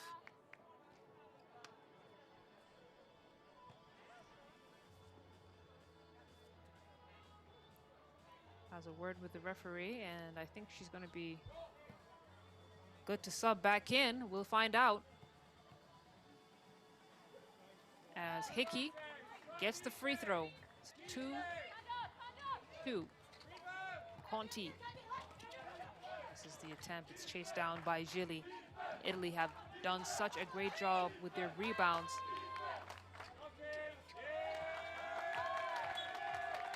And that's good defense from Ireland. You can hear the fans really getting into it.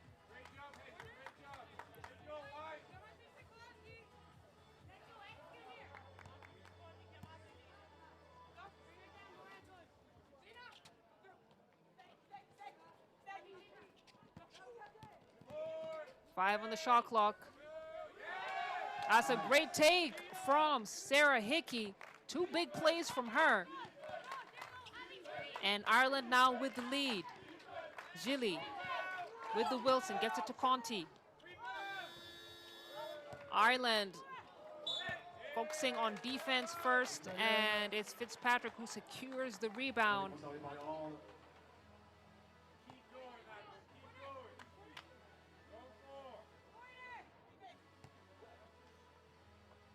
Fitzpatrick will check up top. Gets it to Rafferty. Rafferty back into Fitzpatrick. That's good defense from Gili, deflecting and the steal.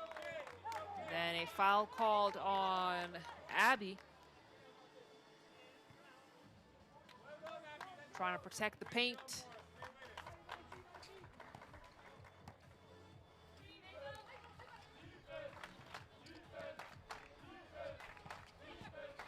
Conti at the wing, kicks it out.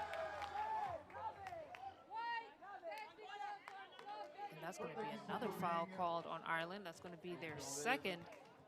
You can see the aggression that Ireland is playing with. It's going to be an unsportsmanlike foul, I believe. So, uncontested free throw from Italy is missed by Micoli. But you just really get the sense that Ireland is just really hungry at this particular stop. A great way to start off their 2026 campaign. Their first stop of the season. And it'll be interesting to see if they can move on to the bracket stage, as the referee has a word with the girls. It is getting dicey out there. It's getting extremely physical. And it's good that the officials are reeling the ladies in. Conti in. That's a hard foul. Tumble to, it's not a foul really, but it's always scary when you do that head fake, get your defender up in the air and they land a little bit awkwardly. She's gonna be okay. Still has a smile on her face, although she will get a substitution, get a nice little breather.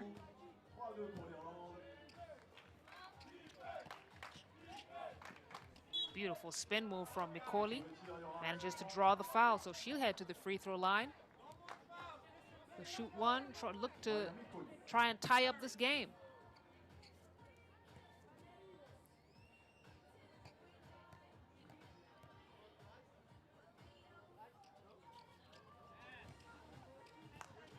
She misses, so Ireland maintain the lead. Fitzpatrick goes for the shot, misses. And Fitzpatrick really putting on a great effort for the Ireland squad. She's doing the intangibles, the things that don't really necessarily show up on the stat sheet. The deflections, the pressure, the getting in the heads of your opponent. Conti off the mark. Gili will clear. And attack again, and another block for Ireland. Abigail Rafferty this time. And her and Fitzpatrick are doing a great job on the defensive end for Ireland. Conti too strong on the glass. And it's shot clock violation. Low scoring games, 2-3 with almost 3 minutes gone. But you can see the intensity on the floor. You can see how each side is really attacking. Rafferty spins, connects. 4-point for Ireland. It's a 2-point lead. Nicoli goes up and gets the basket to count. Italy are not going anywhere. And you can see Palmieri, looks like she has a sling on her arm, so she might be out of the game. But I'm pretty sure that she is. Conti. Italy wasn't able to connect on that attempt. Ireland forcing them out of position. And then a sloppy pass from Rafferty. Get the turnover for Ireland as we take our first TV timeout.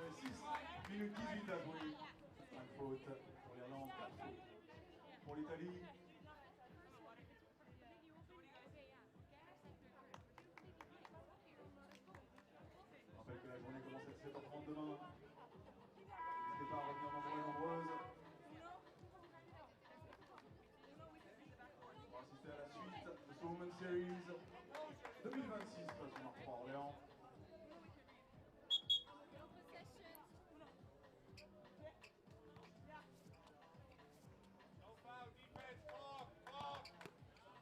It's Conti who gets things started for Italy.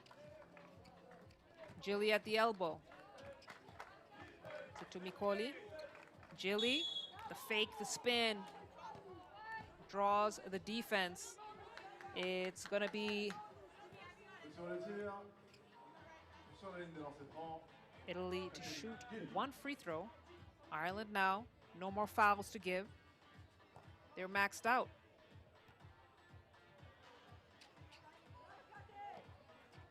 Gilly gets the free throw to go. It's back to a tied game, 4-piece.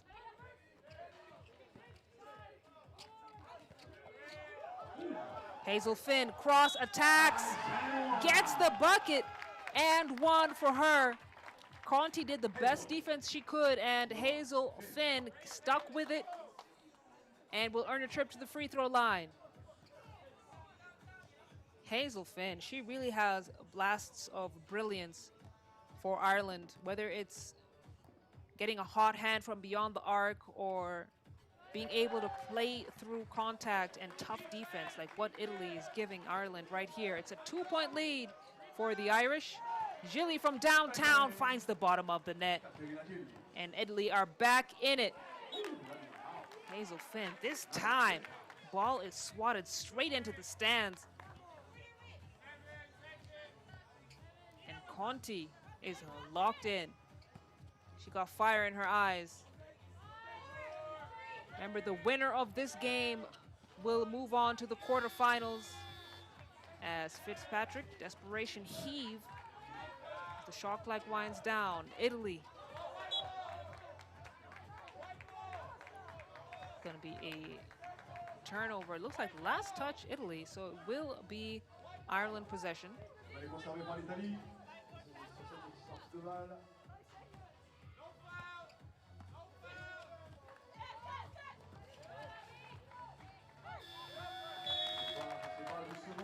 Shot clock expires.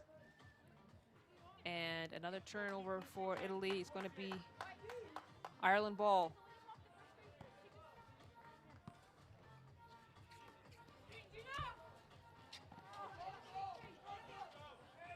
Hazel Finn from downtown. That's a tough shot by Finn. And right on time, it's a 2-point lead now for Ireland.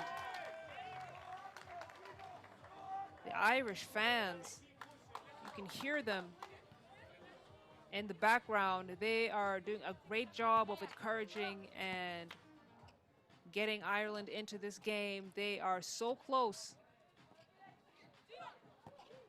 to advancing to the bracket for the first time in their first appearance this season.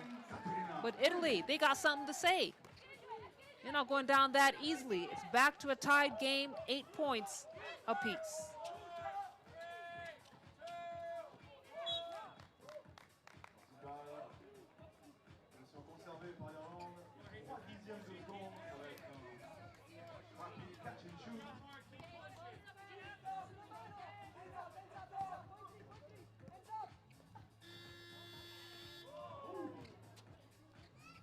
Italy to clear, it's going to be Micoli. Fitzpatrick is, rather Rafferty is not giving her any breathing space. She is right there with her. Gets the deflection and the steal. Ireland with the ball. 4:22 on the clock. Rafferty off balance and rather Hickey off balance. Not able to get her bearings on that attempt. Gilly wanted the call.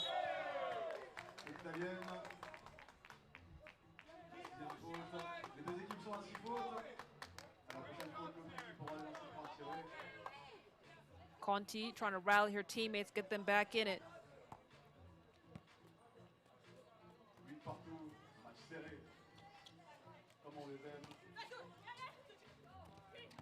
They're taking their time with their decisions, but now time has run out. It's 1 on the clock.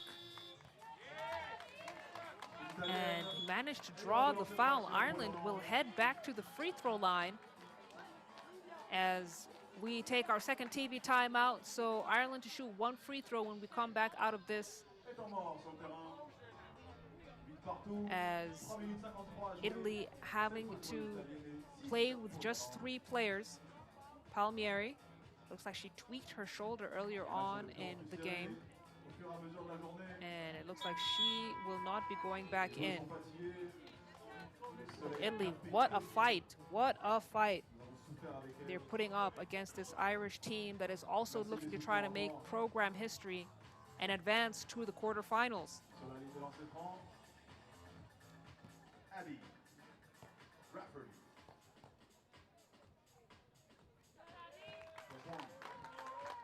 Rafferty converts the first free throw.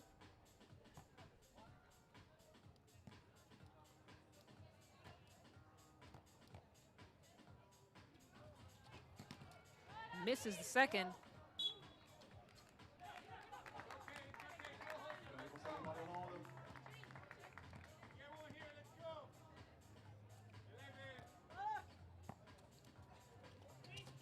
Finn now to the elbow. The steal from Conti. Conti on the attack. And Fitzpatrick gets it right back. Listen, hasn't she been amazing for Ireland? And now the feed into the paint as Ireland take a 2-point lead. Gilly goes straight to the cup, and Rafferty will pick up Ireland's 7th team foul. So Italy will go to the free throw line. And we got 2 free throws coming up for Gilly.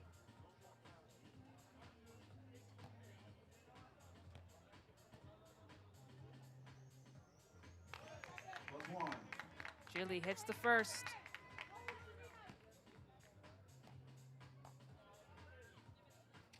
Gets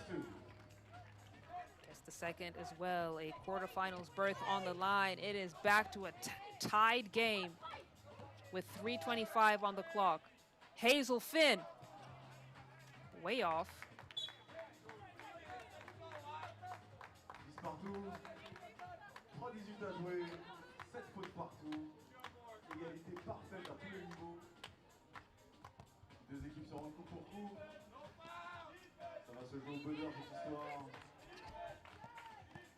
Italy trying to rally back, trying to get some distance. Gilly now, she's got 2 to shoot. Throws it up. And Ireland have been doing such a great job on the defensive end of things, really forcing Italy to take rushed shots and pushing them to the final seconds of the shot clock. And that's exactly what you want to do in 3x3. This game, it might come down to who's hungrier. And right now, I can't tell. Italy's turning up the heat. Ireland is rallying back. Spin move. Great defense from Hickey. That's Rafferty.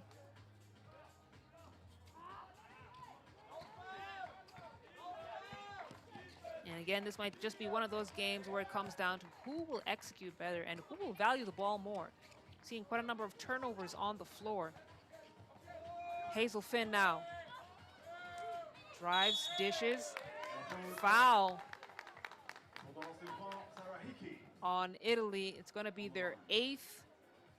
And so we got a couple of free throws coming up. It might even come down to whatever team is more efficient from the free throw line. We just don't know.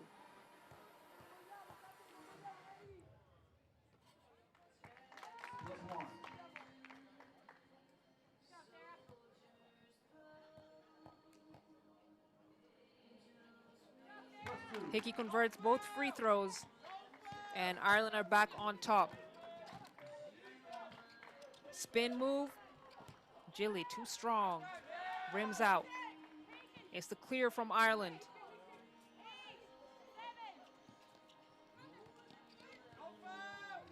And another steal.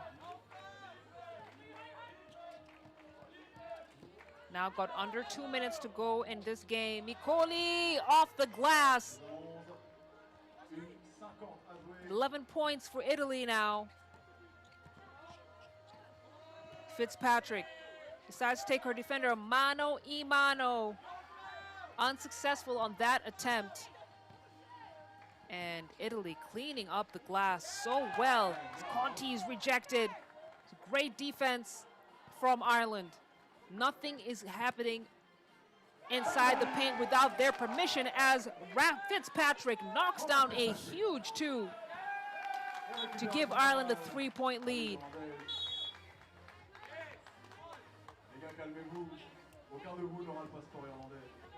We got another timeout. Italy under pressure.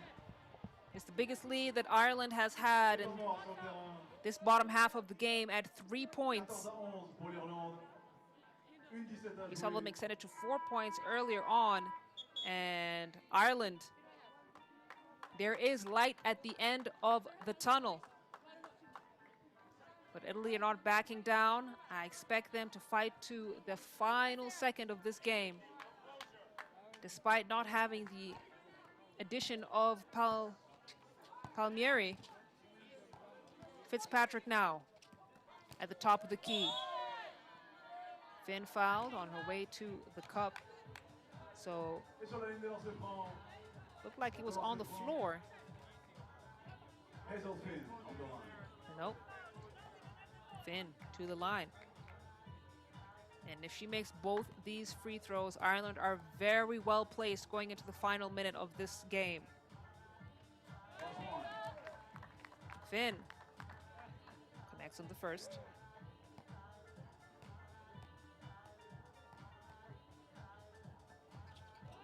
Hits the second as well. 16 points for Ireland, Italy trailing by 5. Corner 2, Conti makes it count. Back to a 3-point game. Rafferty, she feeds Fitzpatrick in the post. No call there from the refs. And it's cleared by Mikoli. Mikoli into Gilly. Gilly back out. If Conti makes this, it could make a world of difference. She does. Ice in her veins. Conti have brought them within reach of Ireland. It's a 1-point game with 35 seconds on the clock. Conti now at the corner. There's 5 seconds on the shot clock. Italy are fouled. 0.7 seconds on the clock. Ireland has bailed them out and have sent Italy to the free throw line. We're going to have a couple of shots coming up for Conti. And she is coming into this stop with fresh legs compared to her teammates. We didn't see her at the World Cup.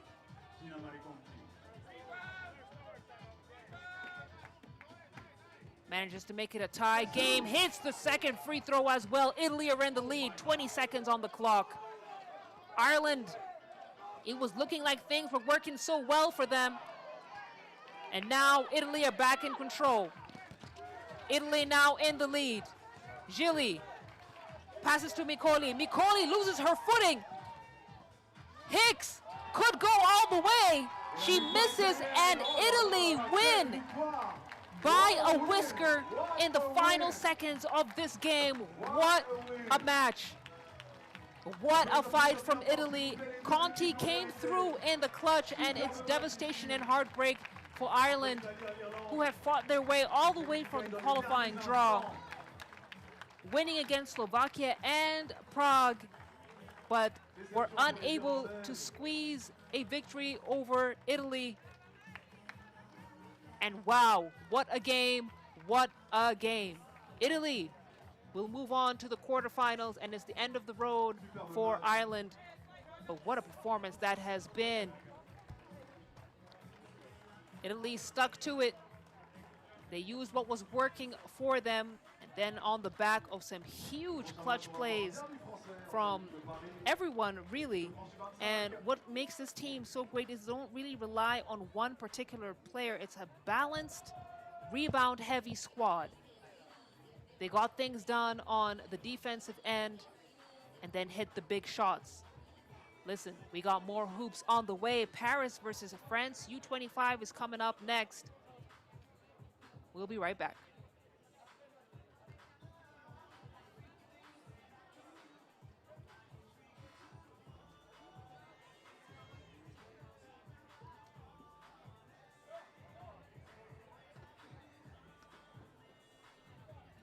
Mesdames et messieurs, présentation des équipes.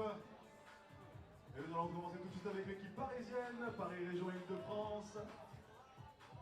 Avec la numéro 33, Wembanyama.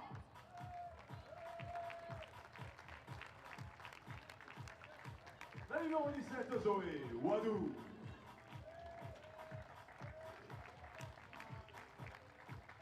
La numéro 7, championne de France avec Basketland 2026, Camille Droguet. Et la numéro 22, une autre championne de France avec Basketland, 16 Mackey. Les amoureux sont encore là.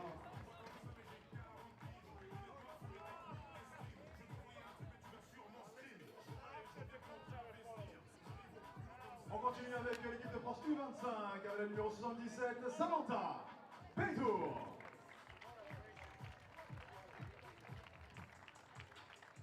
La numéro 28, championne de France avec Basketland également, Louise Pussière.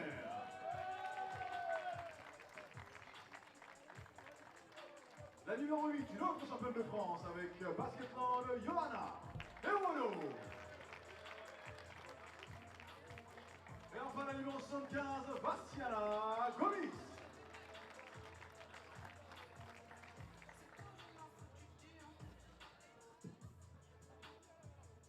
Dernier français sur ce match. It's a France derby. The old school versus the new school.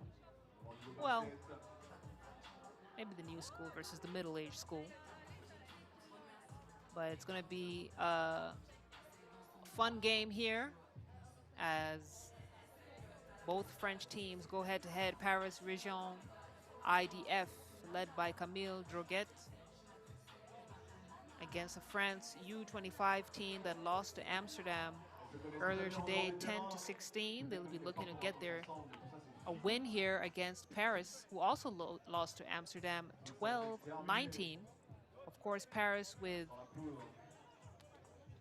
much more experience than the France U25. They may not have the star power of the full French national team, but they still have the athleticism, size, and familiarity to cause problems for this France U25 team that is still getting used to each other, establishing their experience, establishing their team chemistry. Although Boussière, Gomi, and Pétour have played with each other before at a major tournament, 3x3 World Cup for under 23 last season.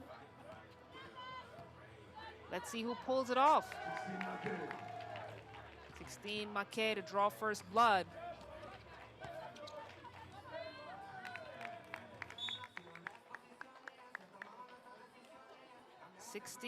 Mackey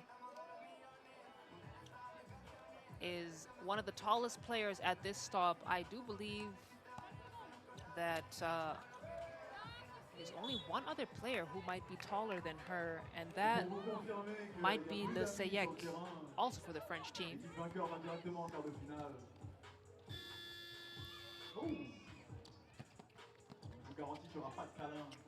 Wembanyama. Wembanyama at the wing, gets her defender up in the air. Lay-in is good. The finger roll finish.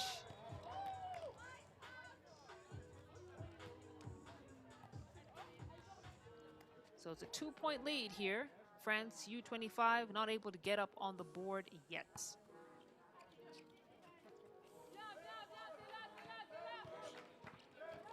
Bussière attacks. Left-handed lane is good. They're up on the scoreboard. Look at the transition from Paris. Camille Droguet gets Paris up to 3 points. Gomis, ooh, goes down hard. But that's the advantage of youth. Any 30-year-old who was hit like that, they'd need a stretcher to get him off that floor. But Vassiana Gomis, 23 years old, she can bounce right back up. Gomis now with the revenge. France U25 now at 2 points. Droguet gets it into Wembanyama. Wembanyama spin move. So close, but couldn't get that attempt to drop.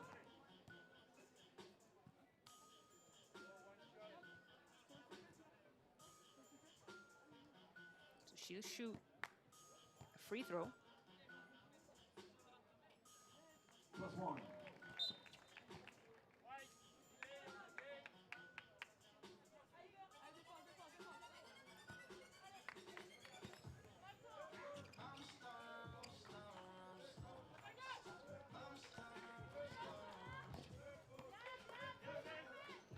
Ewodo feeds Paytor. Paytor, she's got Wembanyama all over her. And it's a shot clock violation.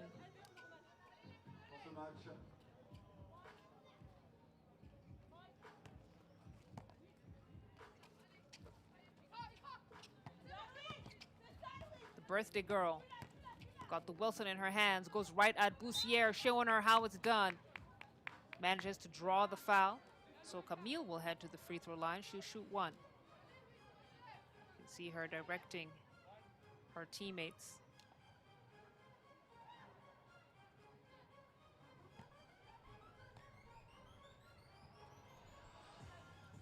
+1.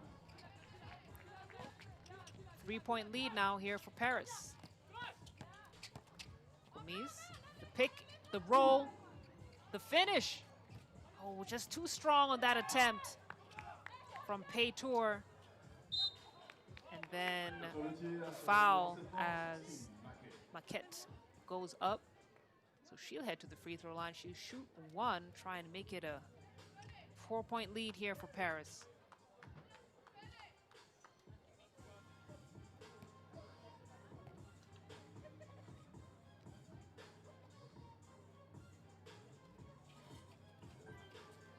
Maquette connects. Ranked number 25th in France. I think she has a bright future ahead of her. Just 25 years old. Wembanyama is fouled on the way up. Récupéré par l'équipe de France U25.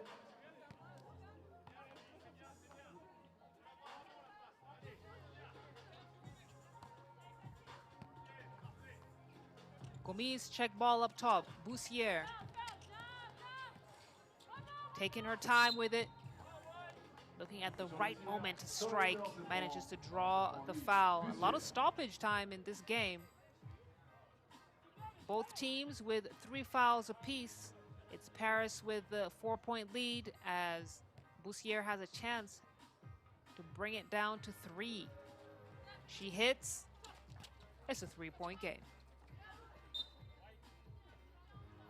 Conservé par Paris. Gonna be white ball. Last touch on France U25.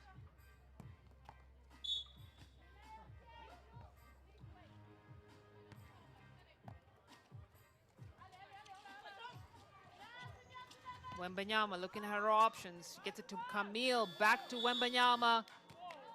Makes the extra pass, but should have just gone for the shot. There wasn't time on the clock.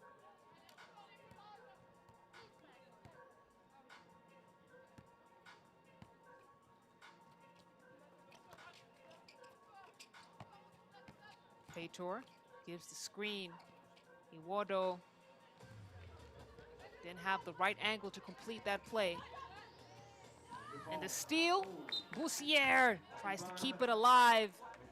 Tumbles out of bounds. That was a great save from Samantha Peitor.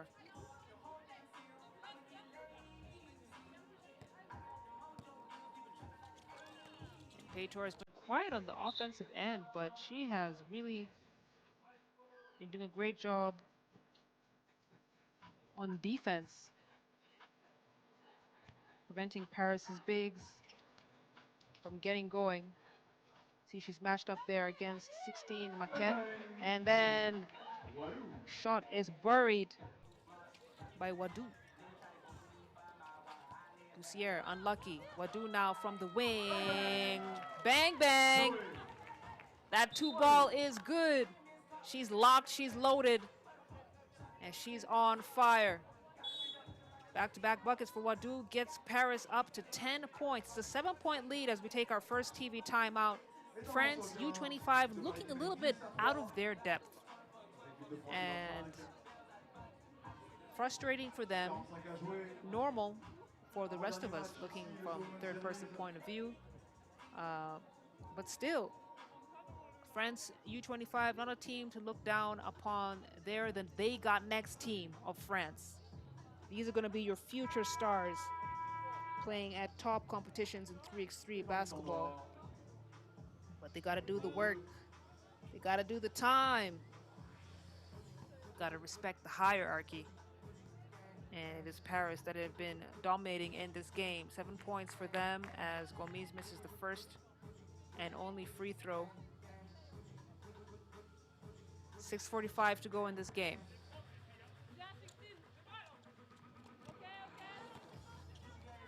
Peitor, handoff to Iwodo. Iwodo splits the defense. Yes, finds the bottom of the net. That was a tough take, but great confidence from Johanna Iwodo. She's a strong finisher around the rim and gives this roster really its highest athletic ceiling. Peitor off the glass, no problem for her. 5 points now between Paris and France U25. Wadou.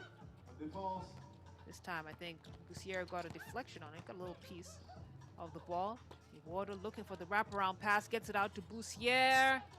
Comes up short. Wembanyama gets it to Droguet. Droguet thought Wembanyama was gonna roll to the basket. Wadou fakes the pass, goes for the shot. And another opportunity for Paris to score.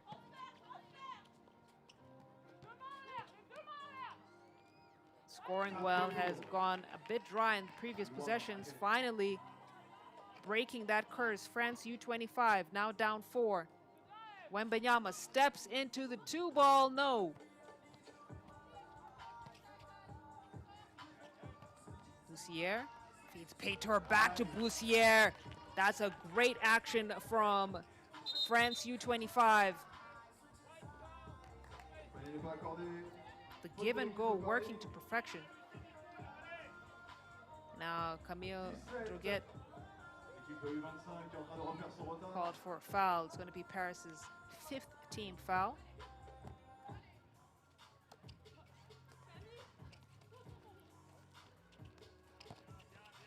Iwodo.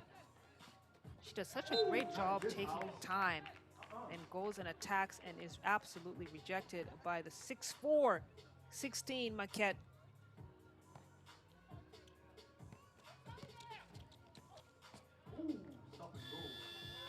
Great take and the finish from Gomis. It's a 2-point game.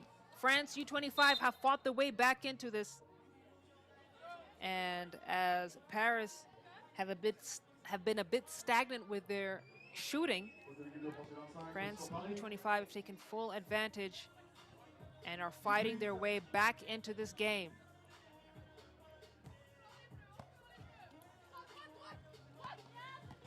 We're halfway through this Pool B matchup. Camille on the attack. Birthday girl. No go. Gomis now blows past her defender. And that's really where France U25 need to apply more pressure. Their athleticism, they're actually faster than this Paris team. And if they can keep on taking it to them just like that, then could take the lead here. It's a 1-point game. 16 fakes the pass, decides to attack. And it's going to be a foul called on Paytour. Paytour has had her hands full with 16, Maquette. I don't really think she's had the energy to contribute offensively. But she is doing what her team needs her to do, and she is doing it well. And it's now a 2-point game. Boussière fires. Comes up short. Wadu trying to keep it alive. The steal from Boussière and the conversion by Iwodo. It's back to a 1-point game with 4:11 on the clock.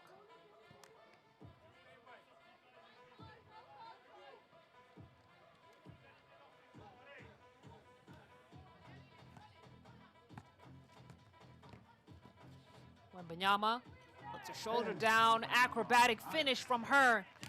No surprise there. That's what she does. Kobe's now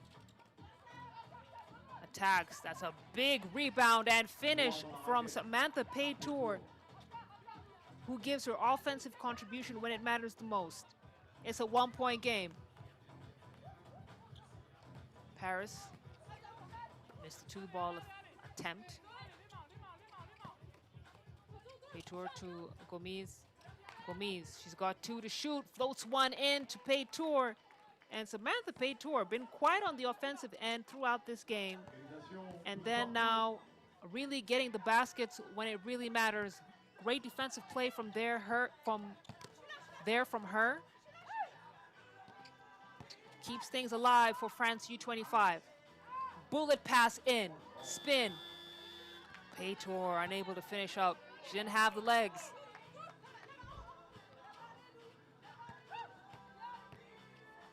Camille Droguet, Hezi, and then quick change of speed. That's that experience coming into play as Wembanyama clears. It's back to a 1-point game. Camille. Paytour manages to snuff out that attempt. And France U25 looking to convert here. We got a game, ladies and gentlemen. We got a game. Boussière comes up short. You can see the fatigue starting to check in here. Not been too much stoppage time. Nice floating pass into Camille. And Paris back on top by 2. We're starting to see the lapses from France U25.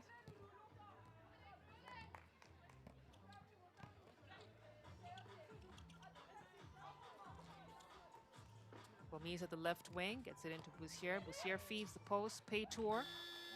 She's blocked. Like it ain't nothing but a thing. Camille Droguet now underneath the rim decides to kick it out. 5 seconds.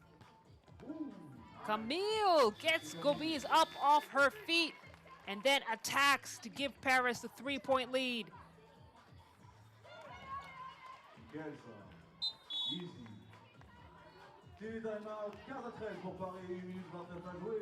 1:29 to go in this game.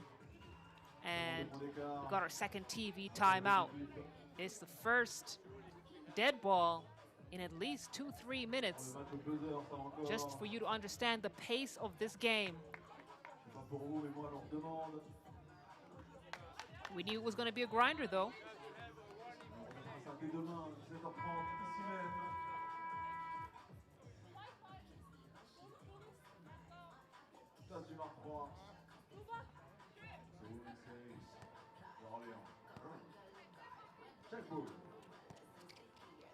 Check ball.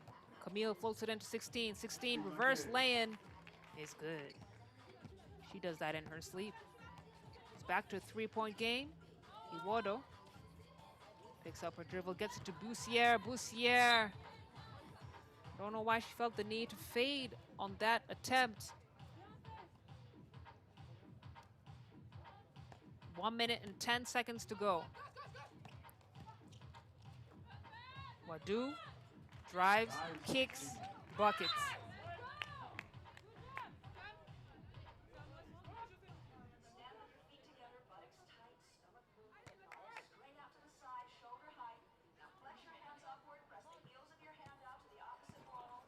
Wadu check ball up top.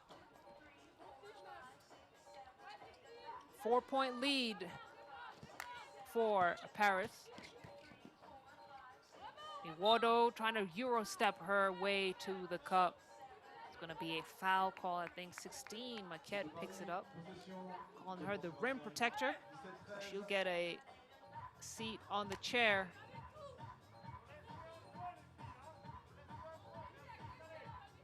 As her teammates say, don't worry, we got this. We can take it from here. That's a great attack from Gomis. She has a very bright future ahead of her. Very exciting to watch.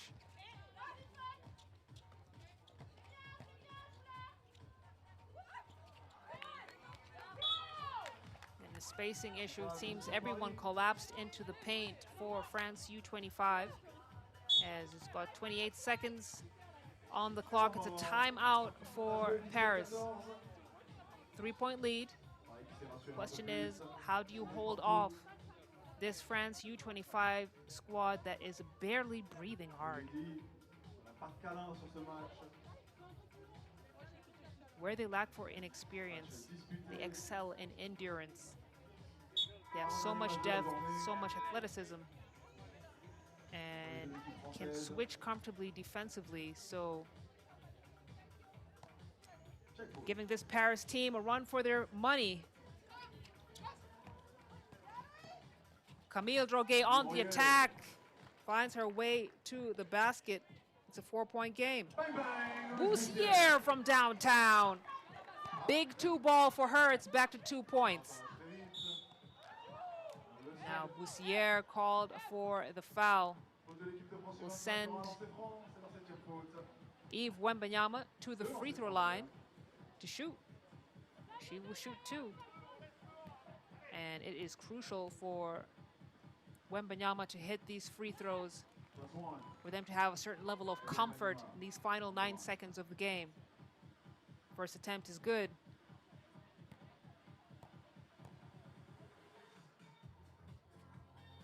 Converts the second as well, and it is game point.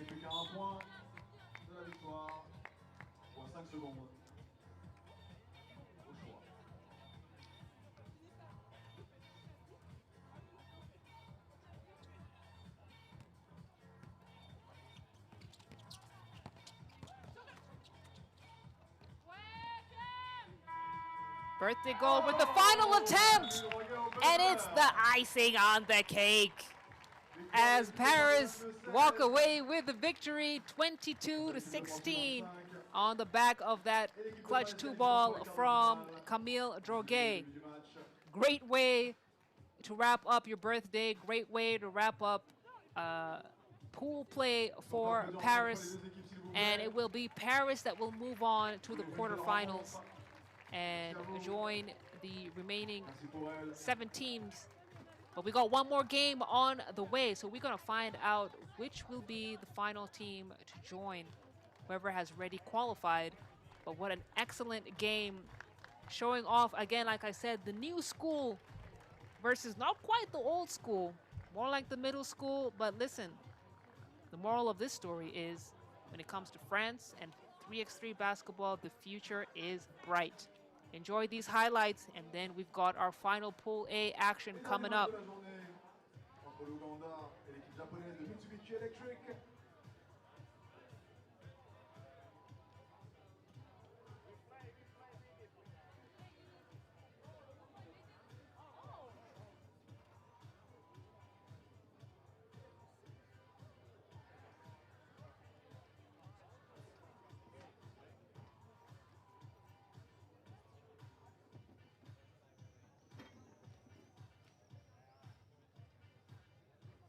messieurs, présentation des équipes.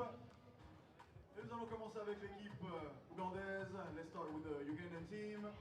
La numéro 9, number 9, Jamila. Nancy Kombi.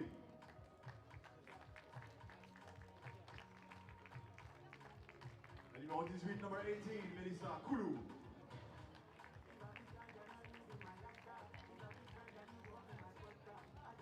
Et enfin la numéro 35, number 35, Jane Cindy.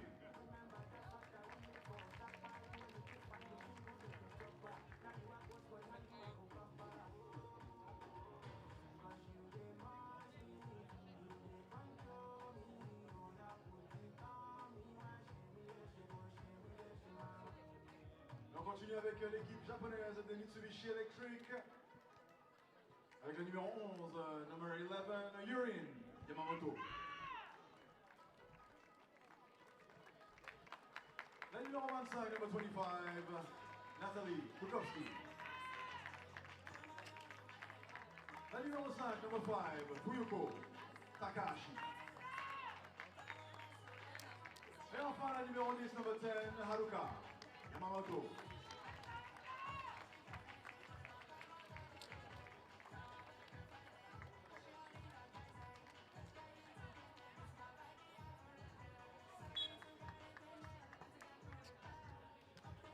Je rappelle que les Ougandais ont perdu leur premier match tout à l'heure et que l'équipe japonaise a gagné par contre.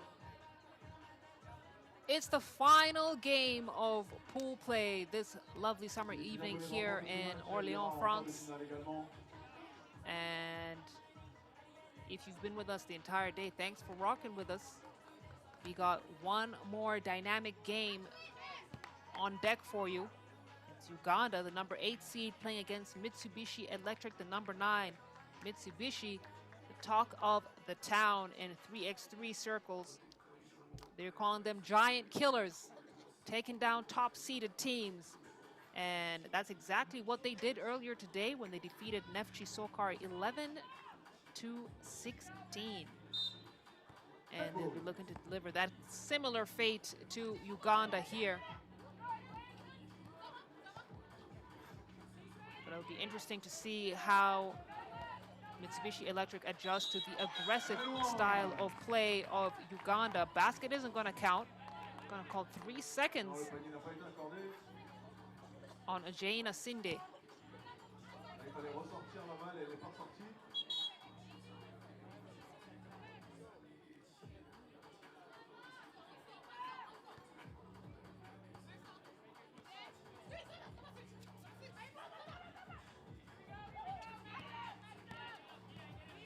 Nancy Kombi with a steal. Spins, fade away, comes up short. Takahashi from downtown. She's off the mark. It's a big rebound for Uganda. Jamila gets it into Melissa Kulu, and it's Uganda who draw first blood. Nice floating in pass to Yamamoto. Takahashi make it look so easy. It's going to be a foul on Mitsubishi Electric, their first. Uganda to check the ball up top. Now, Mitsubishi Electric, when they are shooting well from beyond the arc, they become a force to reckon with, but they have struggled with physical matchups, and Uganda is exactly that, an extremely physical team. So let's see whose style of play conquers all in this matchup. Nancy Kombi, off balance. It's a tied game. And that's a deep 2-ball, misses everything. Not sure if it was the right decision for Yamamoto. Still had plenty of time on the shot clock.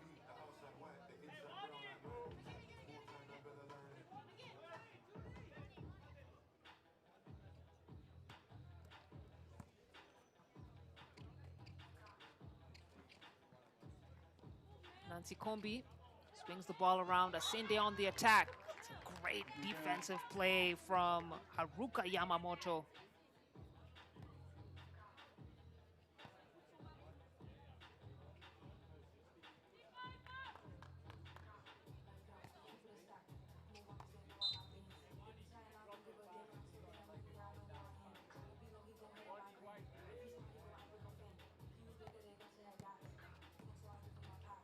clarifications from the officials there.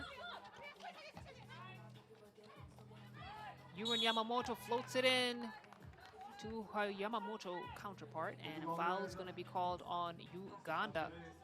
Uganda having to play with 3 players on their roster. Yamamoto on the line.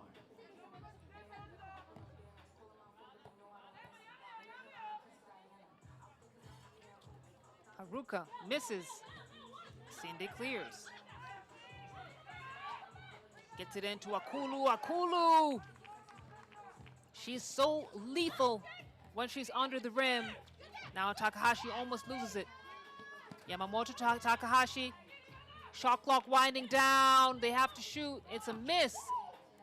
And Asinde wants it right back. Recognizes the mismatch. Is there going to be an offensive foul? No. Defensive.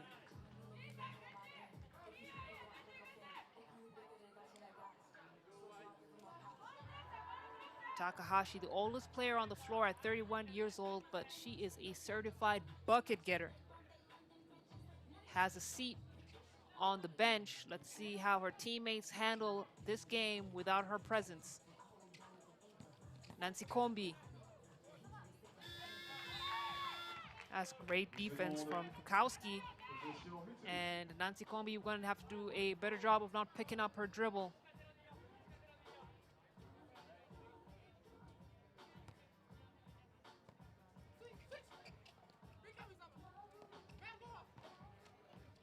Takahashi tries to find Kukowski on the drive. And now Sinde throws it into the hands of Mitsubishi Electric. Kukowski manages to box out Akulo, goes up for the attempt. Yamamoto gets the offensive board. Takahashi. How does she get to the hoop? Then that pass, she got eyes on the back of her head, finds Kukowski. And I think even Kukowski was surprised, so they weren't able to convert that possession, but Kukowski earns a trip to the free throw line. She'll shoot 1.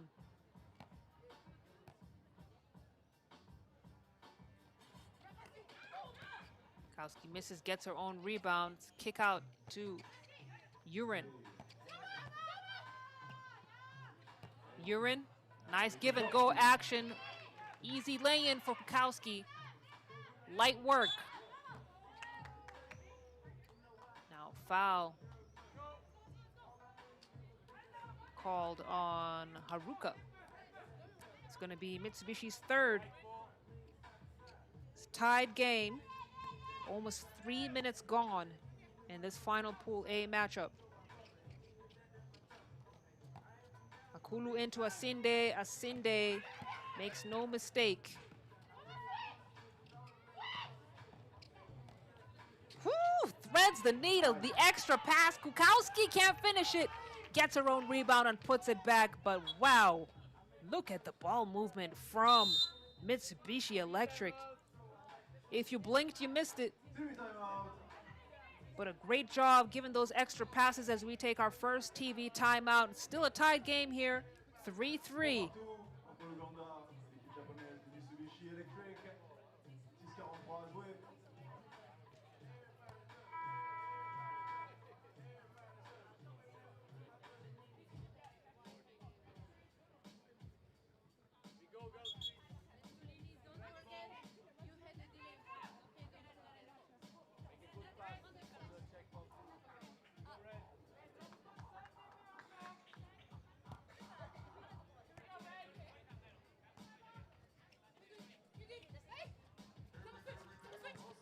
Takahashi in the wing, swings it through. Then the block from Akulu, or is it Asinde? Yes, it was on Asinde, but she's called for the foul. So Takahashi is gonna shoot a free throw.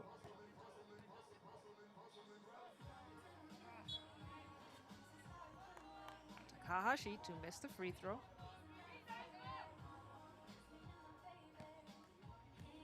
There was a line violation, so she will shoot it again. Gets that one to count. Mitsubishi Electric now with a 1-point lead. Looks like not for too long. Melissa Akulu. Again, when she's underneath the hoop in that way. Offensive foul. Quatrième faute pour l'équipe Mitsubishi.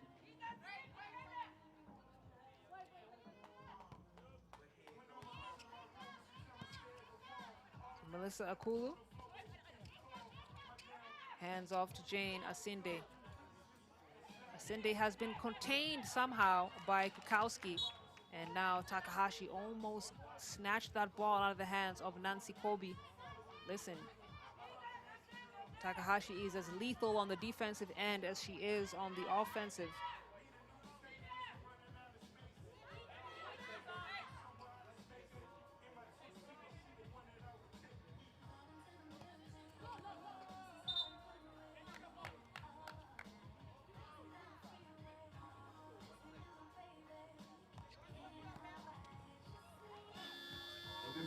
Kulu blocks, stolen. Takahashi finish. Is it gonna count? No. It was a shot clock violation. But I keep on saying it, blink and you will miss the offensive motion of Takahashi. They are so quick with their reaction time. Asinde against Kukowski. Up and under isn't gonna get there. Akulu with the putback manages to draw the foul. So she'll shoot one, as Mitsubishi Electric are now up to 5 team fouls.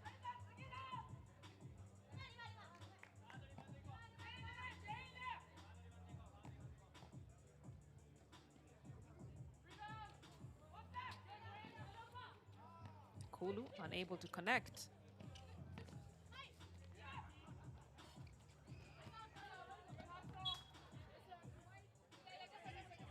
Gonna be doing a good job on the defensive end, making sure there's a hand in the face of any Mitsubishi Electric player that tries to attempt a long two.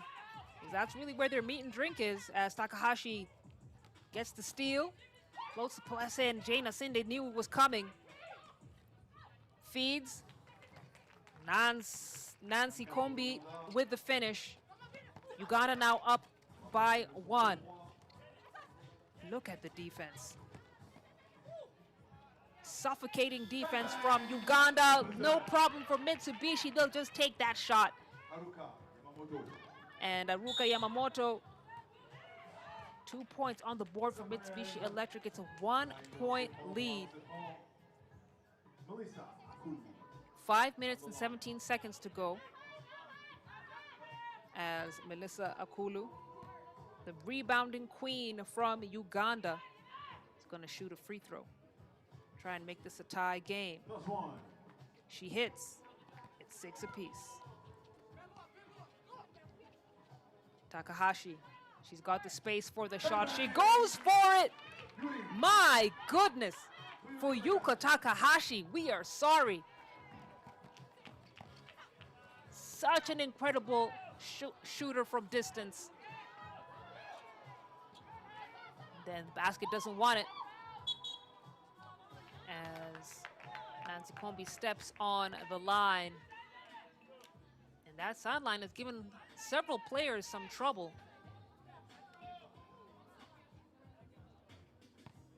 4:51 to go. Takahashi can't connect. The putback isn't going to get there. Kukowski tries to kick it out to Takahashi for the shot. She swings it to Yamamoto. Yamamoto turns the Jets on. Look at that ball movement go. Mitsubishi Electric, 1 pass too many. And now Melissa Akulu rejected by Kukowski.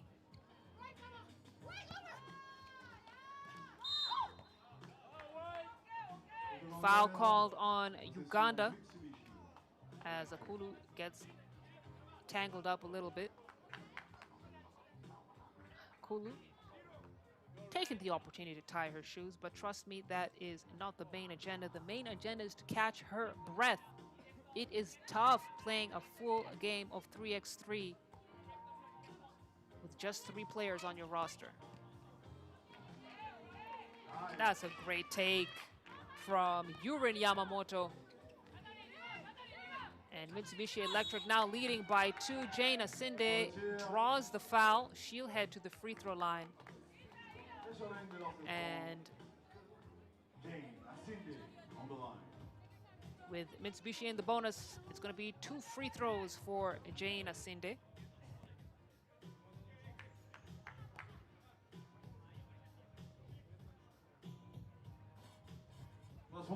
Asinde hits the first. Second could tie this game up once again.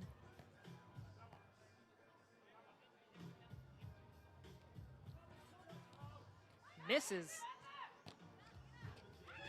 And a nice, easy finish for Asinde.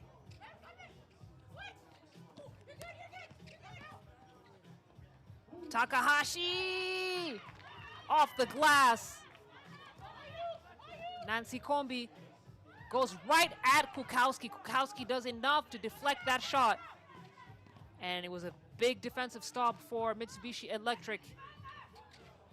As Takahashi, a deep 2-ball attempt. Nice give and go action. Nancy Kombi rejected once again by Kukowski. And it is Block City in that paint when Kukowski is within the area. Technical foul has been assessed on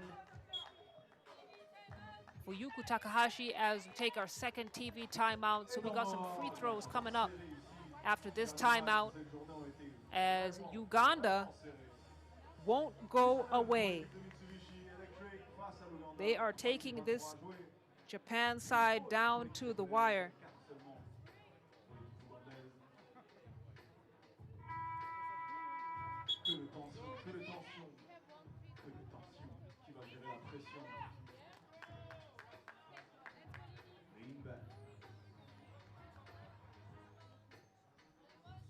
Retour au jeu sur la ligne des lancers francs. Jane Asinde on the line.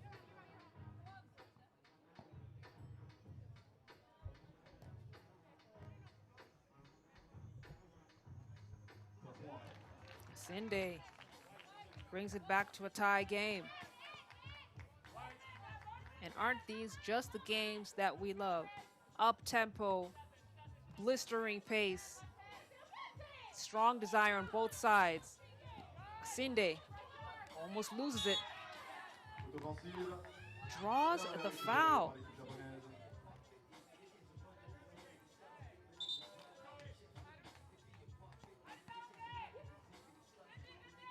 And Yurun Yamamoto looks like she took a hit to the face as well. Told you this Uganda team, you got to protect your cylinder. They are extremely aggressive.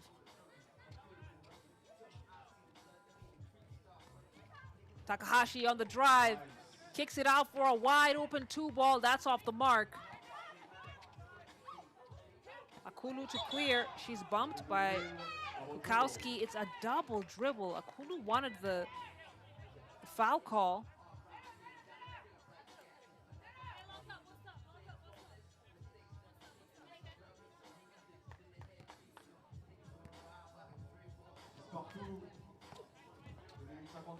Takahashi, the vet, calm under pressure. Lets one loose. And that's a great heads-up play from Yurin. Bounce the ball off Uganda's legs. Make sure that they still get the possession. 2 minutes and 44 seconds to go. Takahashi knows how to attack her defender. That time she misses. And there's still daylight for Uganda. Melissa Akulu up and under move is gonna drop. It's a 1-point game. Uganda up top. Takahashi rims out. It's chased down and kept alive by Yurin, and then pass into the paint. Listen, Mitsubishi Electric are fighting for every single possession. And then Akulu looks like she stepped out of line. It didn't look like she stepped on the line, but the referees definitely have a much better angle than I do. And it's going to be a turnover and red ball. On a 10 pour l'Ouganda, 2 minutes 08 à jouer. Nice floating pass into Kukowski. Kukowski makes it count. Under 2 to go in this game. Big steal from Haruka. Gets it to Urin. Urin now on the left-handed drive. Finish is good. And Mitsubishi Electric, everyone is contributing. Everyone is coming to the table. And it's a great run for them. But still, at the end of the day, it's just a 1-point lead for the team from Japan. We got another timeout on the floor as Uganda try to disrupt the rhythm that Mitsubishi Electric have, looking like they're settling into.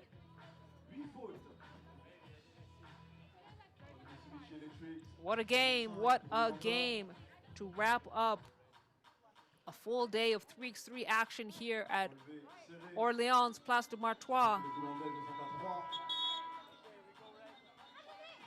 It's about 10 p.m. local time, and the sun still hasn't fully set. It's a great way to wrap up a Tuesday evening. Takahashi. No go. Big rebound from Kukowski. Then the pass and the finger roll finish. That's the reaction time that makes this Mitsubishi Electric team so great. Jane Asinde with a hand in her face. Brings Uganda right back to within reach. And then the steal. Akulu to Asinde. Asinde from downtown. Mitsubishi Electric gonna let it roll out of bounds and get a reset up top.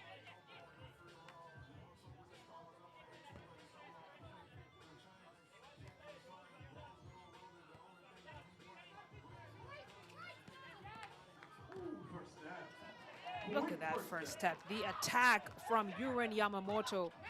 Not much you can do there. It's a 2-point lead now. The offensive foul is called on Melissa Akulu. She's asking for clarification.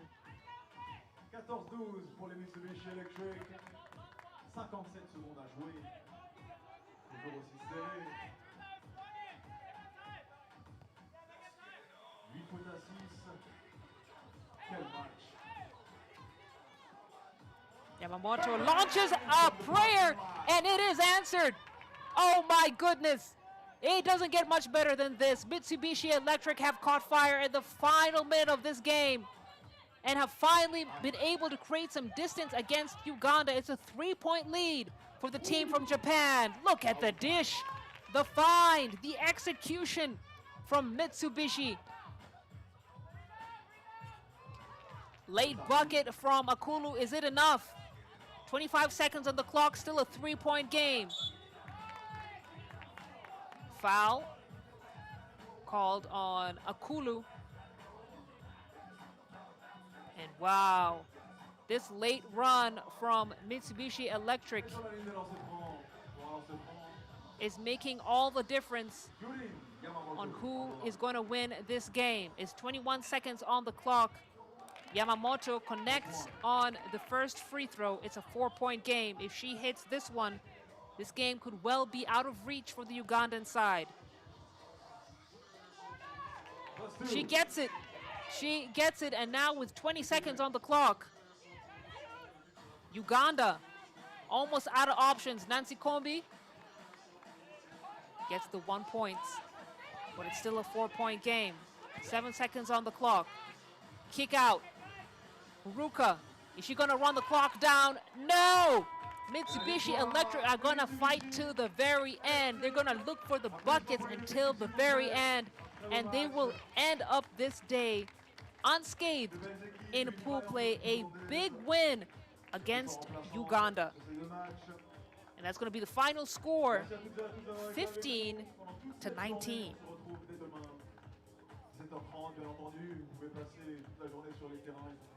What a game from the team from East Africa. They can walk off this court with their heads held high. They put up the fight of their lives. But Takahashi they're starting to play like a team that is seasoned in the women's series. Never mind that this is the first Japanese, corporate-backed Japanese entry, and they continue to take down bigger teams, faster teams. Their execution, their style of play has been clinical. With Kukowski in the front court and the Yamamotos and Takahashi in the backcourt, they really have been such a dominant team, a force, a storm, a giant killer, and they will walk away with the dub against Uganda and earlier on against Neftchi SOCAR. And that will bring us to the end of pool play. This lovely summer evening here in Orléans, France. We've seen a little bit of everything. We saw the French Derby. We've seen Mitsubishi Electric proving once again that their semifinal finish in Vienna was no mistake, and this is a team that is rising from strength to strength. Yamamoto right there, knowing when to turn on the jets, attacking her defender in such a way that they cannot recover. Despite Uganda playing aggressive basketball, Mitsubishi Electric continue to make the extra pass, continue to make the extra play, and they have been rewarded for their efforts. Listen, they played through pain, they played through all kinds of things, and that's the standings. And you can see now clearly who will advance. It's going to be the top two teams from each pool to advance to the next stage. So Mitsubishi Electric and Neftchi SOCAR will join the remaining 6 teams from pools B, C, and D. Spain and Italy, Amsterdam and France, U25. I think that might be a mistake there. I think Paris are the ones who will advance from that pool, but we'll get that clarification tomorrow. But that's how the bracket is set up. And we are going to be in for another exciting day of games taking place tomorrow, June 17th. The action kicks off 5:40 p.m. That's local time. So that's GMT +2.